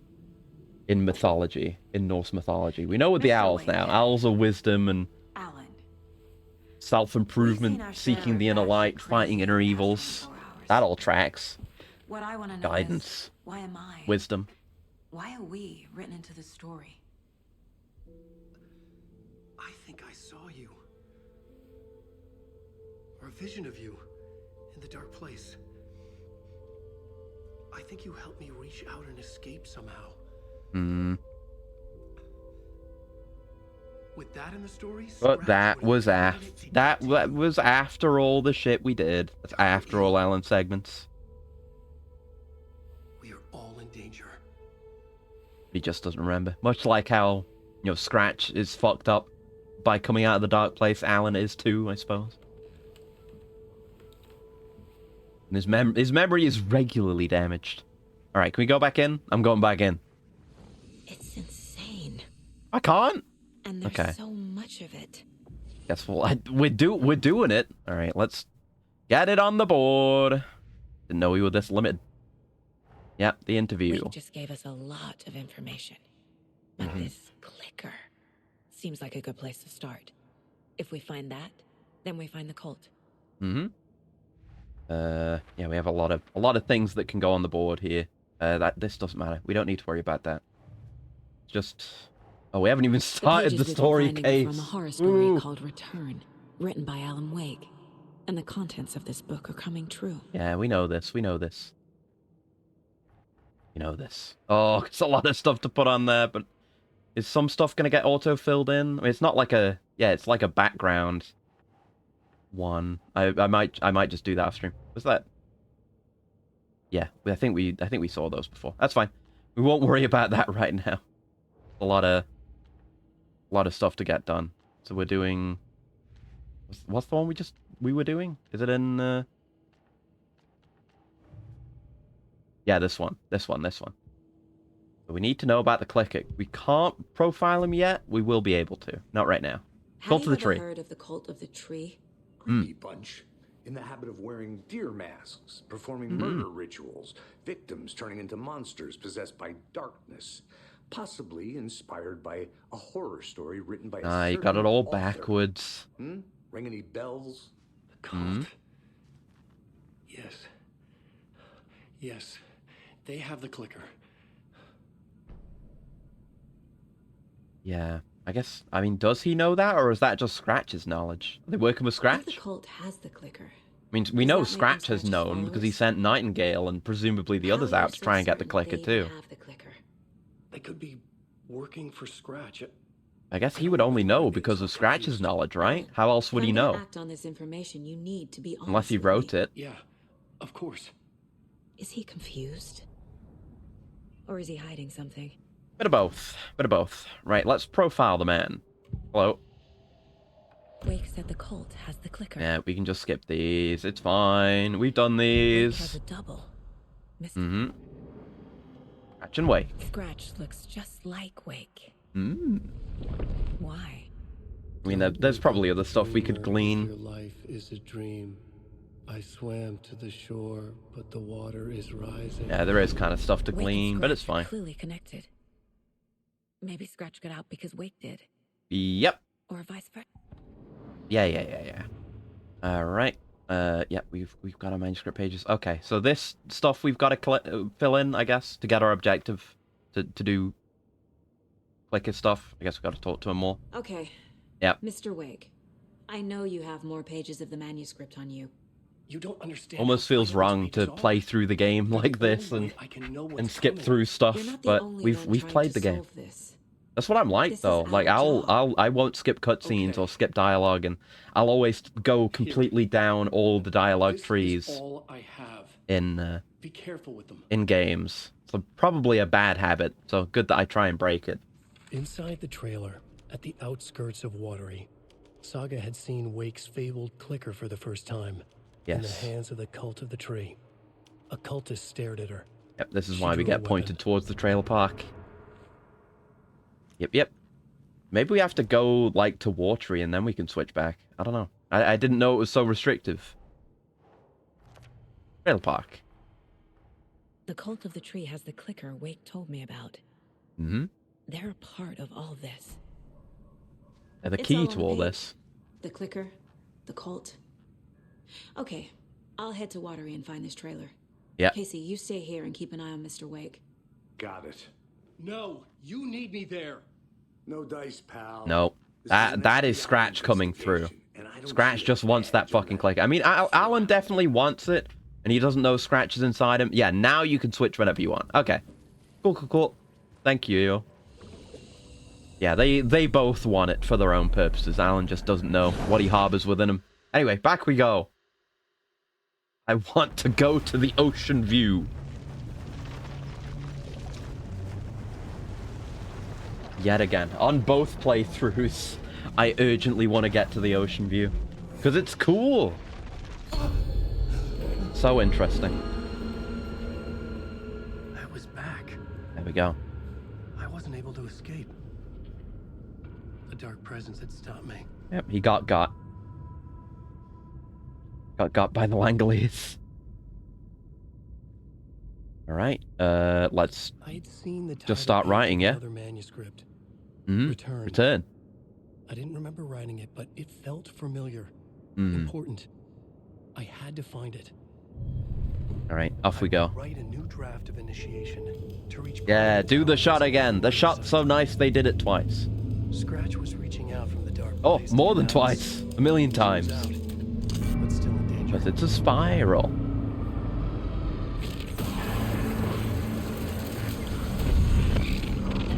Ooh. There's the fucking gunshot at the end of the game again. They show it so much.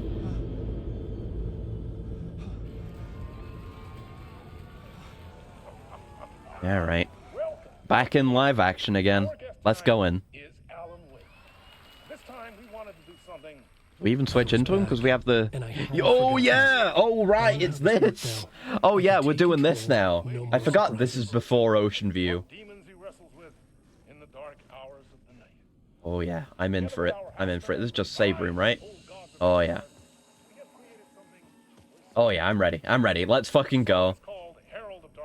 Yeah. I like to call this next segment the story of the journey of Alan Wake, the musical. A bad name, Door. We just do what we always do. We'll chat, but instead of talking, we'll sing it. Yeah, that basically is how the song goes. I forgot it was framed like that. It's still an interview, but it's just done in song. But yeah, the lyrics of this were where I was like, oh yeah, obviously, like, Alan and Scratch are the same, because they say that's the main lyric of this fucking song. Is, you know, show me the champion of light and I'll show you the herald of darkness, because they're the same. They are one and the same, because Alan finally fucking snapped. Yeah! Banger alert. What the hell? I'm not gonna rush this, but I'm not gonna stick around as long. God. It's so well presented, too. Amazing work on this. Yeah, that's exactly what the lyrics are saying. You know, they always hide meaning in the lyrics, and that feels like the biggest one to me. And yeah, it'll be less deaths, 100%. Hopefully none. Yeah. Love this game. I guess we can just go around the door. Fuck that shit. Unless we need to do it. Oh no, we don't. Yeah, it's his childhood room, I guess. We never really examined that.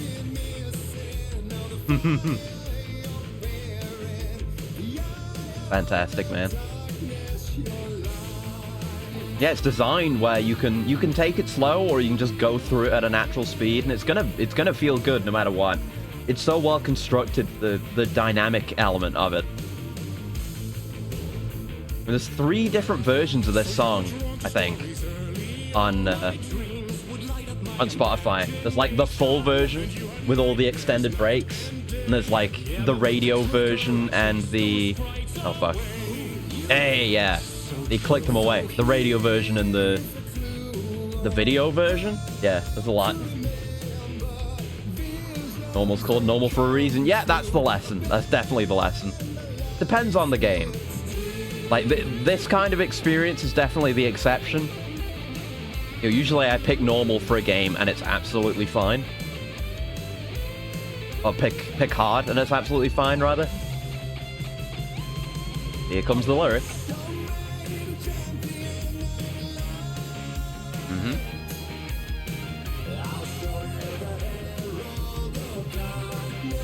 Because they're the same. Doom on normal would just be easy. Exactly. Alan Wake on normal lets you soak in the sights more easily. Yeah. You know, you don't end up fucking up the rhythm of things, like dying during Herald of Darkness. So I was happy then to just hear more of the song. I was over the moon during this. God. Remember when we got to this bit for the first time and I was like, oh, that's it? Okay. Haha, Lamau.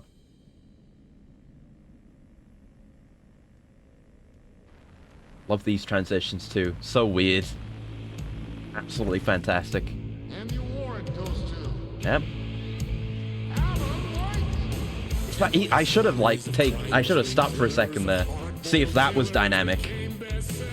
Like he says, Alan Wake, as you pick up the award. Yeah, all the sat down shadows again. I forgot it happens here and not just in the theater.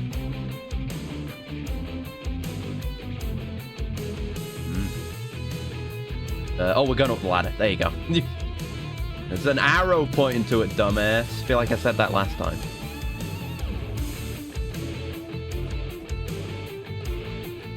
But I don't remember this little bit, this instrumental bit. I like it, though. I gotta listen to the full version more. There we go.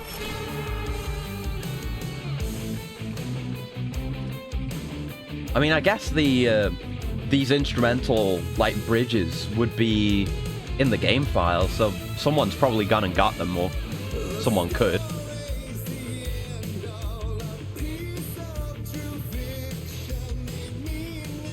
God, it's so good. Oh. Look at it. He's struggling with the paparazzi and his fame. It's his entire life story. The lads. So good. It has the exact same amount of impact on the second run.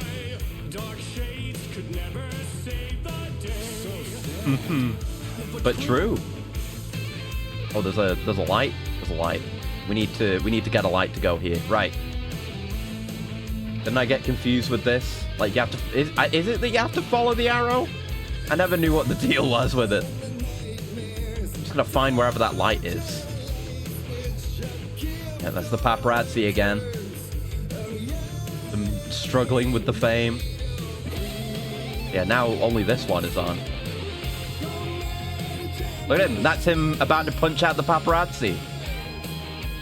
There's some videos of Tobey Maguire encountering especially nosy photographers. Oh yeah, understandable. But paparazzi, man. Alan was based for that. We're just back here again. Now it says go this way. Okay. Yeah, and then you end up here. Shift it. There you go. Yeah, you do just follow the arrows. I get it. It all makes sense now, largely. And then put it here. And into the TV. What a great segment, man. It is so good that this entire bit is just selectable via level select now. I don't know how you actually do it, but you can do it now. Yeah, the fucking Bright Falls Bridge diorama. Yep. Now we've caught up to the start of the game, and this is where he says, like, just one more chance to save his marriage. That's what he wanted this to be. What he wanted one to be.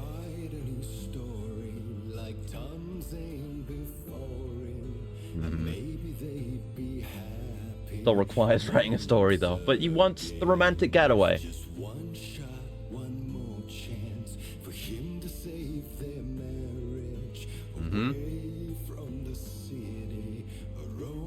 What a great bit. Even the DFS float.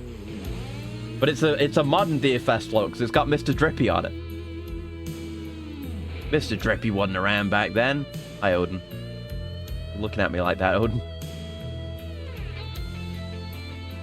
God, I can't imagine how much, like, design and back and forth and revision must have gone into designing these environments.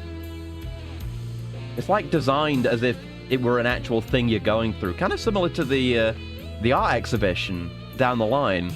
It does feel crafted for you to see things in just the way they're meant to be seen. Yes, the diorama of the writer's room. There's the owl again. Alright, let's go. Time to kill. Now we're in the events of 1. You look so cool.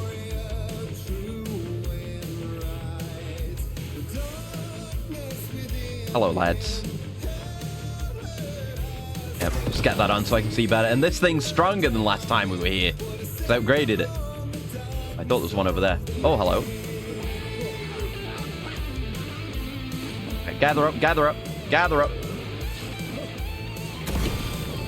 That'll fucking do. With our range, that'll do. Did an Axeman just hit me? Ow. Well, yeah, I guess we do fight. You fight Axeman once in Alan's side, and it's here. I guess you maybe can in the... You know, when he's out in reality, maybe you can then, too. Weird. So the supplies... Weirdly aligned supplies, but a supplies nonetheless. No heals on us right now. I remember we died here a few times. Let's get this, and yet, you were coming around the corner. I knew.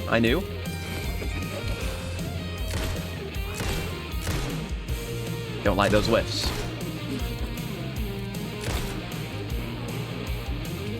Hit. Nice dodges. Come on, get the reload in. Whack him. Oh, that killed him. Oh, it's my first melee kill. And if Alan will be Alice again, being more built and wild, like that one fanfic note. Maybe that'd be insane. If Rose's fan fiction started affecting things because she's creating now. God. What if he ends up, like, looking more like the drawing she did of him as well? Like, anime pretty boy Alan. Oh, no. That's dangerous. Can't be writing fan fiction. Wait for Solo, right? Dangerous. Hello. Get the flare gun out. Get the flare gun out. Yep, there's you coming from the side. Oh, that did jack shit. Yeah, we can heal on direct hits. I need to remember to do that. I'm mainly going for, like... Oh, fucking reload the thing! Goddamn reloads. They get interrupted by dodges. Ooh. Did I don't know if I got any health back from that. I think I got that ability. Or a word. No, I'm not getting any health back, so, uh-oh. Yeah, we got no heals, so... Don't let me die on normal, man. Maybe you're right, maybe. It's almost a hopefully not, but we'll see. I mean, maybe we'll get to play as Alice in the Night Springs DLC. Maybe we'll get to see something like that. I don't know. That'd be cool. There we go. I don't think we did see her again towards the end last time, even though we were told we would. Did we? Oh no, we did, but we didn't get to ask her the stuff we wanted to ask. I remember. Going for a bit more heals. That'll do. Alright, let's go. Finale time. And then all the way to Diver's Isle, I guess representing the end of 1. Wish they'd gather up a bit better.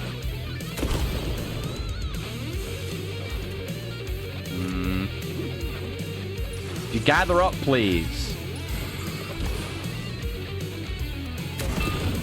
There we go. Double kill. Our free mechanics to remedy salivated or at least thought thinking about it. Oh, that'd be sick, man. I would love that. Could do some fatal frame shit. But then I'm thinking of that game that came out a little while ago where it's like you take a photo of something and then you can plop down what you photographed into the world to create paths through things or open doors, maybe stuff like that. Yeah, you could do a lot. You could do a lot. I'm imagining something like Alan's, like, scene setting mechanic and changing the environment, but doing it with photography somehow. Don't know how exactly. That's why I don't work at Remedy. Ow. Ow. I wanted to hit the ones behind you, but okay. Okay. No, I don't know why I thought I could reload while boosting. That would be too strong. Oh, dead-ended. Oh my god. Oh, still fucking died on normal. It's rough. It's rough. It's a rough game. And it especially hurts. At least it's like past the really hype bit where it gets annoying. But man, I wish the combat was a bit better. A bit. A little bit. Again, it doesn't seem like our upgrades are applying. Like, we can't go to the writer's room to even check, but not like that would even tell us. It's like the entire flare gun segment. Do it all in one go, idiot. Yeah, I'll just blast him immediately, because fuck X-Man. There we go. We can be a bit more efficient. Improve performance. Thank you. Yeah, more flares is what we need. I usually have a few on hand. Yeah. Nah, just fuck you. I'm not doing any of that single target shit with you anymore. We're getting through. Surely the game will give me flares if I need them. Surely, surely. Yeah, I don't need shotgun ammo, do I? Think about it. Think about what I need, game. Bear a thought to it. Yeah, just blow them up. They want you to use this, so just use it. Thought I heard someone next to me. Hello. I mean, you're next to me now. Alright, just die then. There you go. Just kill everyone with a handheld rocket launcher, you'll be fine. It's that simple. Enemies. I love that it says enemies. All staged out. I wonder if they're like internal documents that actually look like this. For areas that don't end up looking like this. Like, here's where the enemies are gonna go. Here's a supply thing. I imagine so, right? If there's something you, like, more hardcore planning out. When in doubt, RPG. I'm almost out of ammo, though. I got one shot. Enough to kill a lot of things that move, but how much at once depends on my performance.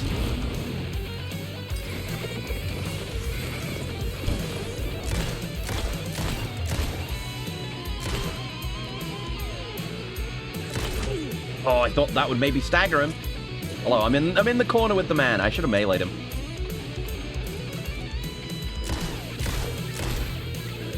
Missing shots. There you go. Whew. Sometimes these things get drawn on napkins just to capture as much inspiration as possible. Yeah, exactly. It's funny to see it like this. It's in a different context, because it's like, it's how the set would be laid out in a TV show, so it's not the same thing. But it kind of reflects the same thing.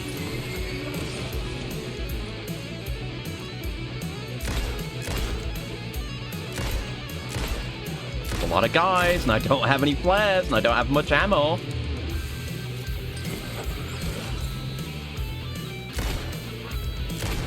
Make sure to hit my headshots.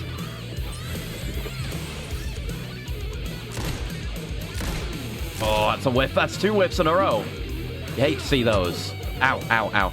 I don't know if does the game even teach you about the melee? I'm not sure if it does. Something I just figured out.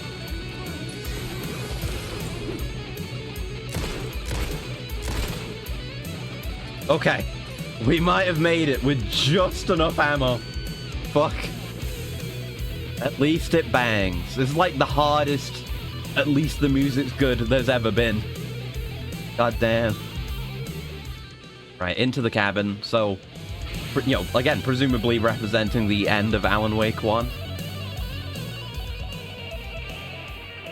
I'll look at here. Yeah, into the TV. Just want to go to the ocean view. Now we do the jazzy, whatever you would call it. I don't know if it's slam poetry. I don't know what it is.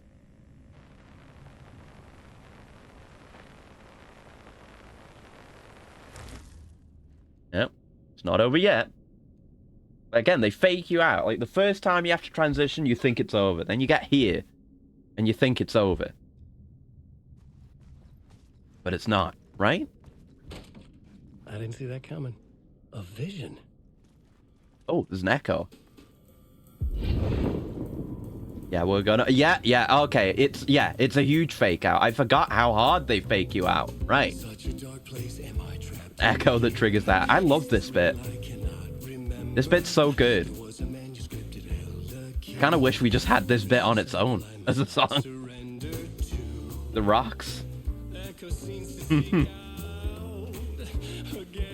Yeah, now, like, this bit is the events of Alan Wake 2. Just gotta find more echoes, more scenes. It's the entire story.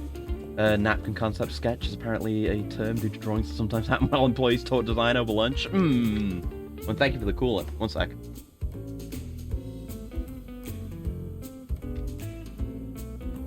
Yeah, that's Boulder. That's Boulder. Yeah, now we're back here. Use this. Right. Song's end. Let's fucking do it. We get to see Alan smile again. That's what we want. We want to see Alan smile. One of his high points emotionally during the entire game is just at the end of the song. Yeah, and this is basically what they did at the Game Awards. Like, this exactly, I think. I need to go look into it and watch it.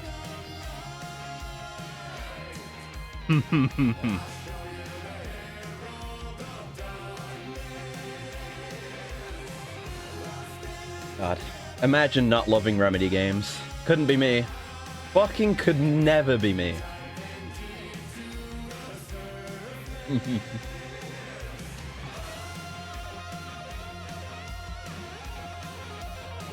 Yep, and then he breaks out. He's loose. Look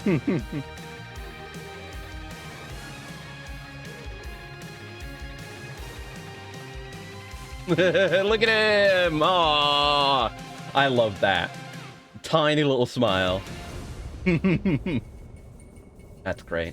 Fantastic.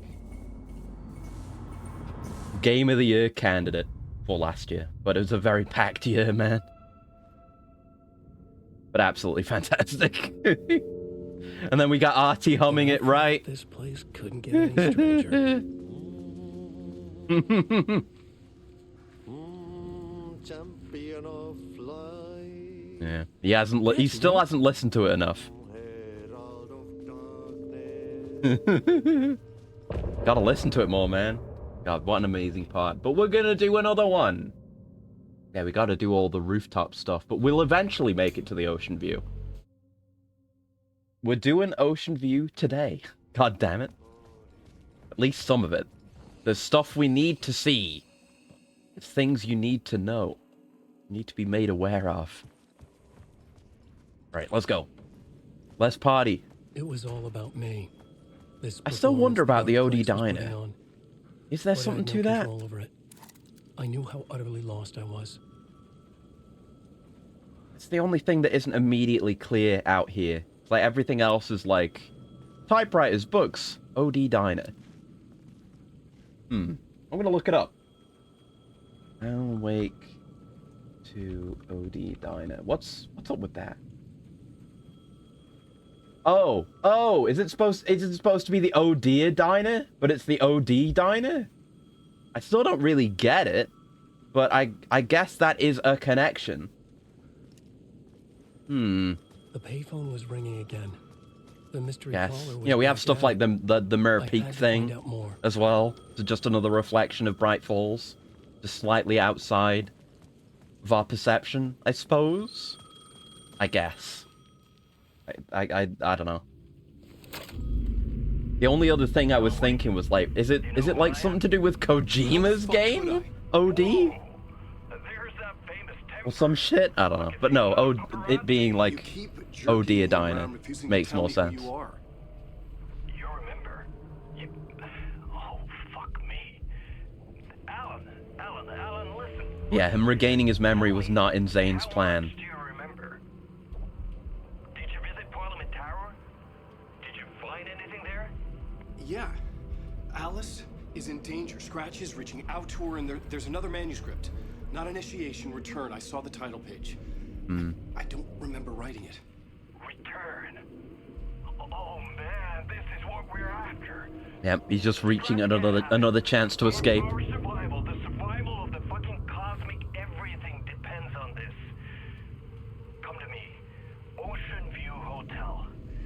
I left my room key for you. It's right there on the payphone. Remember? Right, yeah, Death Stranding 2's fucking trailer. I still haven't watched that. I was told about it and then I forgot. And I was reminded of it. I was watching a thing like a few hours before the stream. And I again was reminded that it exists. And I've still not seen any of it. I will go watch it. I will remember to watch the Death Stranding 2 trailer. But what I've heard, it sounds fucking weird. Which I'm in for, of course. A suspicious invitation to a shady meeting. Mm-hmm. Right on the money for the hard-boiled genre the whole city was built Like the upon. light flickers on. Yeah, we're not going in that way. I wonder, do we have to actually go try to get in that way, or can we bypass it? Yeah, the whole... I don't think the alternate path has opened up yet. That would, I mean, yeah, it's just through that way. I guess it won't do any harm to just run around here. We get to appreciate more ocean view. And more 3 Chord Street. But it don't work. He's rejected from even getting in. I guess because he doesn't do a ritual to get in. Pushing you away. You just need to find another way in. Yeah, and now it says Mirror Peak Bar. Me to the hotel. I look to the Oh neon yeah, and signs this. for guidance.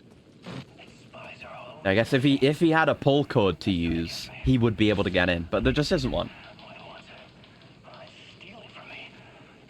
I'm gonna save more of the experience for the game release. No, I'll watch it. I'll watch it. I just forgot. Good old Kojima stuff. Had more questions after watching them before. That's good. That's what I heard. It was like, you know, like way more Kojima-y than Death Stranding 1 and the stuff leading into Death Stranding 1. Like, it's just fucking crazy. There's some weird ass shit. Insano crazy shit. Which excites me. You know, I love these games, so I love my insano crazy shit.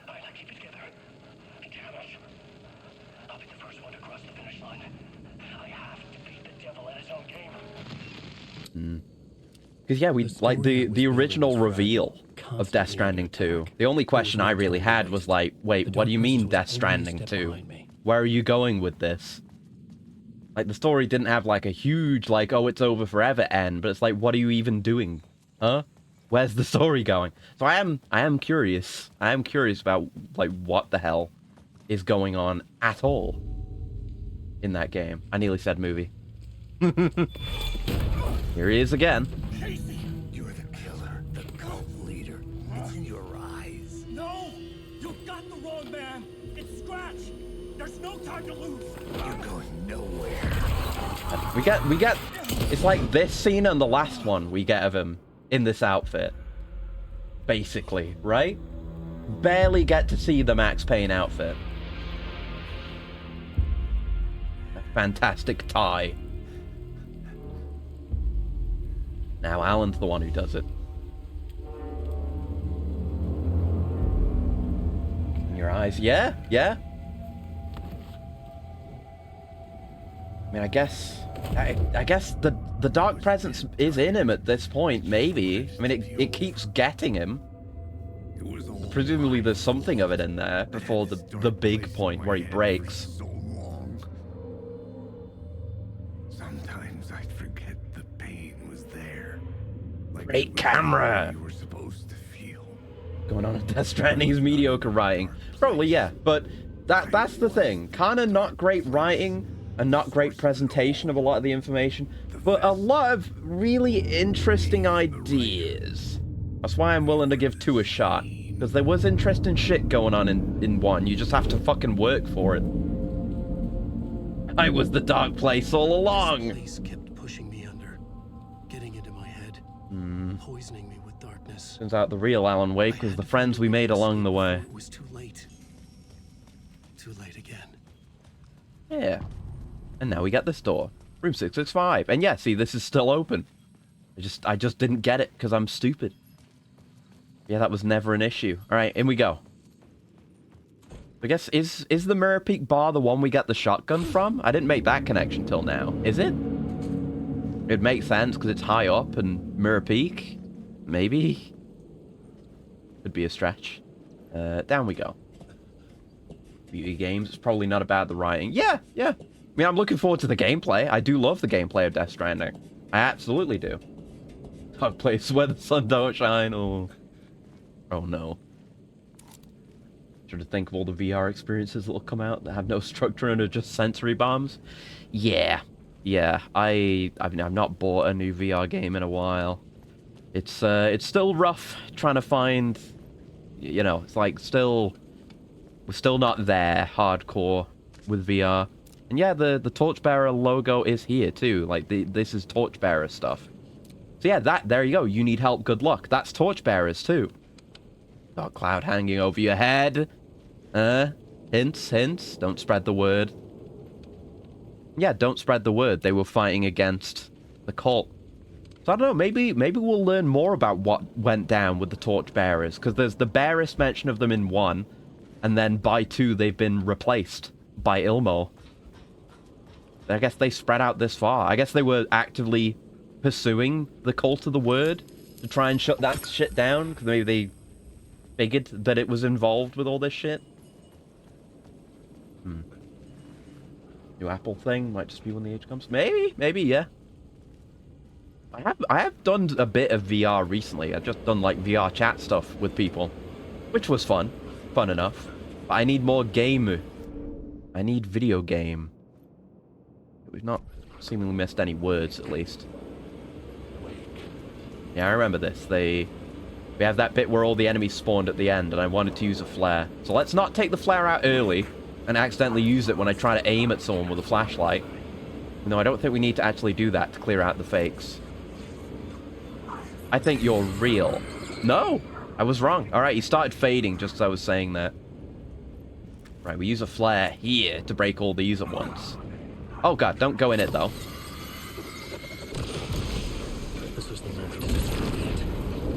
There you go. And then, see, yeah, they all just spawn and get revealed immediately. Oh god, ooh. Oh, the fucking flare went too far away. Yeah, I think that's where the projectile guys get introduced, I think. Ow. Oh, fuck. Oh, fuck. Oh, no. No, I'm getting comboed. Oh, I'm stuck in the fucking corner, man. Oh, every time, they're just comboing too hard. Why do they combo so hard on Alan's side, man? Monster Hunter VR. Oh, man. I mean, I know I think I've said before, there's VR mods for, I think, both World and Rise. They're on the same engine.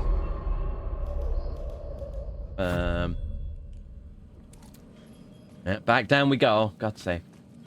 But I can't let you know, that's like third person. I don't know how you do Monster Hunter VR. I mean, I guess it would, in a sense, it would kind of be like going back to their roots. Because you'd probably be using motion controls for various attacks, which kind of harkens back to using the stick to do attacks. And, you know, directional attacks based on that. It would have that similarity, wouldn't it? Otherwise, I feel like it would be interesting, as like maybe a gimmick or something, but again, it doesn't feel like the kind of thing that makes for a full VR game. Just more like oh, look what we can do with VR. Like, you know, we played Walking Dead Saints and Sinners. The second one of those has come out, and I've not played it, so I'm not doing myself any favors. But that was quite good. That just felt like a game, but it's also in VR. Also, fucking Into the Radius. I've also not played more of that since the one time I did. And that's really good and is basically just a game, but in VR. That's what you want. That's what I want anyway for VR. I just want games. Games that are in VR and are elevated by being in VR. They have a purpose to be in VR, but it's not just a tech demo. Impossible to allow for switching or seeing in first person yet still playing with a controller. Just not the norm. Yeah. I guess with Monster Hunter, you kind of want the situational awareness that is allowed by third person. So you could certainly make it work, but I don't think you would ever get like an official first party Monster Hunter that maintained all of the complexity of the gameplay while also trying to translate it to VR. The flashlight had done the job. This would not happen. There we go. Now we stand in the light instead of throwing it away like a goddamn idiot. And we just murder all of them. It's that simple, baby. Oh. I guess they probably won't even follow me there. There you go. Just run through. But yeah, when you spend that time on more monsters, yeah, I've said with Monster Hunter, it's like, I want Wilds to be the best of both worlds and just move everything forward and bring everything up to standard and just make it all quality. So I'd rather they focus on that than try and do some insane new gimmick, you know? And obviously it wouldn't be the main team making it if they were to do something like that. They'd be someone at Capcom doing it, which would probably also not help the quality, come to think of it. So, at least in the short term, not a great idea, I don't think. Well, not an idea that would work out realistically, I think. Showing anything on the map? There's a briefcase right behind me. Yes, there is. Nice. Oh, Skyrim whining. Vast Dungeon mod that just plain doesn't work with combat mods because the enemies are too tanky for the expected balance, where everyone can kill each other fast and too little room to evade everything.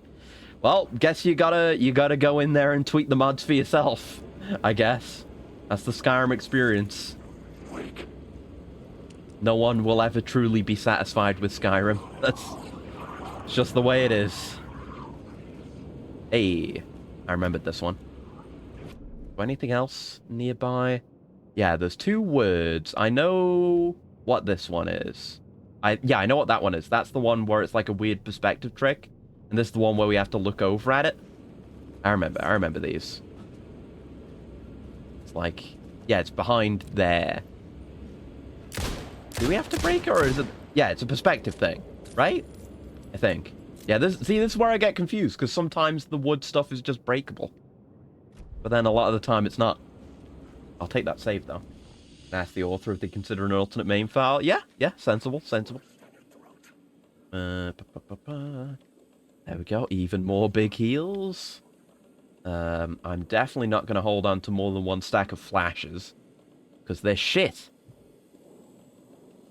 And, oh, we can load that flare and free up that slot. Very good. Didn't even notice we picked that up. Alright, let's go. Let's-a-go. Get lost, fucker. No. Alright, look, again. The stuff leading to Breaker that I wouldn't have noticed before. See, I think I just found him the correct way initially, and I didn't notice the tape. But that's a rare case where I see the tape before hearing the humming. Very rare. Real? Oh no, he's just a jump scare. But real? Real? Question mark? If it's just a jump scare, is it real? Jump scares are not real. This is my conclusion. We have this echo. This city will suck you dry. Yeah, I remember this one. Still just depressed. You'll end up a lost soul, haunting the streets and alleys. A faded out shadow. You've died twice now. Some other poor bastard on his way toward the same fate. Your broken Alan Wake, Max Payne dies twice. And the twisted reflection staring back at you with all the pent-up anger, regret, guilt, and shame was the monster you could never get away from. The monster is inside of us. Truly, this is peak fiction. I mean, that's this game, though. The monster is inside of us. Or it will be. Or it has been. Who knows? Nice. Another flare. Yeah, even getting him to sing the Bright Falls theme. He's gonna be in the DLC. There's no way in goddamn hell he's not gonna be, right? He's so tied in with everything going on with Night Springs. Oh, did we find this before? I don't know if I remember that one. It's a Word of Gun. Do we need more of those? It's Words of Fix that we're done with. We do need more Words of Gun. Yeah, better flare gun! Max that shit. I feel like that's one I would have found, but it is fairly well hidden, so maybe I missed that one. Could be. Could honestly be. It might be one that was just always marked, and I never got it. Right, here we go. Why you gotta sequester yourself away so well, Tim? My man. Hey, Alan. Hey, buddy. How's the memory doing? Sorry, who are you? Kidding. Mm-hmm. Good to see you, Tim. Look, just occasionally Alan gets to talk to someone and, like, feel positive. The way he said, like, hey, how you doing, Tim? It's, like, very sweet. Place you got here. You know, He very rarely gets to enjoy something like that. Let's talk about. Well, that and Deerfest. Mm-hmm. Is this where you ended up back in 2010? You know about that? I am the sheriff of Bright Falls. Or I was. Yeah, don't worry. There's not going to be anyone left to replace you by the time this game's done, so you'll probably get the job back. She was the sheriff of Bright Falls back in 2010. Yeah. You went to work for the FBC. I had a police sketch made of Door based on my dreams. I sent it around and Sarah recognized the face from an old case file from the 80s. I moved out there to look into it and became sheriff after she left to join the feds. Yeah, I don't think we've read that case file, have we? Hopefully that'll be something in the lake house. The effect is still a thing. Still a thing. Oh yeah. But yeah, that's a thread we haven't like concluded. You know, I got zapped here right before it was about to happen. Funny, me too. What was in the case file about Door? Maybe there's something with the time of year as well. A man named Warland Door went missing near Cauldron Lake. Like activity increases near Deerfest. By a bolt of lightning and just vanished. Struck by a bolt of I lightning. never found any official records of a Warland Door living in town. They probably yeah, it was a case file from the 80s. I'm thinking of that manuscript with Tor and Odin making that deal. And then Tor gets struck by lightning. It could be that. So Tor and Odin probably know him. There's something there. And I wonder if there's anyone in Norse mythology that might be a good fit for Door. I mean, Warlin Door is a weird name. Don't they even say that? I'm going to look up Warlin. What is Warlin? Is this a Norse mythology thing? Man, I just get stuff about Warlin Door. And a page on Wikipedia. No, there's a place called Warlin. Town map. There's a game called The Warlin of Heroes. What is the name? Yeah, what is the origin of the name Warlin? Yeah, what does the name Warlin mean? Here we go. This is the kind of shit we're getting into now. Oh, this page doesn't even have anything. It's just asking me. No one knows. Oh, here we go. We got a Reddit page. Remedy Universe Name Meanings. Here we go. This is what I've been looking into. Unfinished being edited. Heavy spoilers. Okay, here we go. Ooh. Oh, wait a minute. Oh, I've just seen something very interesting. Hold on. Artie. That's the first one on this list. In the Finnish epic, the Kalevala, which is a name we know, because the Kalevala Knights, that's the motorcycle club. Yeah, Artie is a seafaring hero / warrior, but his name originates from the sea god Artie, who in the Kalevala is renamed Arto to distinguish between the two. These two characters have extremely complicated backstories, both in the story and in the writing of it. I highly suggest reading further, as I can't easily summarize the meaning and origin of the name. Wikipedia! Why have I not looked into Artie yet? What the fuck? How don't I think of this? Oh. Yes, yeah. I recommended another Star Wars thing. Unrelated. Yeah, in Finnish mythology, Ahti is a heroic character in folk poetry who is sometimes given the epithet Saarelainen, islander. And then Ahto is the sea god. Ahti is a more common name for Ahto, but Ahto is used in the Finnish epic Kalevala as to avoid confusion with the Ahti Saarelainen, the hero. In the Kalevala, the compiler conflated several mythological persons into the main characters in an attempt to create a consistent narrative. The heroic figures Kaukomieli and Ahti were condensed into Lemminkainen in the work. Ahti's story is of a man so eager to fight that he abandons his young wife and sets out on an adventure with his friend Tiera. The original songs in the Ahti cycle have been tentatively dated to the Viking Age because they're references to sea voyages. But Oines also sees an adventurous element in both Ahti and Kaukomoinen's tales. Ahti Saarelainen is described as a fierce seagoing warrior. He makes a double vow with his wife, Kyllikki, binding him to stay at home and not to engage in raiding, and binding her to stay faithful. However, Kyllikki breaks her oath and Ahti goes on a voyage with his old war companions. In the Kalevala, Ahti is mentioned as a synonym of Lemminkainen in Rune 9 or 9th? I don't know. Where his close association with the sea is made clear. We know he talks a lot of shit about water in this game. Kratos? Oh no. Oh no. In Rune 9, yeah. In this verse, his marriage to Kyllikki and their vows are described. Rune 12 describes Kyllikki's breaking of a vow. Rune 20, Ahti is briefly mentioned, and the conflation with Lemminkainen and Kaukomieli is made explicit. Ahti is also mentioned in other runes. He's called Ahti, hero of the islands. In Rune 30, he's again identified with Lemminkainen. Pattern of association with the name Ahti with islands and seafaring is found in runes, in various runes and other runes. Ahto is the name of the king or god of the sea, and Ahtola is his sea castle. His wife is Wellamo, and they live together at the bottom of the sea. The Sampo comes into his possession, and he's unwilling to return it. In the Kalevala, Ahto appears in rune whatever, where Wainamoinen charms him with his magic harp playing. Rune where the Sampo is lost in the sea. Another rune where he's briefly mentioned. In a fable similar to Mercury and the Woodman, Ahto dives to return the lost knife of a shepherd out of pity. He first finds a gold knife. Oh, it is the Woodsman story. And then a silver knife, but the shepherd does not claim them as his. The third knife Ahto retrieves is the correct one. As a reward for his honesty, Ahto gives the shepherd all three. Oh, okay. So Ahti is related to the Finnish version of that story. Atoll. Right. Yeah. I want to know more about about Kalevala, since that's mentioned in this game.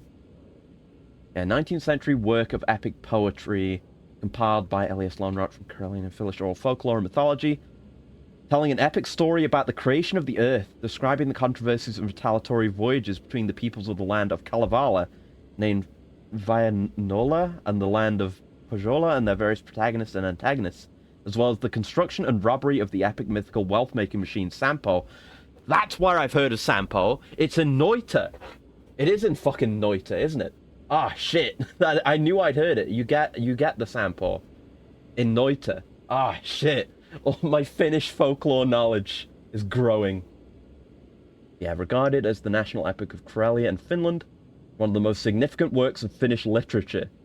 The Kalevala was instrumental in the development of Finnish national identity and the intensification of Finland's language strife that ultimately led to Finland's independence from Russia in 1917. Oh. Work is also well known for internationally, and is partly influenced, for example, J.R.R. Tolkien's Legendarium. Holy shit. The first version published in 1835. Okay, so it's just very important. So it is something that would come up. If you were going to make up a cool name for a Finnish thing, Kalevala is a good one. Okay. So Alex Casey. Alex means defender of mankind in Greek. Casey means brave, or solely as a surname, vigilant/watchful in its Irish, Scottish, Gaelic origin. Alan Wake. Awake. The name Alan can be interpreted as meaning noble or harmony, but I think it is best secondary to awake. It's worth noting that wake, side meaning to awaken, also means a vigil before a funeral, and the trail left by a vessel moving through the water. Ooh, that's a good one. The Andersons, son of Anders/Andrew, but if you go a little further, Anders derives from the Greek Andreas, meaning man. So by playing with it a bit, you can read it as son of man, which is synonymous in the Bible with son of Adam, or like a man, and is used in that context to distinguish someone from a non-human entity. We could take that a bit further and look at the name Thor Anderson as Thor, son of man, meaning the god Thor made human.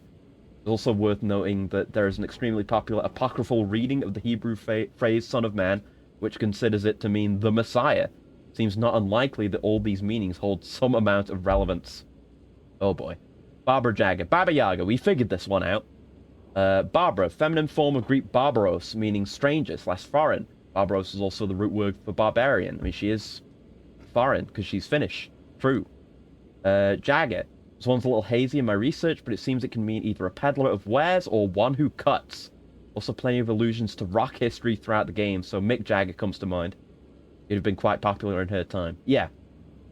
And Baba Yakala, her birth name. Baba means old lady in Russian and other Slavic languages. Yakala is a Finnish word for lichen, which are a variety of weird crusts that grow on stuff. Beth Wilder from Quantum Break. Wow, we're going into this too. Beth is portrayed by the same actor as Jesse Faden. Beth means house in Hebrew. Wilder means what it sounds like. Untamed, wild, free. House? Uh-oh. Oh no. Taking into account symmetry between other characters in the RCU, Warren, Tim, with characters in the Remedy-made but Microsoft-owned Quantum Break, we can infer a connection between Beth and Jesse, especially considering Beth's name seems to refer to the oldest house. Maybe. Her and Paul Serene's names are also seemingly referenced in a Thomas Zane poem in 1. Really? Oh, fuck! Oh my god, they're right. Where waves are both wilder and more serene. Holy shit! I never would have picked up on that one. Because it was in 1 and I hadn't played Quantum Break yet. Holy shit. Bob Boulder. Bob is short for Robin, meaning bright fame. Boulder is another Norse god. This is going to come up again. Bob died in 1980 of leukemia. The death of Balder in mythology was a harbinger of Ragnarok, basically the Norse mythological apocalypse. His death also signified the end of the band, so an apocalypse of sorts, like I said earlier. Casper Darling. Casper means treasurer, or bringer of treasure in Aramaic. It also seems possible that it references Casper the Friendly Ghost, as he's no longer in physical form, but possibly still interacting with the world. Darling means the same as the noun or verb, dear, beloved, or beloved one. Chester Bless! Yes, need to know more about Bless, because he's mentioned in this game. It's definitely going to come up again. Bless seems to possibly refer to him and the Blessed organization, blessing items to create altered items. That's all they got. Well, we don't know much about Chester Bless. Cynthia Weaver. Cynthia is a goddess that is the personification of the moon, which seems tied to how she keeps the light on at night. Yeah! A weaver is someone who weaves fabric. Many myths and parables about weavers relate to storytelling, such as the Fates who weave destiny! The Norn! Beyond that, there are many other weaving goddesses and humans in folklore. Don't go into rest mode. Frankly, too many to list. David Woods. David means beloved in Hebrew. That word comes from an earlier word meaning to boil, but became figuratively mean to love. Beloved Woods certainly seems relevant, considering we have the cult of the tree. Dylan Faden. Dylan, son of the sea, or born from the ocean. Oh, fuck! There was some shit going on with Dylan and Jesse, with them potentially being the same person, or something like that. What if one of them just got birthed from the void? Derived from the Welsh word D, great, and lino, if that's how you pronounce that. Flow. Great flow. Faden. Thread. Quite a few myths regarding threads. The first to come to mind are Ariadne and the three Fates! The Norns! The threads tend to represent time. It all comes together. Emil Hartman. Emil means to strive, excel, or rival in Latin, and eager in French, which both seem fitting. Hartman means hard, strong man. XD. Freya Anderson. Freya is one of the most important Norse goddesses. She rules over love, beauty, fertility, sex, war, gold, and magic for seeing and changing the future. Right, yes, okay. And that's Saga's mother. Also cover her last name under Anderson, so yeah, we did that. Jesse Faden. Jesse, Hebrew. God exists. Also associated with a word meaning gift/gift of hope. Yeah, Faden we read. Kieran Estevez. Kieran means ray of light in Sanskrit. Oh! Estevez means son of Stephen. Stephen means wreath/crown, so you could read this as son/child of the crown. The Koskela brothers. Yep. Koskela. Oh, Finnish. A place of rapids/waterfalls. Ilmor. Popular Finnish name. Derives from the Proto-Finnic Ilma, which means air, space, time. And Yaakov, Finnish form of Jacob. The English form of the Hebrew name Yaakov, which could be from the Hebrew words Akev or Akab, meaning heel or supplanter. Name is traditionally thought to mean heel grabber, because in the Bible, Jacob was born from holding his brother Esau's heel. Oh, okay. Right, that makes... Yeah, I didn't even think like Jacob and Esau. Of course. Loki darkens. Loki, who we only found out about today. Loki's a trickster god. Darkens seems to just be the word darkens. The old god's second guitarist. He appeared in 1972, just after the old god's release Follow Me Underground. It all seems highly suspect, and the next year the band releases the album Alone at My Own Wake. Logan Anderson. Logan, in its Gaelish/Scottish origin, means hollow or little hollow. Could refer to many things that to me all seem related to a death/disappearance. It will see this name take on new relevance once we learn more about it. Polaris, the North Star or Pole Star, used throughout history as a navigational aid in the Northern Hemisphere because of its brightness and relatively stable position in the sky. Yeah, we know that. Robert Nightingale. Robert is an old German name that means bright fame. Again, yeah. A nightingale is a bird whose males tend to make beautiful song at night. Just a few associations with the nightingale are creativity, the muse, nature's purity, and in Western spiritual tradition, virtue and goodness. Okay. Don't know how that plays in with Nightingale, because he's anything but good. Saga Anderson. Saga. The word means a long story of heroic achievement, especially in medieval prose and narrative in Old Norse or Old Icelandic.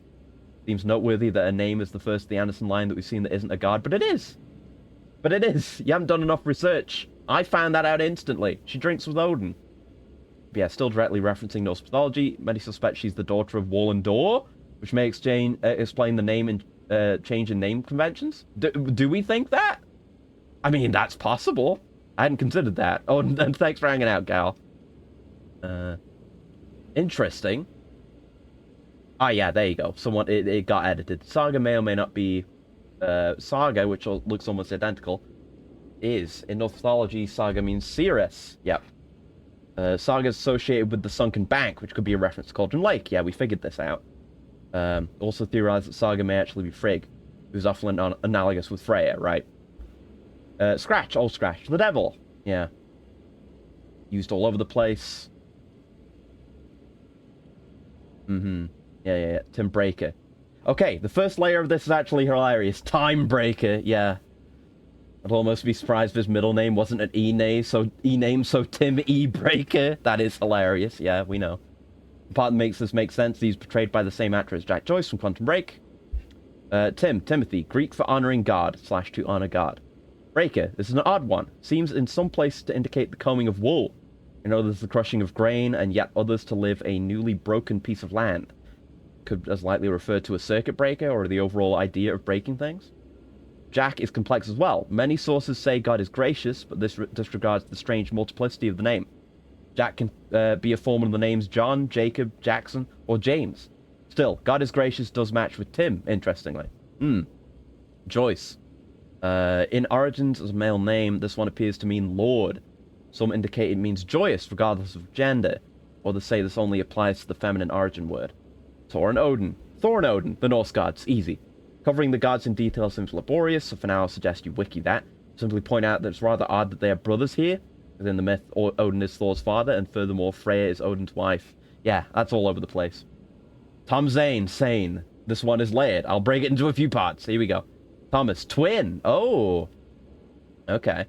Tom the Poet is also referred to in at least one in-game poster as Thomas the Rhymer, who besides being a real-life character who got trapped in another world, is also a character in Remedy's first game, Death Rally. What?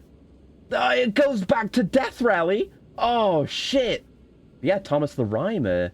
That is an illustration of it. Yeah, it's an actual guy. Also known as Thomas Learmont, or True Thomas. Was a Scottish laird and reputed prophet from Earlston in the Borders. Thomas's gift of prophecy is linked to his poetic ability. Oh, shit! Okay. Also, often cited as the author of the English Sir Tristram, a version of the Tristram legend. And some lines in Robert Manning's Chronicle, maybe the source of this association. Huh. Okay. Yeah, what happened with him? What's his deal? Yeah, he was born wherever in Berwickshire, sometime in the 13th century. He has a reputation as the author of many prophetic verses. Little is known for certain of his life, but two charters mention him, latter referring to Thomas de Icledon, son. How do you pronounce that? Yeah, whatever. Thomas became known as True Thomas, supposedly because he could not tell a lie. Popular lore recounts how he prophesied many great events in Scottish history, including the death of Alexander III of Scotland. Popular esteem of Thomas lived on for centuries after his death, and especially in Scotland. Overtook the reputation of all rival prophets, including Merlin. Was Merlin a real person? Me? Huh? Maybe? I don't know. It's not clear. I'm not going to read that. It's not relevant to us right now. It denounces the author of the prophecy, unity under one king, which the English use as justification for aggression against his countrymen. Oh, shit. Became common for fabricated prophecies, or reworking of earlier prophecies, to be attributed to Thomas to enhance their authority, as seen in collections of prophecies which were printed, the earliest surviving being a chapbook entitled The Whole Prophecy of Scotland, England, etc. Huh. So what prophecies are attributed to him? Let's see. On the morrow of forenoon shall blow the greatest wind that has ever heard before in Scotland. Predicted the death of Alexander III, apparently? Yeah, no change in the weather patterns. He all sent for the prophet to be reproved. Thomas replied, the appointed hour has not come, and shortly thereafter the news came reporting the king's death. Huh. Who shall rule the Isle of Britain from the north to the south say, a French wife shall bear the son, shall ruin all Britain to the sea, that all of British blood shall come as near as the 9th degree. Lines are structured in the form of one man's questions, answered by another, who goes on to identify himself. In Erlingston, I dwell at Thomas Rymore, men calls me. Okay. Published upon the death of Elizabeth I, the prophecy purports to presage Scottish rule of all of Britain by James I, whose mother Mary Stuart had been raised in her own mother's native France and was briefly their queen consort during her first childless marriage to Francis II. Okay. Folkloric prophecies? Ooh, these are important. An Ilden tree, if yon shall be, a brig o' a tweed yon there may see. Scott identifies the tree as that on Eldon Hill in Melrose, some 5 miles away from today's Ilston. 3 bridges built across the river were visible from that vantage point in Scott's day. This thorn tree, as long as it stands, Ilston shall possess all her lands. Okay. Musagori come to land, the day of judgment's near at hand. That's boulders, the Usagori. Okay. Yeah, there's a bunch of stuff. Okay, interesting. That's a really interesting one. Anyway, back to the Reddit post. I'm going to spend so long on this. Yeah, Zane. Gift from God. God is gracious. Beauty, grace. Doesn't every fucking name mean that at this point? Zane. A fishing net, a specific river in France. Fishing is a theme in the RCU, so I'm drawn towards the fishing net. Wall and door. This is what I wanted. This one's dense. Arguably should have gone under 2 entries. Wallen. Meanings for Wallen are hard to confirm. There are entries around that claim it originates in Africa, and entries that claim it originates in Bavaria, and both say it means war, or has something to do with tribal conflicts, which somewhat discredits both to me. Other theories relate it to a variety of earlier European names. Because of this, I find the next entry more important. Martin. Martin Hatch of Quantum Break, specifically. Take the W in Wallen. Turn it upside down. The W, you got it set at W for Wallen. You want it set at M for Martin. Put a cross in that L and you have Martin. I guess, yeah. All signs point to the idea that Mr. Dawes' role would have been played by Lance Reddick, who played Hatch, had he not been sick and soon after passed in March 2023. And infer that much of what we know about Hatch applies to Daw as well, of course. Martin additional. One name for the Roman god Mars. Again, war. Forced to reconsider if Wallen was intended to mean war/warlike, because Martin means the same ass thing. Yeah. Hatch, a small door, often inside a vehicle, and most often placed on the floor of an upper level leading to a lower level. And Zachariah Trench. In Hebrew, Zachariah means some variation on God remembers or remembered by God. Remembered by the board. Trench can mean any long, narrow ditch, but it has 2 dominant interpretations. The first being a trench on a battlefield to give soldiers shelter from enemy fire. The second being an ocean trench, a long, narrow depression on the ocean floor. Both feel pretty relevant, but the ocean's certainly a theme in the RCU. Alright, that is the entire Reddit post. Let me just link that in chat, because that is extremely important. I'll be referring back to that. Anyway, sorry about getting distracted for a million years because of Wall and Door. But that was exceptionally interesting. God, I love this game. Fucking love this game. I've been thinking about it. I'm gonna have to make my own little, like, question board, an information board, just to keep track of all the information we've got and, like, what is left unsaid and what we still need to learn, and any possible meaning we can derive from, those kinds of origins of names that can lead to shit like that. Very important. Out of my face. You're not real. Yeah. Told you you're not real.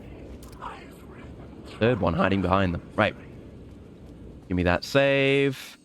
Yeah, that was a lot of information, but all information I'm very glad to have. God, I love Remedy so much. I've always said that, like, using mythology for, like, naming and as inspiration for stories is always based and cool as hell. Little did I know Remedy would blow my ass out of the water with the absolute quantity of this shit. Can you get that from here? Can we? Wasn't it like there's a bit of it cut off, so you need to see it from a certain angle? Don't we want the light on? Wait, where does it lead to with the light off? There may well be stuff we want.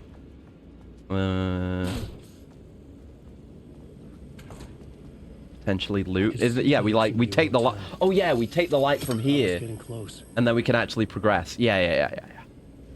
We're good. We're very, very Gucci. Very big-brained and Gucci. What I see? I do see that. Is that around here, or is that somewhere else that connects to? It might be over there. I don't see anything right now. It's not my number one concern. So this is the correct stairway, right? When we put the light there? Yeah. Affected where the door led to. Mm-hmm. I know, Alan. I know. And we want to put this one back and not get... Oh, it's the fucking jump scare again. I guess that's... Oh, God. That was supposed to lead into the one that shows up after we get the shotgun, but there was a massive delay between those two things. So I didn't end up getting it then. Yeah, there's not a part of it missing. I just guess we need to be close enough. Weird. It's a word of lamp. Oh, that's our last word of lamp. Yep. Health when using the flashlight boost on shadows. Let's fucking go. I'll take that light back. Thanks. There you go. Good stuff. Good stuff. I guess we'll go into... Yeah, this is Mirror Peak Bar. How'd I never put that together? Yeah, this is Mirror Peak. And Mirror Peak is adjacent to the ocean view. Interesting. I'm trying to think if there's anything more to that. Man, I don't know if it was Mirror Peak where the old gods had their encounter with maybe Door. Don't know if that could have something to do with it. Because Door and the ocean view seem very similar, but the ocean view seems more connected to... Yeah, to Zane. I know. It's literally... Oh, no. Oh, I'm fucking soft-locked again. Bastards. Why'd I even look at it? Fuck off. Man. Yeah, that is rough. That has happened 3 times this play session. You just get hard fucking locked. They should fucking fix that one quick. It is really bad that can happen. It's happening a lot, too. It's not like a specific issue with a specific interactable. I mean, we even had it with that container. It's not even readables. Just things that you can focus on. How far back is that going to put me? Presumably to my last save, right? My last manual one? Oh, fuck. Yeah, that's something that is just happening with any and all interactable. Seemingly with no rhyme or reason. So that's pretty bad. But also, hopefully, that means it should be easier to find. I hope. I desperately hope. But hopefully they can get a fix for that out soon, because it is really bad, and it's gonna fuck up people's enjoyment of this game. Wait, I think we can get it. Yeah. There you go. You just have to look at it at an odd angle, but you can get it from there. Okay. I get my healing. Thank you. Will not be denied my healing. But also, it doesn't seem consistent, like, what triggers it, though. Because we had that box that caused it last time. Oh, right, yeah. We had the box that caused it last time, and then we interacted with it again after reloading, and it was absolutely fine. So I hope they can get a patch for that out soon, or we're going to be doing a lot of that shit. A lot of going back and forth. Which I don't want if I can help it, but I'll do what it takes to finish this game, man. The light's affected where the door led to. Thank you, and now I don't need to, like, juggle this light. Yeah, it totally was lead-in for the shotgun, but the shotgun is entirely missable. Hotel. I was getting close. Yeah, I guess. I mean, there's no reason why we need to do this. There's no reason why we need to do this. That's where this one is. Right, I remember. Thank you. And then there's this. Making a clean break. Yeah, it's on the other side of that. Oh, wait, we just have to go there for that, don't we? Oh, I had that realization the first time as well. So stupid. I'll go get that, because it's not easy to go back from the Ocean View interior to here, because it doesn't actually connect. I don't think it does, anyway. Basically a dead end past this point, so best to go back for this now. It would all go bad. Oh, you gotta be such a pessimist, man. Unbearably worse than this. You can take the man. Oh, yep. Oh, god damn it. No, it doesn't matter. It doesn't matter. It doesn't matter. If I care that much about it, I'll come back and get it. We've literally heard it before.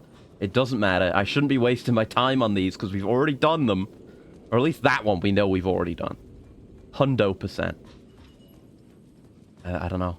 Again, it's my brain worms making me play every game like I'm playing it for the first time, even if it isn't the first time. It's such a habit, and it's not always bad. You know, it can be very enjoyable to play a game that way. But, for my purposes now, it doesn't serve me. That's right, let's just get back there. I remember we did the exact same thing. It's like, oh, you've got to do something and go, like, further to the other side. But it's more like, no, you need to... Yeah, fuck off you. You need just see it at the right angle here. And that's it. It's this simple. It's that simple, man. Word of aid. Do we even need those? Yes, we do, actually. More flare or better trauma pads. I'm going to go with more flare. Flare is really good. Bumping up the duration on that. Because it basically just completely suppresses. It exposes and suppresses all of the enemies. Whereas the flashbang doesn't seem to do either. Like, I don't know what a flashbang is supposed to do. Like, from... Oh, I didn't open this. From Saga's weapon upgrades with the sword off. Like, the blinded... There is a blinded status, which you can do more damage during as Saga, if you have that shotgun with the upgrade. So I guess there's some value for Saga there, but... It doesn't even... It doesn't seem to dispel shadows. It doesn't break shadow guards. So what the fuck does it do? Like, what does it do, man? Is not very good. Oh, right, yeah. We have to actually look at the thing. So that... Yeah, you do have to go in here. That's why you're expected to get the shotgun. I'm just stupid. But, I don't remember what the code is, also. Yeah, Ocean View cocktails. 25.50. Yeah, we still don't need to do the thing, though. So I'm going to take my light back. So we can carry as many as we need. But you see, we've got a stock of 3. Just 3 loose, unassociated with any puzzle. That we can just drop and then take back with us whenever we want. It's great. Yeah. 25.50. Thank you. Accidentally turned the flashlight off. I'm looking forward to seeing the Tommy Zane cutscene again. Because this one, it hits you like a fucking hit and run. This cutscene, there's so much going on. Like, we're introduced to, like, the new Insano finish Zane. There's the diver. And, like, everything that goes on there, all the stupid drunk shit. It's called Return, because we return. And then both Darling and Jesse showing up. It is a brick to the face. This upcoming cutscene. Absolutely insane. 665, Neighbor of the Beast. Gotta scroll down for some reason. And that is a new issue that has been introduced. The room was empty except for the projector. Mm-hmm. More games. Was the film It says play me. to be played? Yep. And in we go. And it's like the exact same way that we end up in Doors sections too. Darling showed up? Yep, you'll see him in a sec. If you should stick around if you want to see more Darling, because there is another Darling TV in the Ocean View as well, but you'll see him in this cutscene. But yeah, this is like the same way that we go into the live action sections with Door. So I wonder if it's some similar technique to push someone into an art form, and Doors is like being a TV host somehow. Anyway, yeah, this cutscene's wacky as shit. Miss the Ocean View stuff. Oh, good. You're in for some shit today, then. We're gonna see the new interesting stuff in Ocean View, at least. But this cutscene's really good. And not just Darling, but Jessie also. Like, back to back. She even says words. And look, it's, you may recognize this is the fucking room from the AWE DLC, where Alan and Zane were talking, with the spiral painting in the background. Hence why, and you know, we're in the Ocean View, but additionally, hence why I guess this is the only place Jessie can get a signal through. Because she's been, you know, I guess she's in her Ocean View, peeking through that door again, maybe.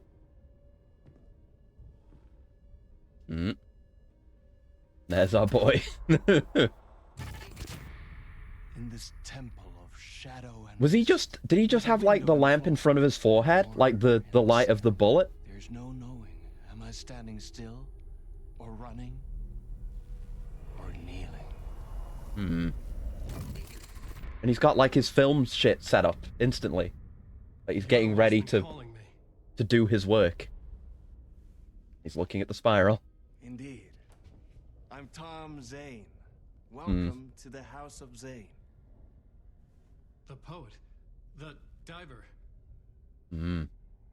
This is why he... Like me, how the hell? Or maybe you look like me, you handsome devil. Probably more likely to be true, yeah. The diver was a beloved character I played in one of my films. Yeah, but it was a character. The diver in one. I need answers. Why is Maybe the diver is like that because he sent that character to Alan, but the character was portrayed by him, so it was still him. We're in this together. But it's like he has some degree of control over Alan while he's in this film, which makes sense, you know.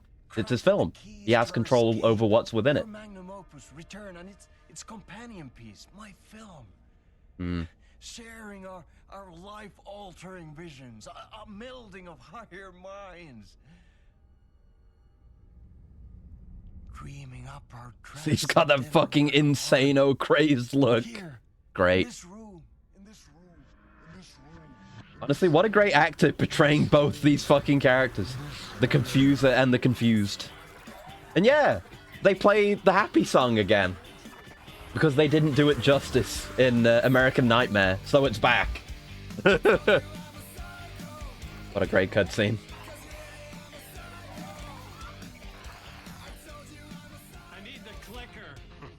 It's returned because we returned.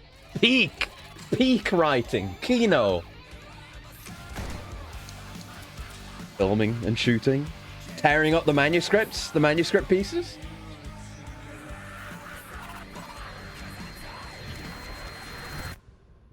Yep. That was all just a flashback. Or was it? And that is how the magic happened. But you can do flashbacks because it's a movie. You can make flashbacks happen. I need another murder site to go further.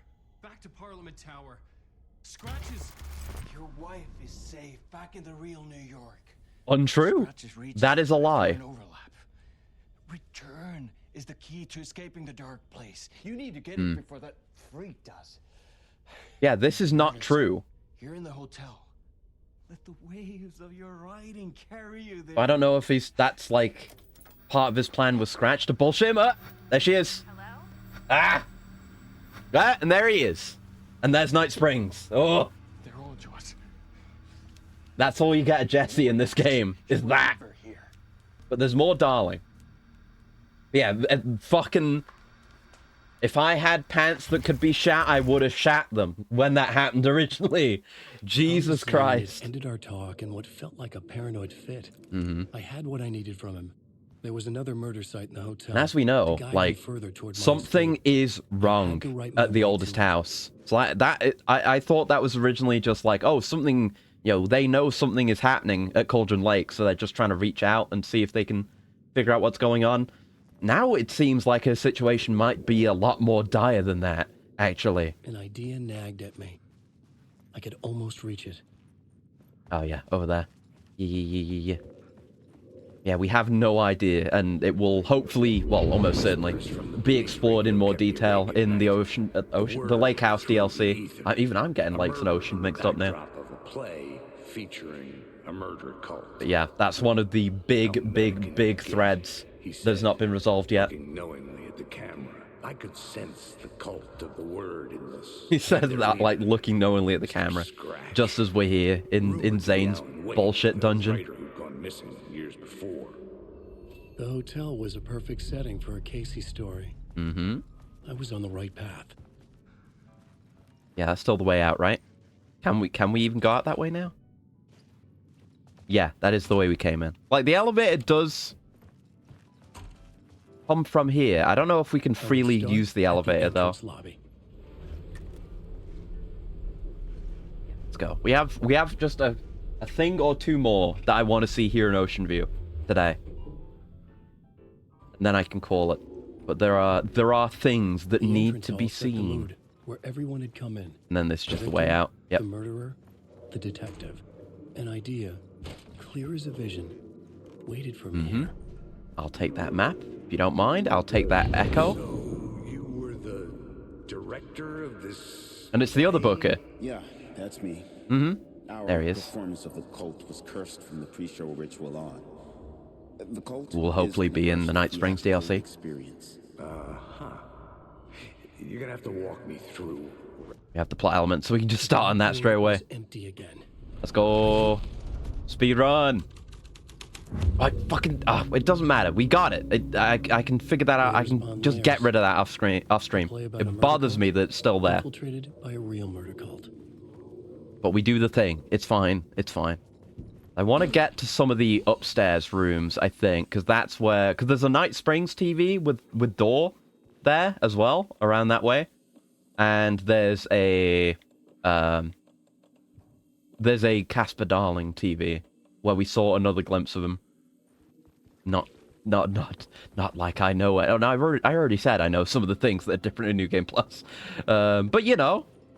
And yeah, here's the doors from the Ocean View Motel. We've got like the regular pyramid, the inverted black pyramid, the spiral. I don't know if the spiral does appear. But there's the weird double C symbol and all of them, basically all of them. You get the idea. Yeah, we're to explore. Thank you. Nothing. So much nothing. I imagine there probably is some, like, code, some functionality in there that's, like, seeing how much of everything the player has and adjusting loot accordingly. The room at final scene. Was closed off. Yep, we don't need that right now, do we? I guess I'll... Something terrible would happen there. Just put our one thing here. But yeah, it's similar, but also extremely different to the Ocean View we know. Oh, right, there's a key there. There you go. Building their own Wicker Man, where they themselves would be sacrificed. 104 crossed out 225. And yeah, this.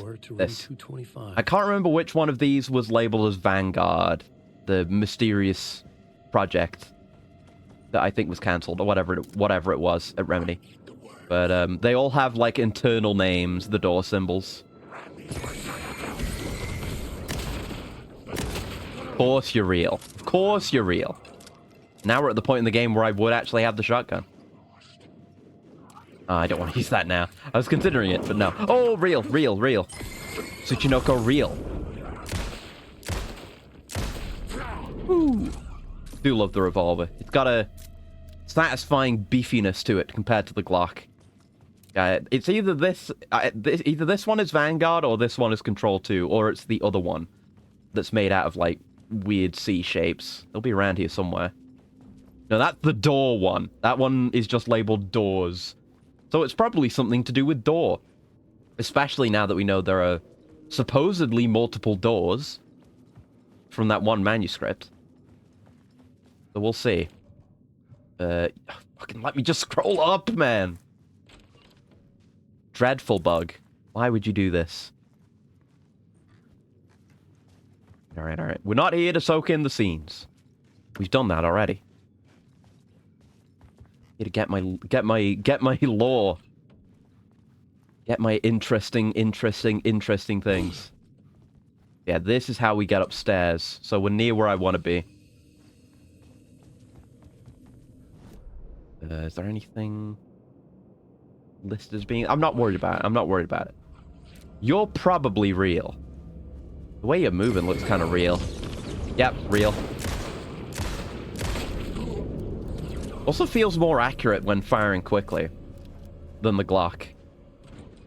Gotta love that. Hey! Take it easy, take it easy. You're real, yep. Oh, wrong D-pad. Wrong direction. Off! Now's the time for a flare. Yep, chill out. Chill out! Oh, he exploded on me.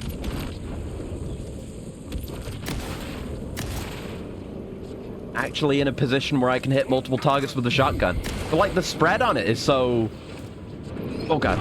There's... Oh, fuck! Oh! I didn't recognize the shot coming at all. God damn. I can still get my ass kicked.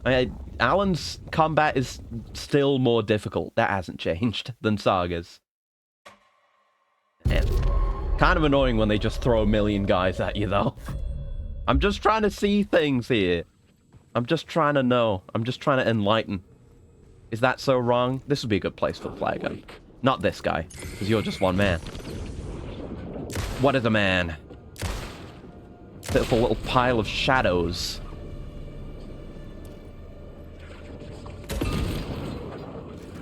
Now, did that do them all? Oh, no, of course it didn't.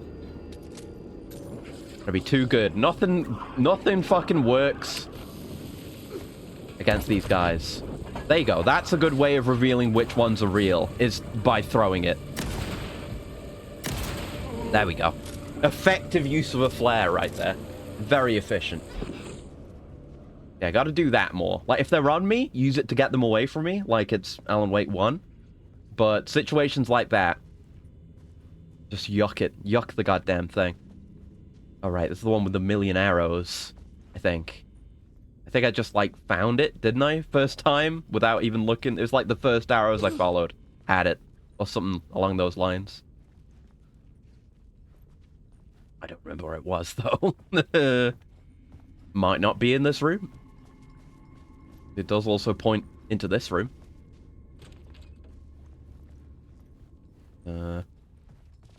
Containers.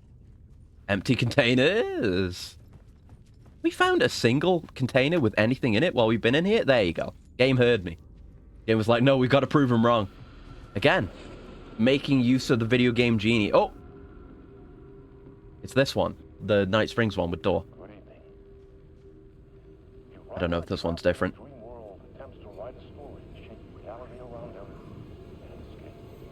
Hmm. Is this new? There's a fucking shadow right next to me. I'm just looking at the video, I don't care. I could hear it and I saw a bit of it then.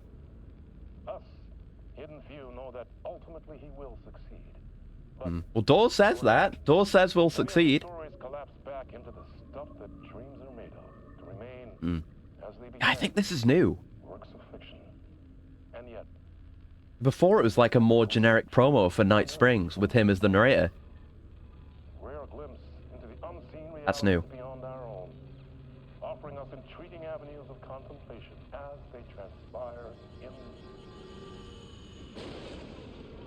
Night Springs. Yep. Of course, of course. So we'll see more of that in the DLC, but that was a new one. Hey, we got 2 Night Springs videos this time. Decent intro. Yeah, stuff we got from before didn't carry through. I mean, maybe it's not new. I can never be sure. Yeah, I remember this. Another one where you do have to break the thing.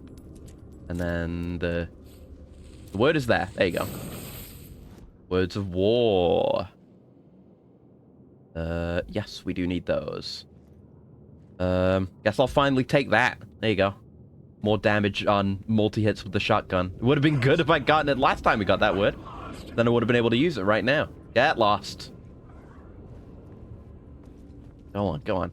That's right. The Darling TV, I think was over on this side. I don't remember exactly where, though. Yeah, that's the other one. That, I think, is the Control 2 door. I think. Oh, hello. Fuck off.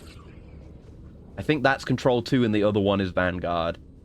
So maybe we'll end up going through the, you know, to the place represented there. It's somewhere up here. You're real. Yep.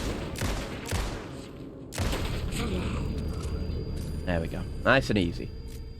It's on this floor. Maybe it wasn't on that side. I don't know. We might have to make more progress for it to actually show up. You're real. If they're firing a projectile, they're real. If they're holding a weapon, they're real. If they fucking come at you and attack you, they're real. These criteria and more you will learn by playing this game. Nothing.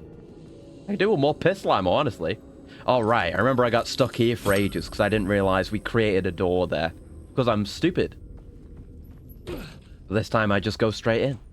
Like a not stupid guy. And end up in the rehearsal room. This took me so long to find. This is where it began. Not the room I'm looking for, though, is it? But at least we can open that up. Where haven't I looked?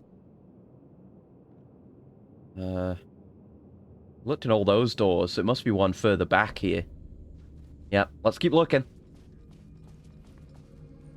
Oh. Is that it? Oh! New TV! Or new thing. Hey! This is Dr. Casper Yeah! of the Federal Bureau. New Darling TV! And he's talking now. I think the signal is coming through now. Mm-hmm. Are you receiving me?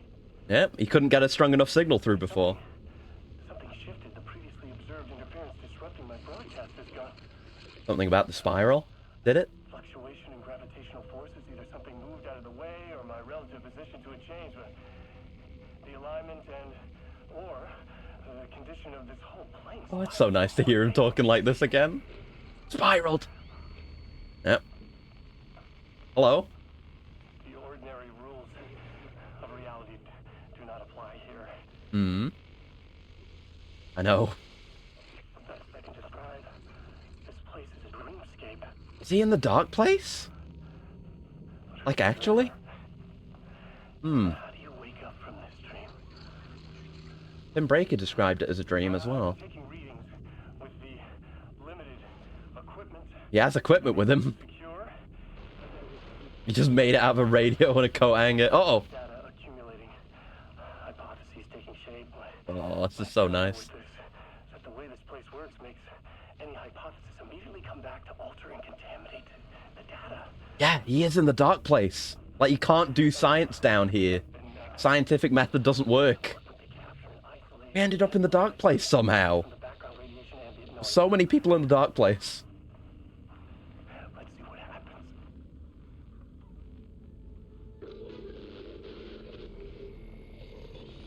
Mm-hmm.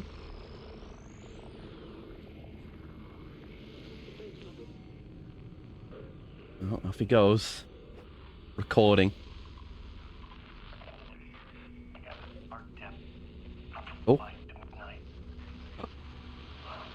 Is he hearing Alan? Yeah, he found Alan. There's 3 versions. There's 3 characters. Well, no, they're not all played by the same voice actor. Oh, I don't think they are. No. There's like a weird trifecta here. Because if you somehow don't know, Alan's voice, that is Alan's voice actor right there. This voice, the narration. Mm-hmm. What about it? Keeps going forever. This leads me to believe it's what's holding this place together. It's making Ah.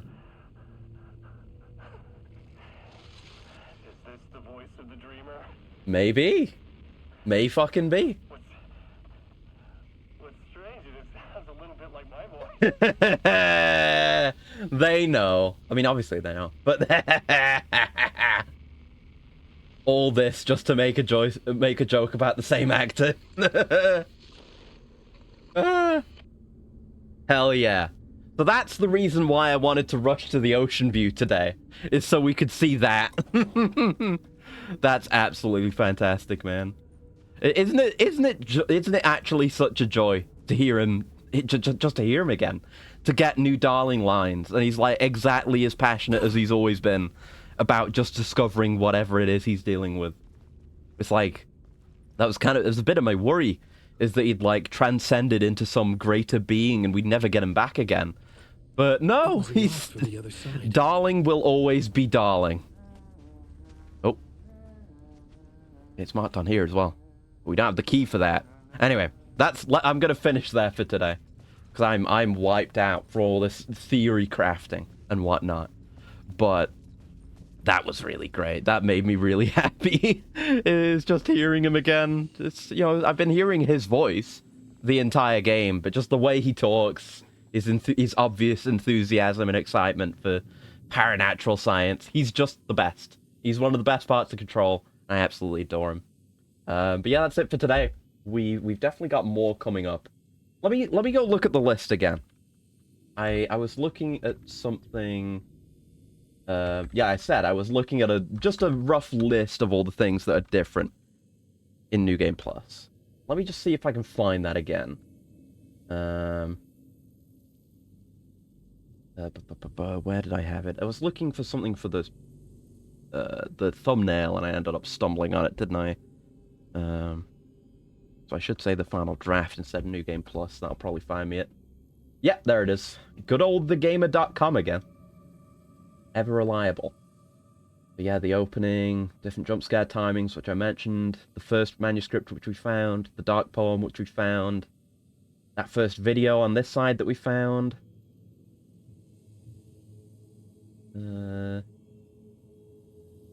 Oh. Yeah. The call we got before going into the subway from Zane was different, actually. Where he says, like, we're closer to getting out, we're making progress. So yeah, Zane's aware of the spiral and the loop and everything as well. There you go. It's why we check these things. Yeah, we saw that photo and Alice briefly appearing. There's Darling. Yep, the one with Door. The thing we just saw with Door. That's new. I think? Yeah. Yeah. Okay. Okay. Okay, there's something interesting coming up. Okay, there's not much else left, actually, but there's a couple of very interesting things coming up. I remember the last one. I didn't know about the second to last one. Okay, I won't tell you what those are, because that would be cheating. But, yeah, that's it for today. We'll be back again tomorrow to most likely finish God of War, I expect, with how things have been going. So look forward to that. What else are we doing this week? Yeah, we're doing more of this on Thursday. So we'll be back to this very quickly. And then probably, if we do finish God of War, which is very likely, then we'll do God of War 2 on Saturday, despite what the schedule says. And Yakuza 3 on Sunday. But that's what we'll call it for today. Until next time, I hope you have a very lovely morning, noon, afternoon, evening, night, whatever time of day it is, wherever you are. And I'll see you around. Goodbye. And thanks for hanging out. This is a good one.